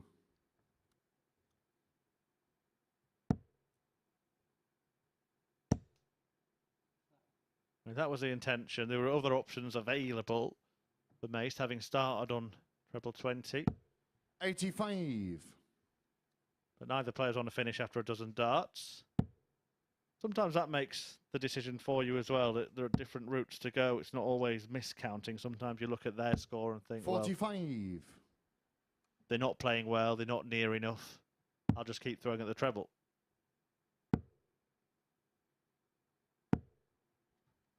$43. Chris, you require 138. So 138 here to level us up. Course for treble 18. Would have left him a dart at double 12, but we'll head back up top 98. Alan, you to require leave tops 136. if this 136 for Norris doesn't go. Treble 20 will be the first port of call. And he isn't going to be leaving himself a shot at double at the end of the combo. 58. Or indeed, Chris, you require 40. if he comes back. Which he could. Which he might. Yeah, that's game Which he short in the won't, second because lag. Mason has found Chris that double Mason. 5 that has been so kind to Norris at times today. It's a show of respect from Chuck Third there. lag, it's Alan the throw first. Game on.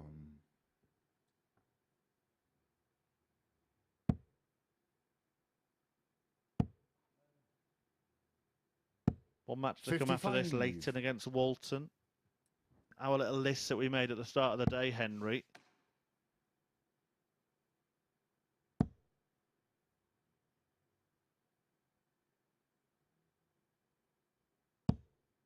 I 85. had Layton at the bottom of the table. That is a big error on my part. You had him as fourth. 85. Both of us had John Walton in the bottom two. That's been the closest we've been. Of course, both of us had Chris Mason in the top two. But we both had Norris in the top two as well. 57. What do we know? Well, not a lot, but if everything went the way that players and 140. pundits and bookmakers thought, then they wouldn't need to play the games, would they? That's the beauty of live sport. Anything can happen, any outcome 100. is possible. It's only live once.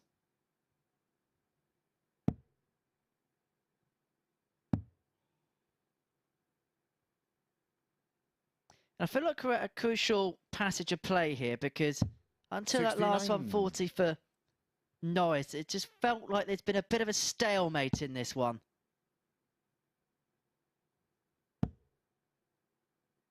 Now, sure, he's got to go downstairs here. 99. Does go downstairs. Alan, you require 152. So 152 for Norris. Another one of them. Would have left double 16. So Mace is back for 160. 87. Chris, you require 160. This would be a real highlight. Not to be. Norris will come back. 65. Not a certainty. Mason will apply pressure here. Alan, you require 65. Yeah, goes the 15 route once more. 10. Leaves him on tops. 45. Chris, you require 60. So all about the top of the board. Tops. Yeah, that's game For the man at the top of the Chris group. Mason. To get on top against Alan Chuck Norris. Leads 2-1. Forward lag, it's Chris to throw Crucially first. as well, that's a Game break on. of throw. And Mason's march towards a perfect Thursday here at the Super Series 45. is 2 legs away from completion.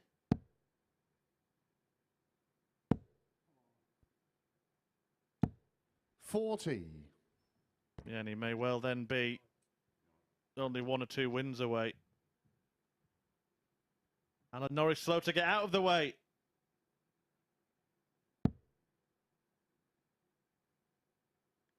Clearly bothered, Chris, hasn't it? 180. Gave him extra time to focus on the treble bed. Yeah, might hope for Norris to lose another flight here. 99.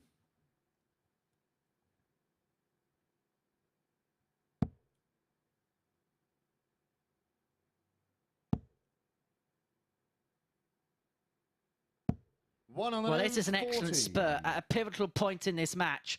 180 followed by 140. We said in the middle of the last leg that there was a bit of a stalemate in play. Well, Chris Mason has upped his level here 57. Chris, at a you crucial require time. And so now 136. after 9 darts, leads 136 to consolidate the break he accrued in the last leg with a hold in this one. Double 8 for 136. Yeah, That game is short than a forward lag. superb. Chris That is Mason. 8 for Mace, and Alan Norris applauds in appreciation, and he is 1 leg away from the perfect Fifth leg is Thursday on the throw here at the first. Super Series. Yeah, absolutely clinical stuff from Chris Mason. A dozen darter. Ended with 180, 140, 136. 120. Started that leg with a 45, Henry.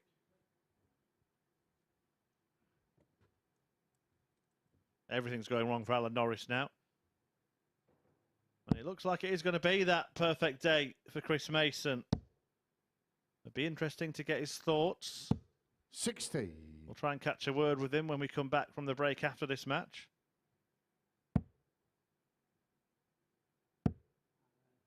I'm surprised that he hasn't accidentally come into the commentary box one morning this week. He might intentionally come in 41. after this performance today. In fact, I might ask him if he fancies doing the last match. I'll go and get some lunch. He's playing like a man who's made a lunch reservation of his own. 140. Nice to know you enjoy my company, Chris. I'd tell you if I was. 58. Well, we'll be part of the Super Series Coffee Club later on this evening, ahead of our evening session, which begins 10 p.m. sharp here on Sporty Stuff TV. It is the 59. beginning of Group B. You do not want to miss it. And of course, we will see 5 players progress over the next 2 days from these 2 groups to Saturday night's finals. You can be a part of the action. 132. www.dartshot.tv for your free tickets for Saturday night's final.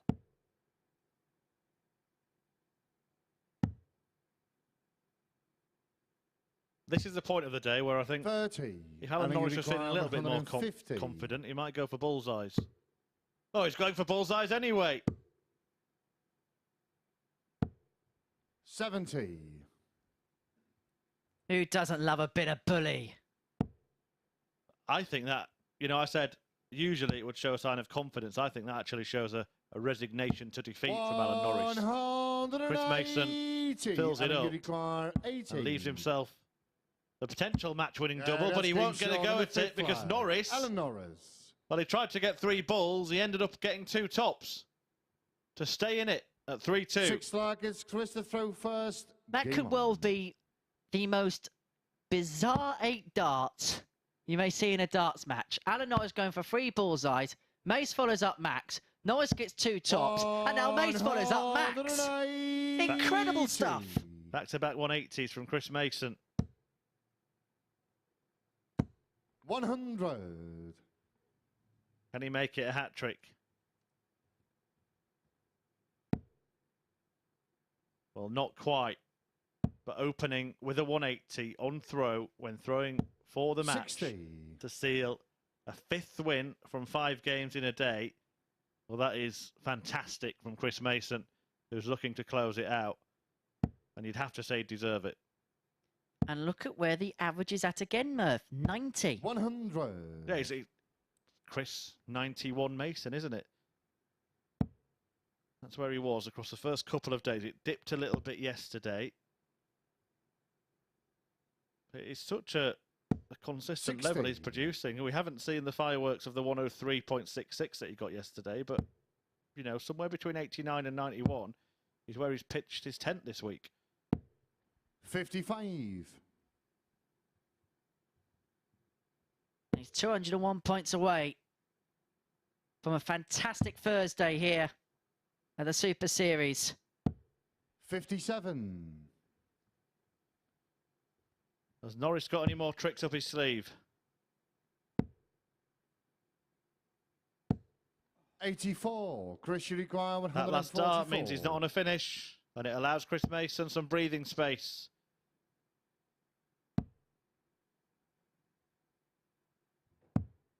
80. That's a huge last dart because that could have just let Alan in a touch.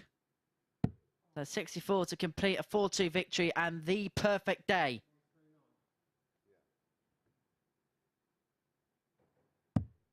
$42. Treble Chris, you 16. require 64. All treble 8. And now 16. And now tops for the man at the top of the table. 44. And you require 120. Oh, Alan Norris is getting ready, getting going. Getting throwing. The Shanghai shot to stay in it. Oh, we might go bull-bull here. That is tricky. But the fact that he stepped across means he's staying there.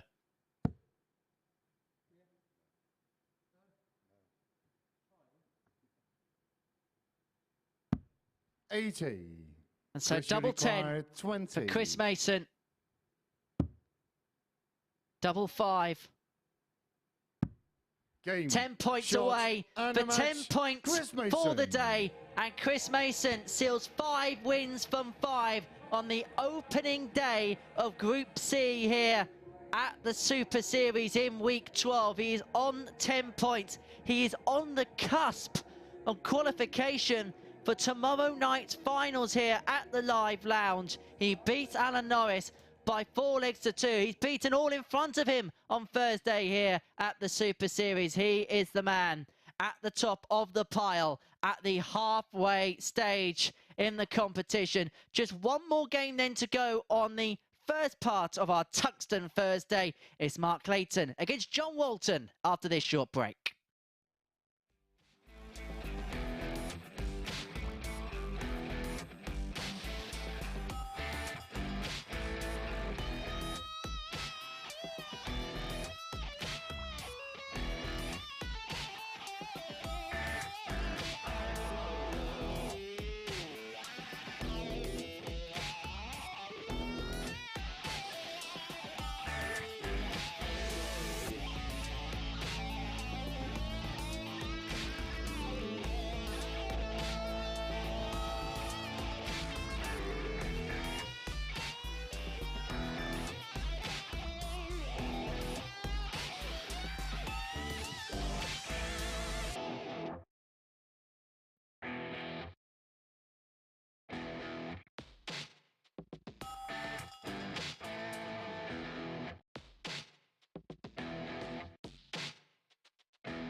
Welcome back to the live lounge here in Portsmouth. I'm joined by the man who has achieved perfection on the opening day of action in Group C.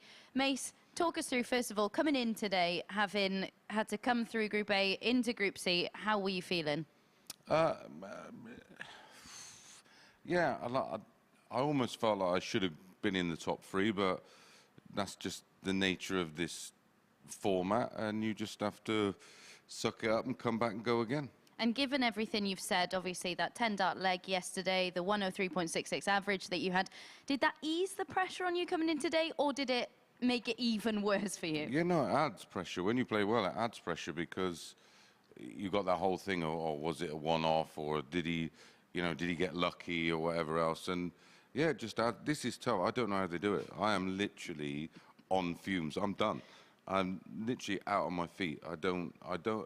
Although we commentate on it, we work in it, and we try and sympathise with the players, I am literally just toast. You say that, you have won 5 out of 5 today, though, but we've talked about it a lot today. The most impressive aspect for you, earlier on in the week, you weren't coming through those tight games. Today, that's what you've done. How have you changed things in order to do that? Yeah, well, I realised that I was not getting off to a good enough start. I was here at 7 o'clock this morning. So I sort of thought to myself, why am I not getting out the blocks? I got here at 7 o'clock this morning, started practicing at literally 7:10 to make sure I was ready to go on the beer bang. And it wasn't the prettiest game in the world, but I had a little bit more, and I felt like there was more there, and that's all I've drawn on all day. And Chris Murphy said as well in commentary that there may be that fear factor with you because you have been the standout player all week. Everyone's been talking about you. It is, isn't it? It's They don't lovely. usually say that about me. But they've been talking about you all week, so other players in that practice room know that you're the player to beat this week. Yeah, but that also comes with its own pressure. You know, it's like you've got a target, and I mean, it's been brilliant, but horrendous in the same breath. And we are being really nice to you today because the last time you came up here to chat to us, we showed you the bust 130. This time we're actually going to show you an outshot that you took out. Oh, right. We're going to show you the 136. One of the ones from today. Yeah, oh, yeah, that was nice. Yeah. Yeah, I didn't know where the 88 was going. But in the practice room, I reckon I've hit... no lies, I reckon I've hit 5180s in the practice room today. And then I've stood there and just not felt comfortable at all. But the treble 20s have been flying in. And there was a couple of times today, quietly, I thought, I'll smash that 103. But that's what this game does to you. As soon as you go, oh, I've got it, it comes back and bites you on the bum. And we're not going to put your commentator's hat on too much in this interview. I don't think it would be safe to. But you know how this works. You've got another day to come. How close do you feel you are to qualifying for finals night? I didn't play. Ironically, I played way better than I did today over the first 3 days and got almost nothing from it. And today I've just sort of struggled and scrapped. But I've had a different mindset today. I woke up with a little bit of a mood this morning, and when I could have just sort of gone, oh, it's just not meant to be, I've dug in, and I don't know what's going to happen tomorrow. Well, he certainly dug in today. That showed in his performances. We've got one more match coming up for you in this session today. So let's get into it then and hand back over to our commentary team. Thanks, Abby. Yes, Chris Mason, I think, being a little bit hard on himself because he is 5 points better off in the averages than his next nearest rival in this group. So he's, for me, Henry, more than good value to be where he is, having won all the matches that he has today. But does that say where he thinks his game is at the minute? That he's averaging what he's averaging, he's playing how he's playing, but he still thinks that there's more gears to his game? Possibly, yeah, possibly. And I think that one of the things he said that was interesting is he felt he should have been in the top 3 and maybe playing tonight. The fact that he woke up in a mood this morning might be down to the fact that he had to be here this morning. And gone the right way about putting it right. You'll have a well-earned lie-in on Saturday, and I think that you will have somewhere to be on Saturday evening, and it won't be in this room. It'll be out on that stage. It's marked the throw first. In fairness, the incentive to not sit next to me is probably quite a lucrative one, but we'll have to remind Mace that he doesn't have to be here tonight. Yeah, I might have to get my darts out and start practicing from 7 in the morning, if that's a reward, Henry. But what of this one? 81. For John Walton, it's going from bad to worse, isn't it, this week? a win each day on Monday and Tuesday, nothing on Wednesday, and now it might be the same on Thursday. 95. A run of 13 consecutive defeats that would leave him in the running to post the worst losing run ever at the Super Series. And I can imagine it's hard to 99. not go through the motions at this present moment in time. You know, everything that's going on, and the thing is that there's been little moments where there's been sparks today, but they've just been little flickers. 84. Yeah, Mark Layton, though, has been more than competitive throughout the day's action. He started with a 4-3. The victory against Alan Norris that really set the tone for Chuck's day. 99. If he's been the surprise at the bottom of the table, Layton has been the surprise towards the top. The Welsh ace, 64 years of age, and could 85. put himself on 8 points and really take the initiative into tomorrow. You get the sense that a fair few people in that practice room would quite like John Walton to pull off a victory in this one. We even spoke about Alan Norris. If 92. Layton gets to 8 points, that's difficult then, isn't it, for Norris? If he stays on 6, all to play for. Very, very doable, very, very makeable. But then also John Walton, I know with a bigger gap in the legs 99. difference bracket, Mark but he would Uruguay, also be on 2. 130. Yeah, -12 John Walton before this match in comparison to just -3 for Alan Norris just ahead of him. 44. John Uruguay, 138. We said there's been patches of brilliance, and we're going to see another spark here from John Boy. You'd think it'd be treble 18.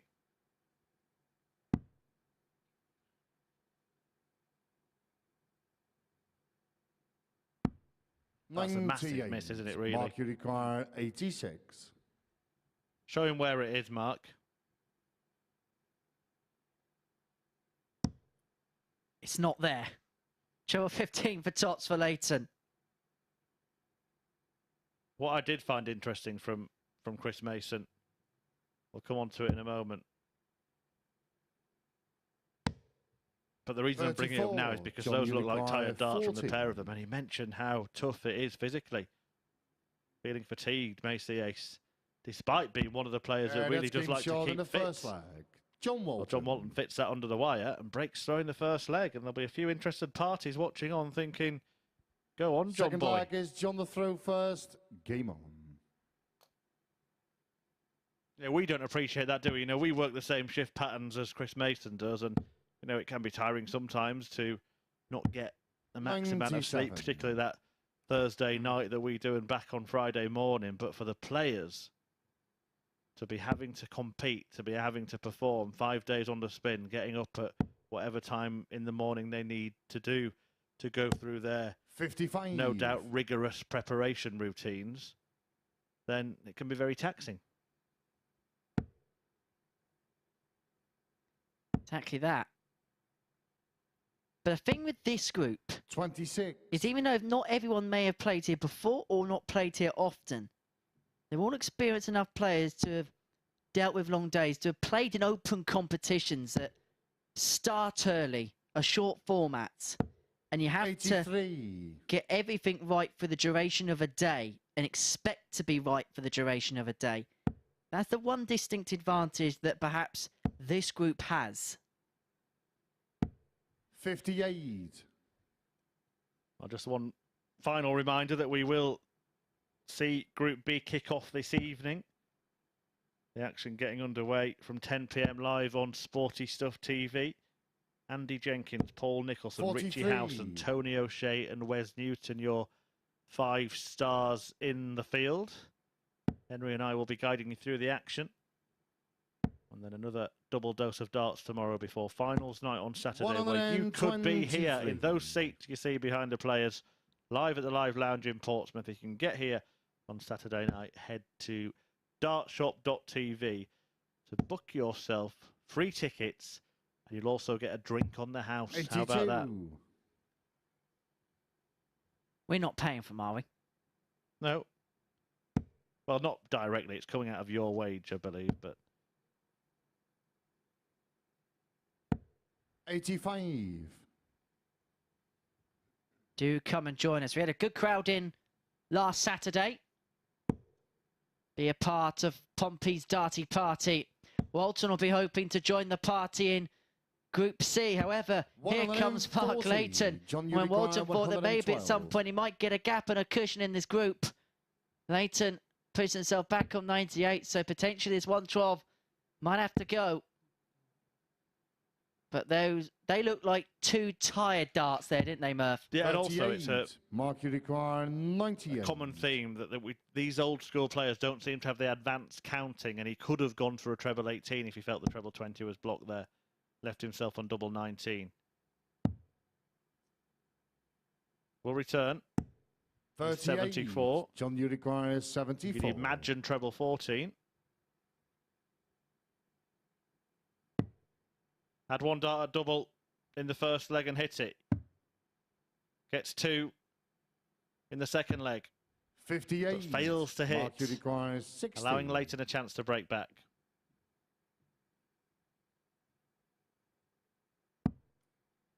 You've got to say, he's not really been in this game so far. Yeah, that's game short. He's more than in it now. Mark Layton. Levels us up at 1 apiece. After John Boy missed those third leg is 2 darts at double. Game on. Well, the other thing you have to consider, it's a point that Paul Nicholson was making last week, is that the fixtures are played in reverse order on a Friday compared to the Thursday action. So this will be the first game tomorrow. Now, 85. if Mark Layton wins it as he's expected to and then goes and beats John Walton again tomorrow, he's on 10 points, the top of the table, tied with Chris Mason before any of those other players in the running have thrown a dart. 55. Could really set his stall out. I'm going to throw a scenario on here, Murph. Likewise, John Walton could win both of those fixtures and he'd be on 4 points, and before anybody else has thrown a dart, he'd be 2 behind the top 2. Remarkable, isn't it, how quickly 96. things can change around. The only person you feel comfortable, or who should feel comfortable in themselves, is Chris Mason. And even having said that, he 76. said he doesn't know what to expect tomorrow because he's been sat in this chair. He saw what happened to Scott Walters.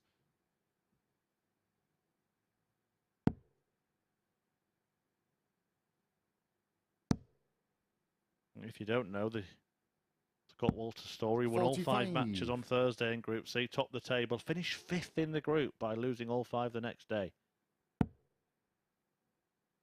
If that's not an example of darts is on the day, I don't know what is. I actually felt partly responsible because I said to him in an interview afterwards, "Oh, you don't have to turn up tomorrow, Scott." Walton 40. in position here to break again. 2:30 after 9 darts. Layton 3 darts ahead, but 5 points behind.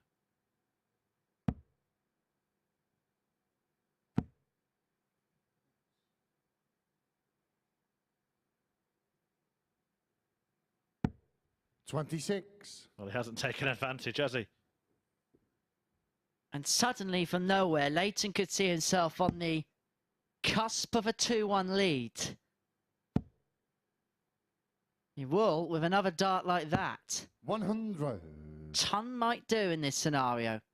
Yeah, there was an argument to go for the ball with the last dart. 25 instead of 20 would have left him a slightly more favourable finish. The 130, but 60. Walton isn't hitting hard. Mark, you require 135. But bullseye to start. Oh, what a dart that is. Treble 15 or treble 19. Double top for a blockbuster. 95.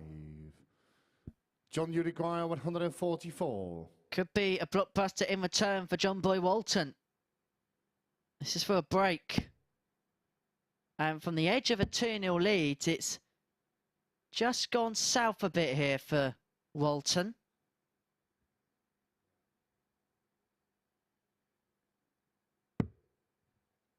$87. Mark, you require 40.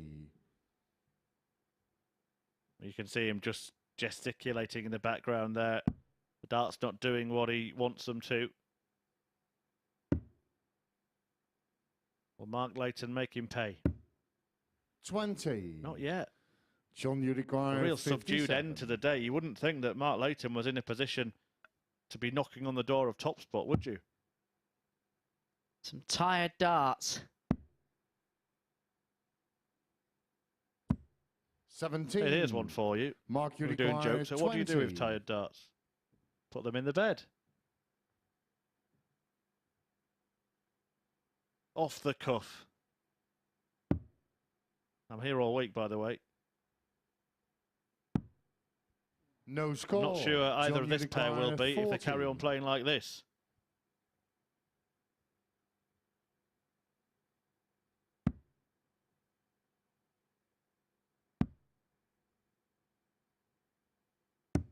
Yeah, that's game short in the third leg. John Walton. Well, I think the face of both players is all of us right now. Just a sigh of relief that that leg is over. Forward leg is John the throw first. Game Let's on. just say John Walton won the third leg. He throws first in the fourth, and we persevere. And we made the points, didn't we, 60. about tired darts. That is an example there. All three of them low. Below the treble 20. It's a heavy arm. It's fatigue. Might be a bit of that shoulder. The problem that he's been suffering with, the pain barrier that 45. Walton has been playing through. But he will not care one bit what his average is, how many darts he misses at double, if he gets a win that ends this almighty slide. 55.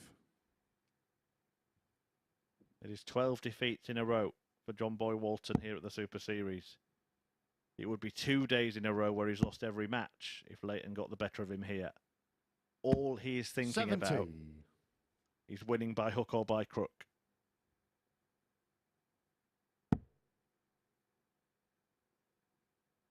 And maybe what to have for lunch.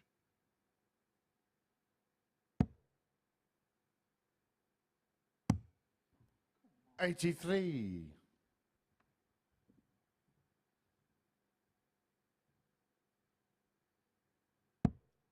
Anyway, what is your exquisite lunch today that I'm not invited to? No, same as yours, Henry. A pre-packaged 100. egg and cress sandwich. We just bought the same sandwich. Absolutely. I don't know why I was so excited about it, but 98. Well, John Walton having a good think about the best way to leave a finish there. Not always something he does, but I think he's got a little bit of 96. motivation now from the position that he's in and from the level that Mark Layton is playing at, which I have to say is a level I expected to see more from him today. He's been really good up to this point. Suddenly, 40. it's come crashing down. I tell you what, just look at the way he released those 3 darts. Don't look at where it went in the board, but actually look at the darts, the way they were thrown. That's probably the first time I've seen today John Walton throw some darts with a bit of confidence. 59.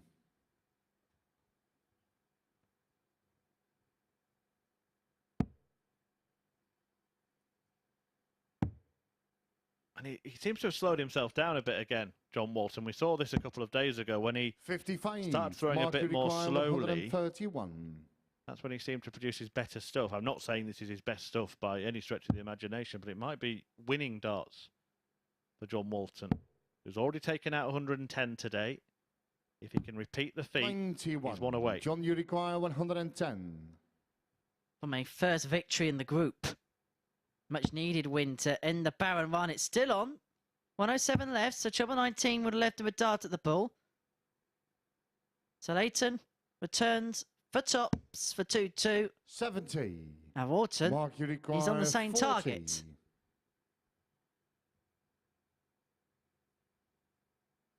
Does he get it? That's game short in the Of course he fourth gets leg. it. Mark Layton. Mark Layton levels the match at 2-2, and it could be the case for Fifth what leg is is Mark the throw undoubtedly first. Game on. the poorest match of the day proves to be a pivotal one, particularly if Mark Layton can get a victory. Norris Bates, Robson. 85. All three of them would like a Walton win. To be honest, Chris Mason as well, because it keeps everybody 4 points behind him. Only Mark Layton 84. wants a Mark Layton win. Basically, John Walton's the home team here, and everyone's cheering me on, and there's only one away spectator, and that's Mark Layton. 60. But he does have the darts, Mark Layton. And he does have more winning experience recently to draw on. 100. Seems a long time since Tuesday morning, doesn't it? John Walton, when he got his last victory.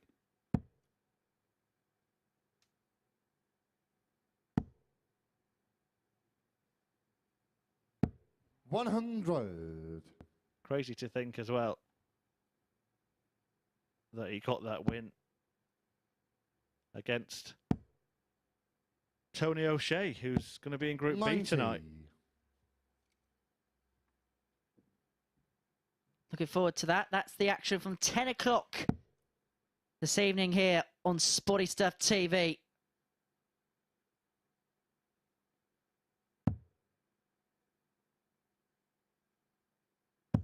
$134.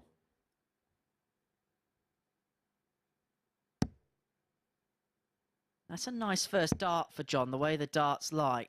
Just think he rushed the second one a bit there, talking about how he'd slowed himself down. The first one went in, he was almost impatient to follow it. Mark, you When he require stopped himself, he did follow it. 122.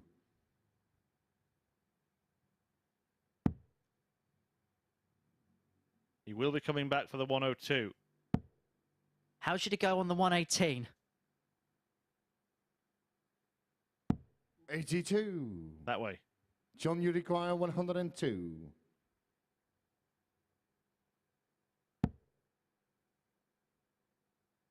Might be a 6 or a 10 here. Yeah, double 16 for Walton to get ahead. 56. Oh, he's so close. Yet Mark, so you far. require 40. So Layton on tops. That's To Kim go Shaw, then the one fifth flag. away Mark Layton. from victory against John Walton to compound and compile his misery Six here flaggers, John the throw on Thursday. first. It would put him Game on. onto 8 points following the conclusion of the first day's play. 81.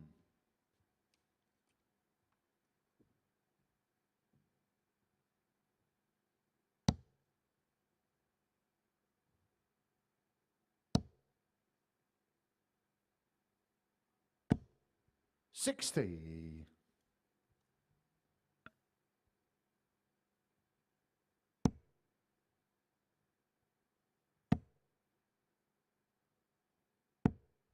$60.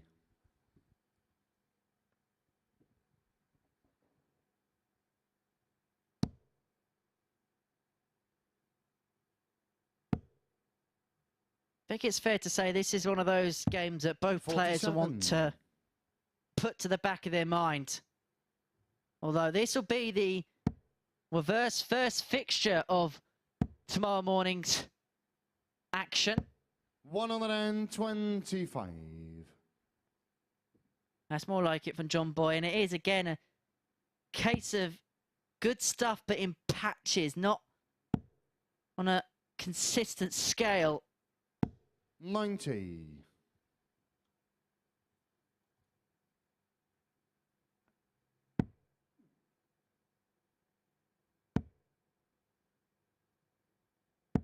$125. So Walton on 110 after 12. It looks as if our last game of the session will go the distance. 60. John, you require 110. 6 at it from 110. Well, he can go treble 19 ball if he so wants, but with Layton back on 2-4-4, he could set it up. 38. Try and nicely set it up. So 72 upon his return.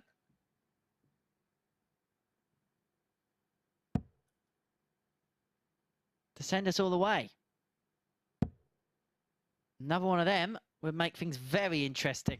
140. Very interesting. 72. So 72 for Walton to take us the distance. 20. Tops. 52. But that's Mark pulled low. 104. And so to claim the final rubber on the opening day of Group C, Mark Layton was 104.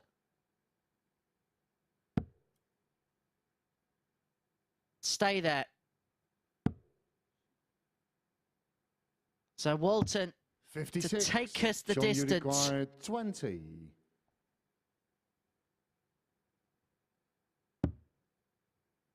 Double 5.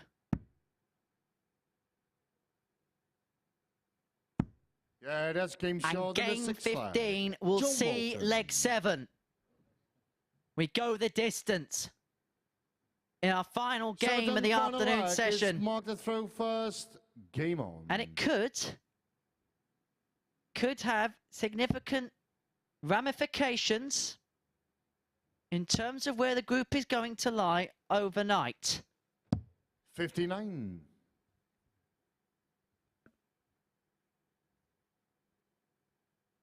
If Layton wins, he's on 8 points. 140. If Walton wins, he puts himself on 2. He'll play Layton in the first game of tomorrow. And as I said to Chris Murphy a few moments ago, if he did the double over these 2 fixtures, he'd only be 2 points off 40. second place. This is what's so encapsulating about this format. Anything's possible at any juncture. And suddenly here, 125. in the last leg of the session, John Walton's found a bit of a spurt. 140, followed by 125. And suddenly, Layton, who had the darts at the start of the leg, is 58. chasing.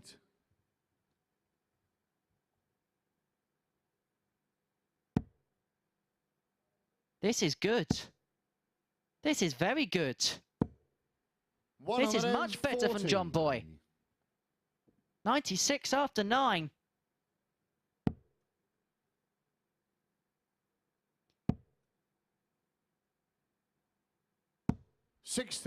And he's got the luxury of time to seal his first win of the day, his first win of Group C. 56. And he squares up for tops after 12.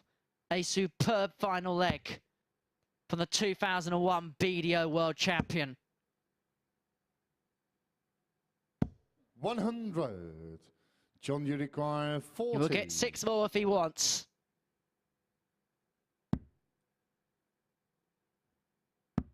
Game. But he only needs 2.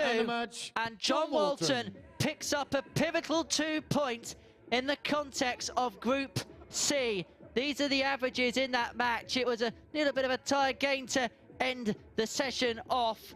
And so a 4-3 victory for John Walton against Mark Layton to end our day. And so that rounds off the action as far as the games are concerned in Group C. Remember, Group B takes place from 10 p.m. this evening, but following the conclusion of today's play, things are very, very interesting now. Chris Mason leads the way on 10 points from Mark Layton, Gary Robson on 6. And then Bates, Norris and Walton are also interested parties. Let's hand back up now then to the presentation platform to join Abigail Davies. Yeah, thanks very much, Henry. As you mentioned, it's Chris Mason who leads the way in Group C at the halfway stage. A reminder that we'll be back with Group E action this evening. It gets underway from 10 p.m. and one of our other own in Paul Nicholson will be getting involved. We'll see you from 10 p.m. this evening. You don't want to miss it. See you then. The MODUS Super Series, brought to you in association with Bet365, Betfair, Betfred, Coral, Ladbrokes, Paddy Power, Unibet and William Hill.